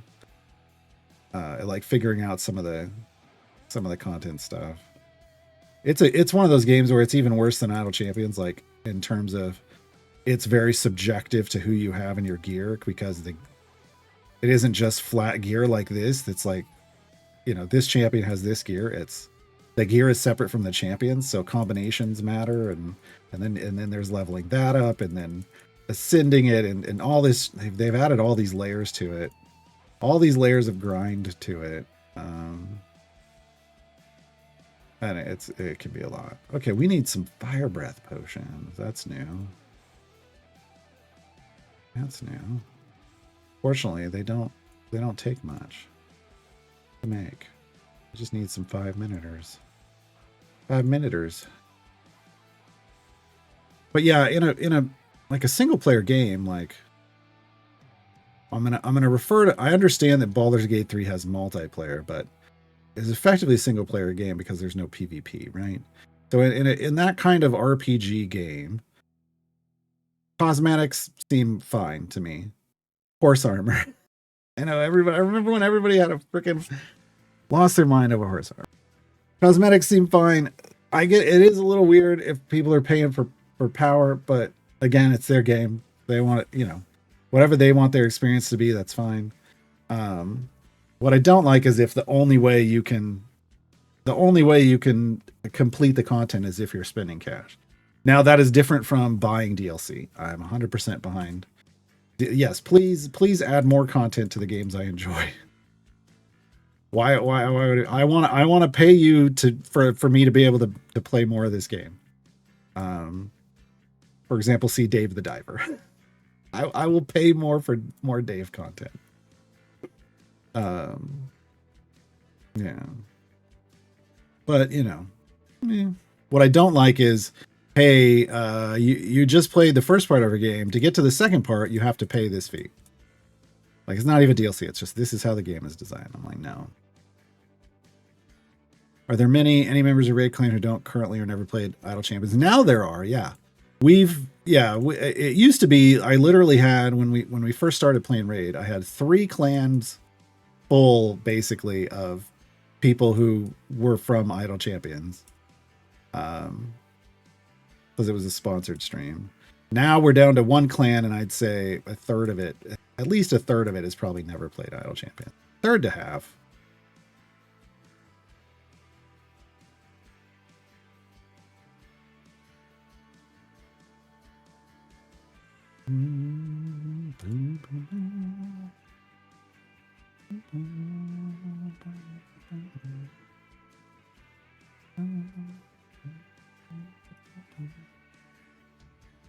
But that's like when we went to play that, I was like, hey, I got a sponsorship opportunity. I'd love it if you came and supported me. Try the game. Just download it and try it out. You don't have to spend any money. You don't have to keep playing it. It just helps me for you to show up, download the game, and play for a bit. Literally. That was a huge sponsorship for me. If I could get those more often, I'd be in a much better place. But they're very rare, apparently. So a lot of people started it, right? Yeah, it got me a new computer. That's how I got my new computer. A lot of people started, but not a lot of people stuck around, and that's totally okay. I wasn't mad at anybody that wanted to stop playing. Like, one day I might stop playing. I mean, who knows? It is a time-consuming game, and at a certain point, I struggle at times with like the amount of time I spend on it and the amount of progress I'm getting out of that time. Sometimes it doesn't feel worth it, but sometimes it does. It kind of it's a little bit of a yo-yo right now. It's in a little bit of a yo-yo place right now.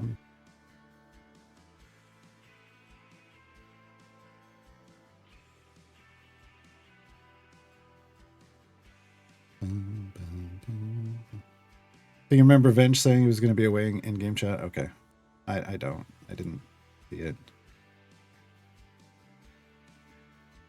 They brought Horus Armor back for the remaster. Good. When they remastered Final Fantasy VII broken into parts that reached full game price and delayed, it killed my hype. Ah, yeah, I could see that, yeah. I could see that feeling real bad. Absolutely. I'm just going to 400. Yeah, fine. What's our gems at? Oh my god. Oh my god. I have not been paying attention. I've been trying to spin those down faster. All right. Love it. Love it. How low can we get our counter today? We got about another half hour on the stream. We're at 8 epics needed. I mean, we could have one really good... I'm like, we could have one really good run of luck, and we could get full epic. Here's the problem. The event starts tomorrow, and all of this grinding goes away, because then I'm doing event stuff. It doesn't reward the same amount of gems. I mean, the bosses do, but I'm getting like 800 gems just for doing this, and I'm not even having to do much. That's what we love. It doesn't take long. I just set it and forget it. Level things up. If I had more familiars, it'd be nicer. But, you know. Well, let's see. If I pulled one off the field and this one off here, I could have 4 down here. But still not enough. Still, I'm 6 short from automating this formation. 2 in the background party. So technically I'm 4 short from a fully automated formation. There's 1 still over here in patrons, I think for Strahd that I didn't buy.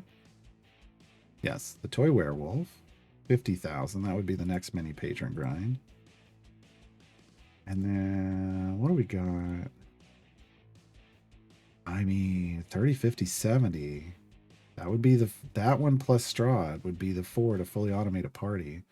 And then there's still 4 more available, but that's lots. That's lots of stuff. All right. The full automation is within I would say within our reach. Within our reach.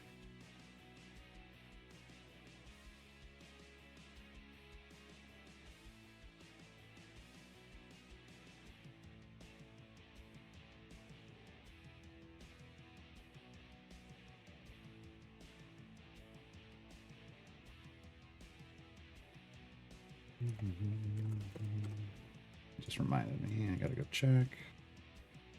Something over here. Speaking of sponsorship interaction opportunities, hold on. I invited anything else?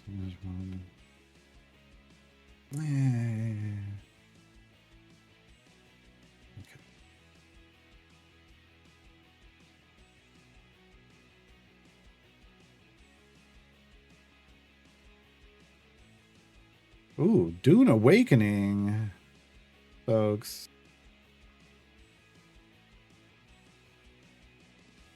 Dune Awakening is a thing. They got a beta weekend coming up. When is that? This weekend.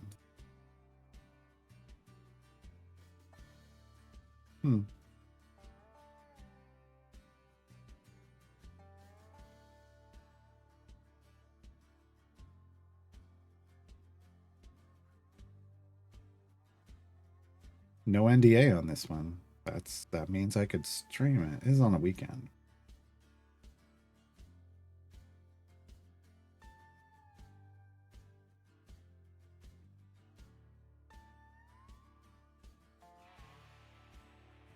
I don't. This is like a survival game set in Dune, and I don't usually do survival games. Is what it feels like anyway.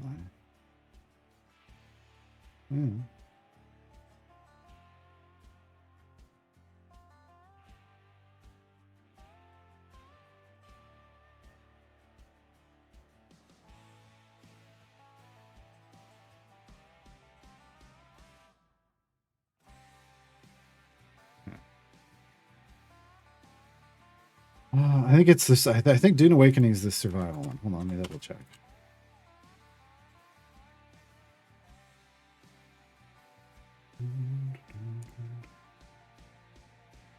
It's both. Didn't want you to autoplay. Multiplayer survival game. Let me. More than just survival. Dune Awakening offers a large-scale, persistent, and highly immersive world with social hubs bustling with other players, server-wide politics and intrigue, and a cinematic storyline that will leave you at the edge of your seat. That's their first paragraph. Rise from survival to greatness and challenge the power of an Imperium in Dune Awakening, a multiplayer survival game on a massive scale. Survive the Samware, craft your ornithopter, build a fortress, and ascend to power on an open world Rakish shared with hundreds of other players. So it's multiplayer survival. I don't know. We'll see. Maybe. I don't know. I don't know that I'm gonna ask for that code right now, but maybe I'll pay attention to some of the people playing it and see if it looks interesting to me.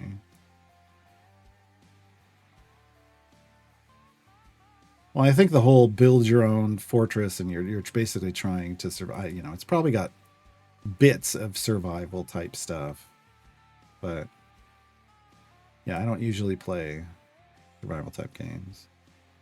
But that also just means that I haven't made a game that I like yet. New Stellaris DLC is getting dragged.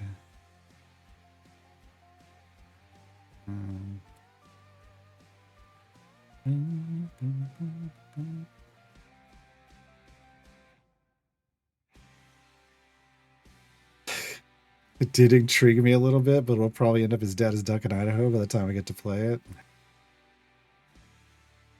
Look. I mean, all I hear when you say that is, well, it's going to die off and then it's going to come back again. It's going to die off and it's going to come back again. It's just going to be cyclical. It's just going to be cyclical.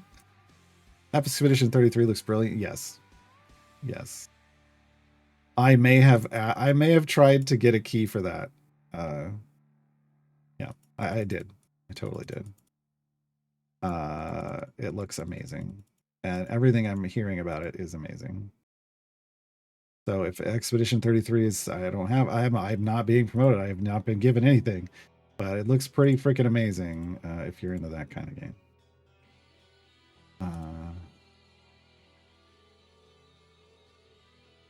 Yeah. Thought multiplayer survival was an old trend, with the new trend being an extraction shooter. Yeah, extraction shooters are definitely the new trend. They absolutely are. And I was watching some Marathon. Marathon was a game I was waiting for. I don't even like shooters, folks. But I was waiting on Marathon because I knew somebody that was on the team.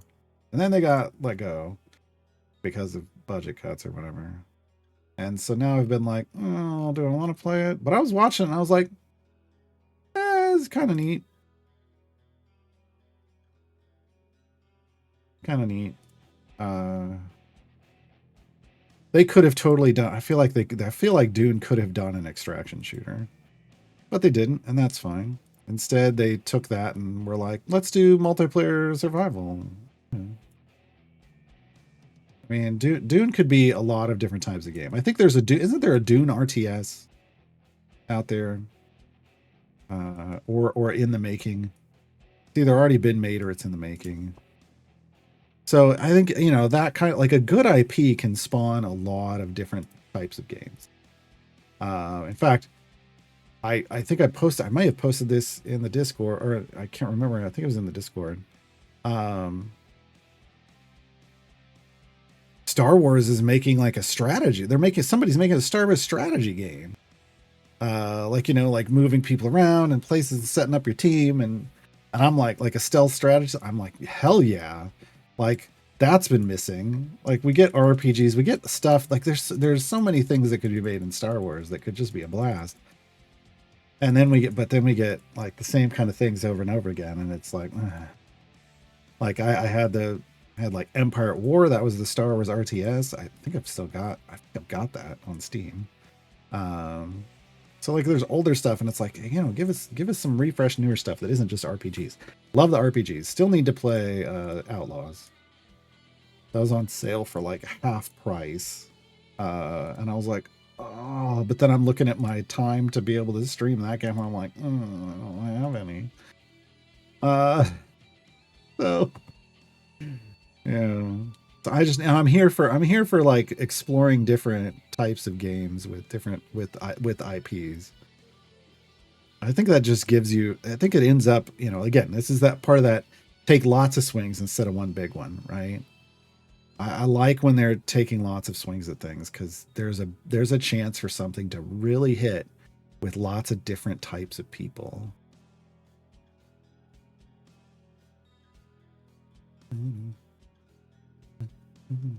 Oh, the Pixel remasters are on sale. Look, obviously, I fully support that. I loved playing through those.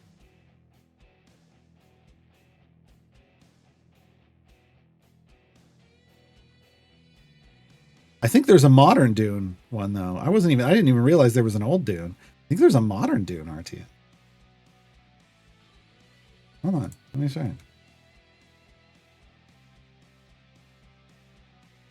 Yeah, it's called Dune Spice Wars.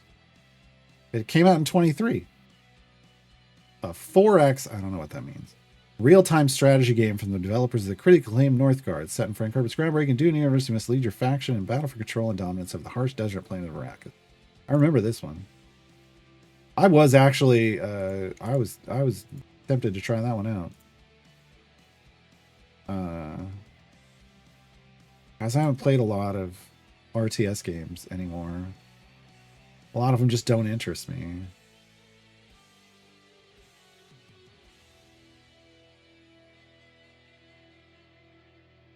Yeah, I don't know. Hold on. Let me scroll down. I don't usually care about reviews, but it's mostly positive. It's mostly positive. Okay. First negative comment is not useful.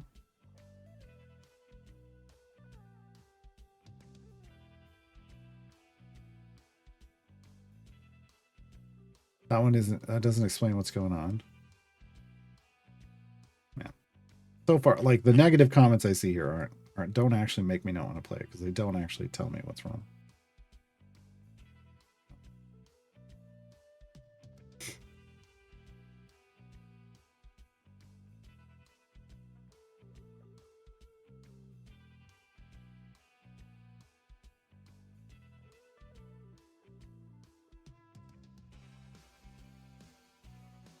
Explore, expand, exploit, exterminate. What is it? Oh, 4X. Is that what it is? Okay. Interesting. Yeah, I've no. I don't play that type of game enough to know what that even was referencing.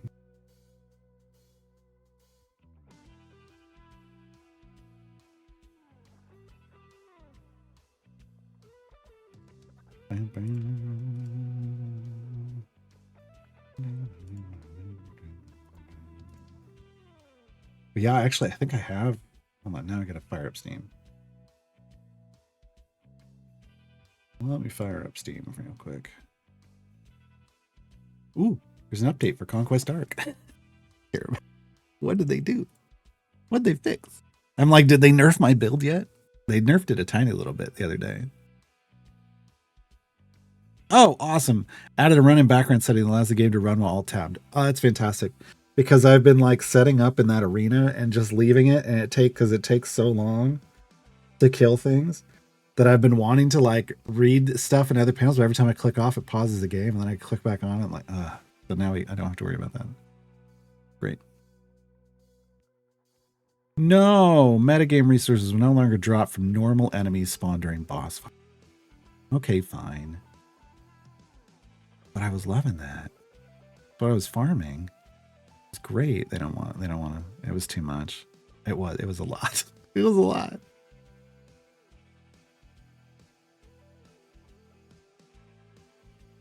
Oh, they nerfed the movement. Right. Okay.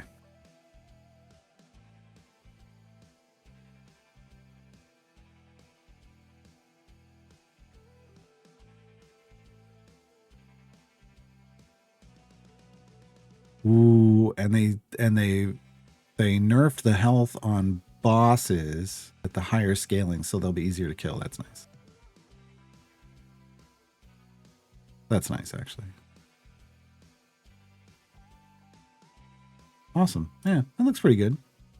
That could change it. Looks like could change it. All right. What was I looking at though? I was talking about Star Wars. The Conquest Dark has just got me distracted lately. Oh, Star Wars Empire at War. Wasn't that the one? I think that was the one.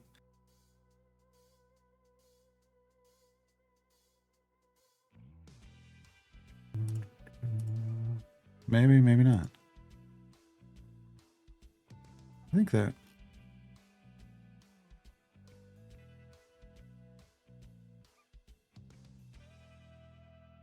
Yeah.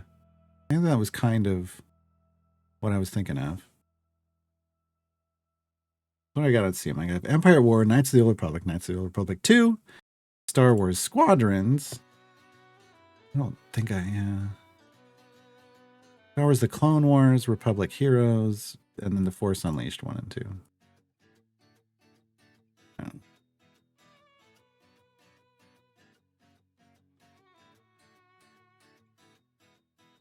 Okay, we died at it. Why did we die at it? Oh, it's her.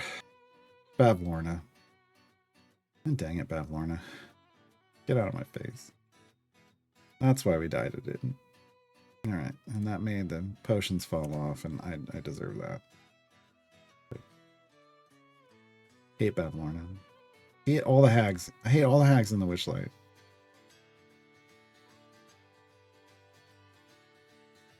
Empire War and Forces of Corruption expansion. Yeah, I think that's the gold edition has them both, I believe. Is what I was just reading.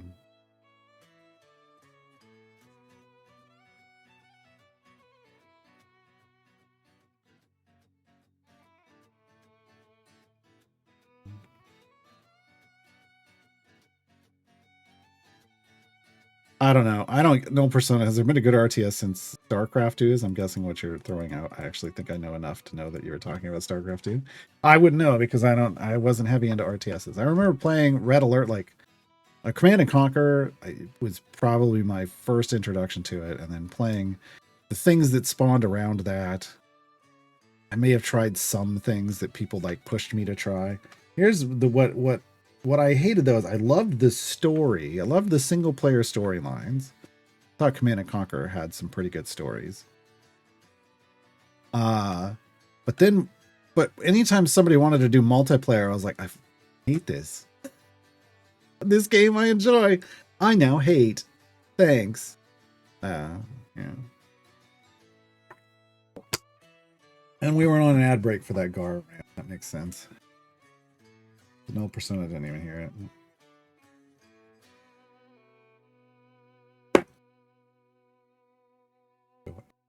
Go away.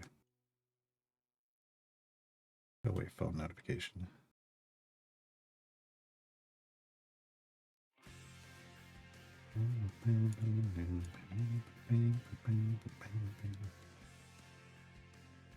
$500.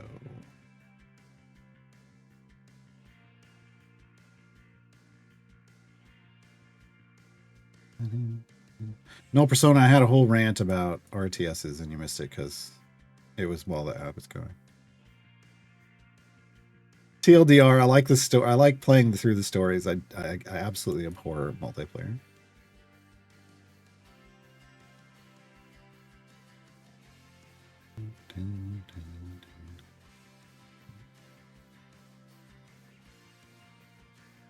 I remember Yuri's Revenge. I remember Tiberian Sun. Yeah, I really enjoyed the stories, and I really enjoyed playing through the single player campaigns of those. I even played Warcraft before it was World of Warcraft. Was it the Frozen Throne? Was that Warcraft 2? I don't know. Played that, enjoyed the hell out of that, and then my roommates were like, "Yeah, we should get this." And I played through. I'm like, "I really like this." He's like, "Yeah, let's connect all our computers to the LAN and play against each other." And I was like, "I don't know if I'm gonna like that much." And I was right. I didn't like that at all. I didn't like that at all.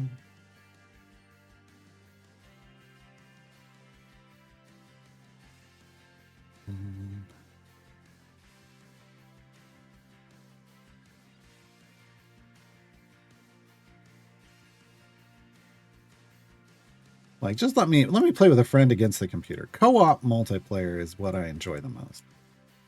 Can I do like PvP in things? Sure. It's just it requires a whole different mindset for me, and it's not always one that I enjoy. I've played lots of. We've talked about it. I was the unofficial king of the pirates in a pirate MMO that had PvP. Obviously, I could do it. It's just that's not always what I'm playing the game for. And when the PvP is a completely different strategy to the PvE, it's like, I think you made your game wrong, and now it just makes me mad. I don't want a PvP. Like I like it when they coexist. Like the PvE. If you design, to me, if you design a game well, your PvE teaches you to PvP. Everything layers and supports, but that doesn't really, I don't feel like people get that. But that's just, I guess, my preference. Because when you make them too far apart, then the two groups hate each other. And why would you create a hateful situation like that in your game? Warcraft 3 was Frozen Throne. Okay, I remember playing Frozen Throne. But I don't remember how many of the Warcrafts I played.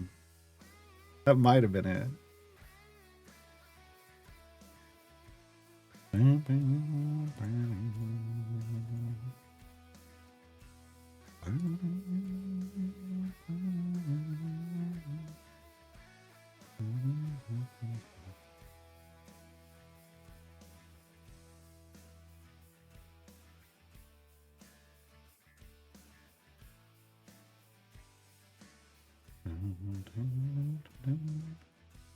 I think I played, I don't know which StarCraft, but I definitely played a StarCraft at some point. And was like, eh.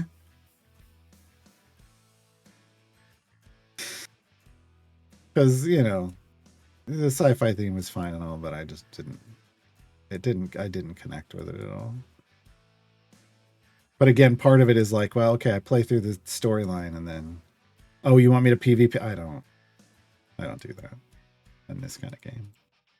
No, thank you.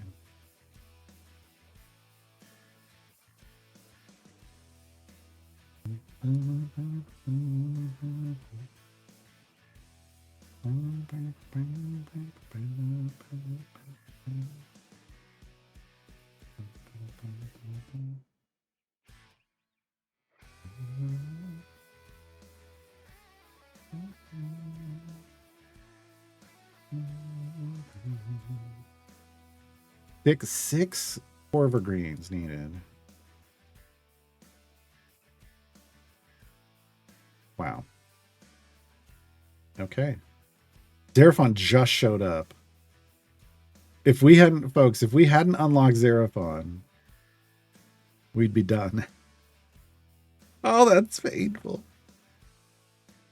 Oh, that just hit me. We just unlocked Xeraphon yesterday. If we hadn't unlocked them, I'd be full epic on my corn evergreens.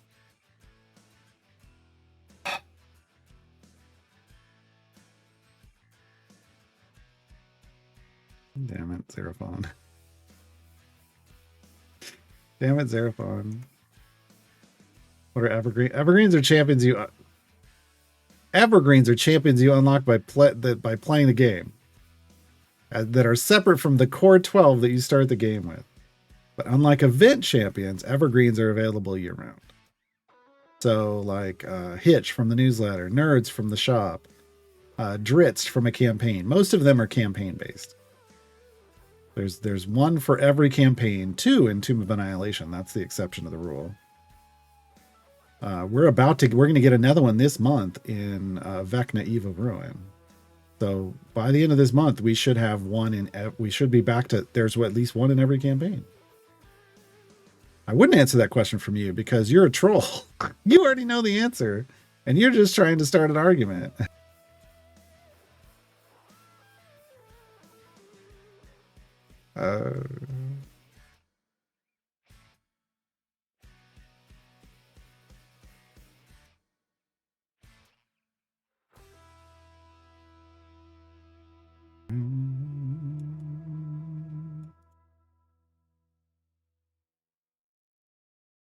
Once upon a time, we had an eventer green. Like really, the Corver green, what I call so core and evergreen, they were originally two separate groups of champions, and now CNE made some bad decisions. That's what we're gonna state, and now they're separate, and now they're trying to combine them. But once upon a time, there was an eventer green, which means it was an event champion that could be opened, that could be earned via a campaign unlock. They fixed that real quick, like within 24 hours. Basically, they had put I believe it was a skin for Averin, in one of the campaigns, and for some reason it was coded to unlock Averin if you didn't own him, which usually those unlockable skins don't do. So for like a 24-hour period, we had an eventer green, what I call an eventer green, because a Corver green is Hitch. Basically, you start the game with the first 12 champions. You don't even really have to have played it before you could sign up for the newsletter and get Hitch right away. So he's basically a core champion, and so he's like the Corver green. But Averin was an eventer green for one brief moment in time. One brief, beautiful moment in time. Is it possible that without Xeraphon that the epics you got would be dupes? No. You can't get duplicate epics as long as there's a place for them to fall. So, yeah, we've never got dupe epics. And we won't get one until we're full epic. That's kind of that's why this is a milestone. Specifically because once I get full epic on my core and evergreens, then when I open these chests, patron chests, and they drop an epic, it's guaranteed to go to an event champion, because all the core and evergreens are going to be epicked. It won't dupe onto them. Whereas right now, there's 6 epics could go from this to core or to go to event champion or evergreen champions that are core and event evergreen Corvergreens. We're just going to use that term, and I don't want that, because I'd rather just buy chests with gems. It's just more efficient to buy chests with gems and get them epicked out, and then save the patrons for later.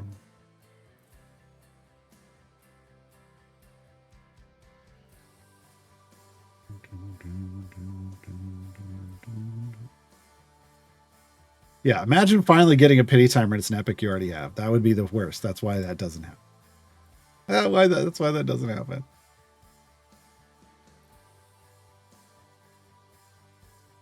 And that's a great feature they added to this game, because otherwise it would be it would be super grindy, right? People think it's grindy now. It'd be super grindy.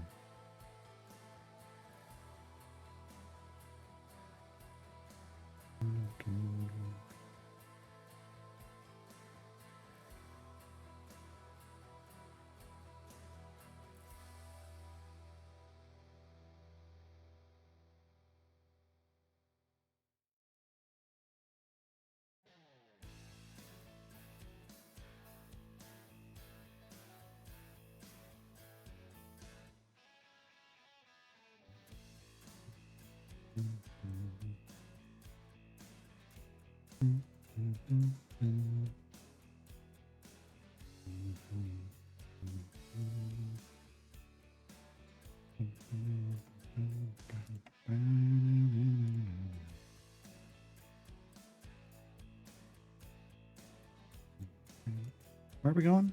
500. That's 1,000 sweet 1,000 gems. I love it.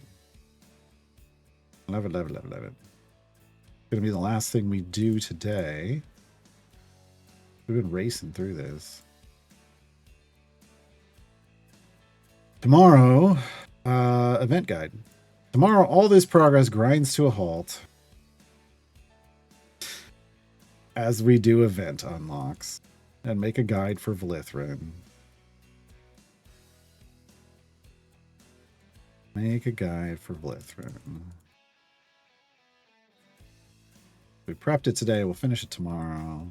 And then I'll put together an event guide and post it as well. And then I need to remember to update. Might wait. That's gonna have to wait till like Thursday at best, or the weekend, to update all the guides for the other Flex champions, just to make sure they've got their event buffs listed. Don't think I did that last event. Makes me mad because it's the only time I can get that data. Which means I'm not going to be able to update those guides until next year. All right, pity timer. One last one. Who gets it? Oh, beat. Gale. God dang it, Gale. Ashara. Ashara gets marked off the list. Awesome. On bet.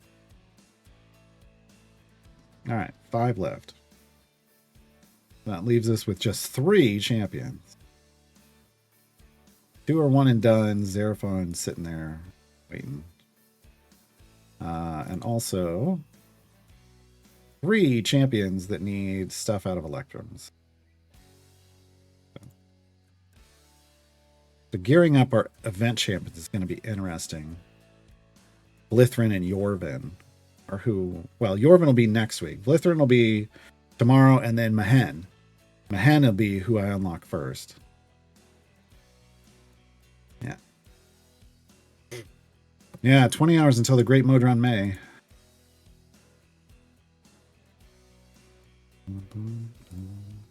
We didn't get Olcoria or Rhea. They're both sitting. Olcoria's sitting in Waterdeep going, you didn't even try. And Rhea's like, I mean, I'm not that far off. What do you do? But Olcoria's like, you didn't even try. You just straight up left. And we did. We did. Absolutely did. Mahan will be unhappy you didn't time gate Freda. Yeah. Look. He's gonna be in my party to make me money, not give me commentary on who should be in my party. Alright, hold on. Let me get I wanna get to, just because I want to get to 500 so I can buy 3 more gold chests before the end of the stream. Come on. There we go. Okay.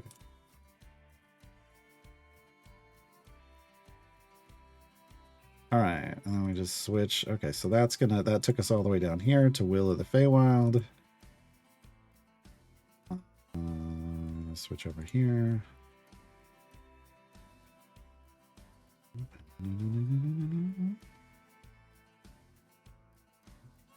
Change this to Ishi Farm.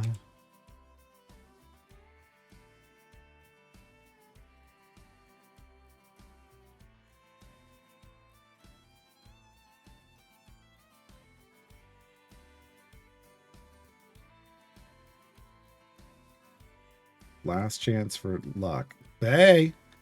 Xeraphon. Okay. Okay.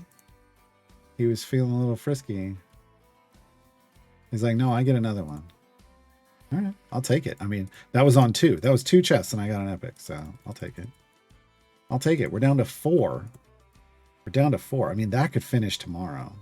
Honestly. It really could. Where's Sheila at? Scavenging 6281 out of 8,000. So she's really caught up. She has done way better in the background. Like overnight. Not in the background. Overnight than in active parties. And Ishi's got 7 stacks that she's got to burn overnight. She didn't burn all of them last night, which is weird. Oh well. That's going to be everything, folks.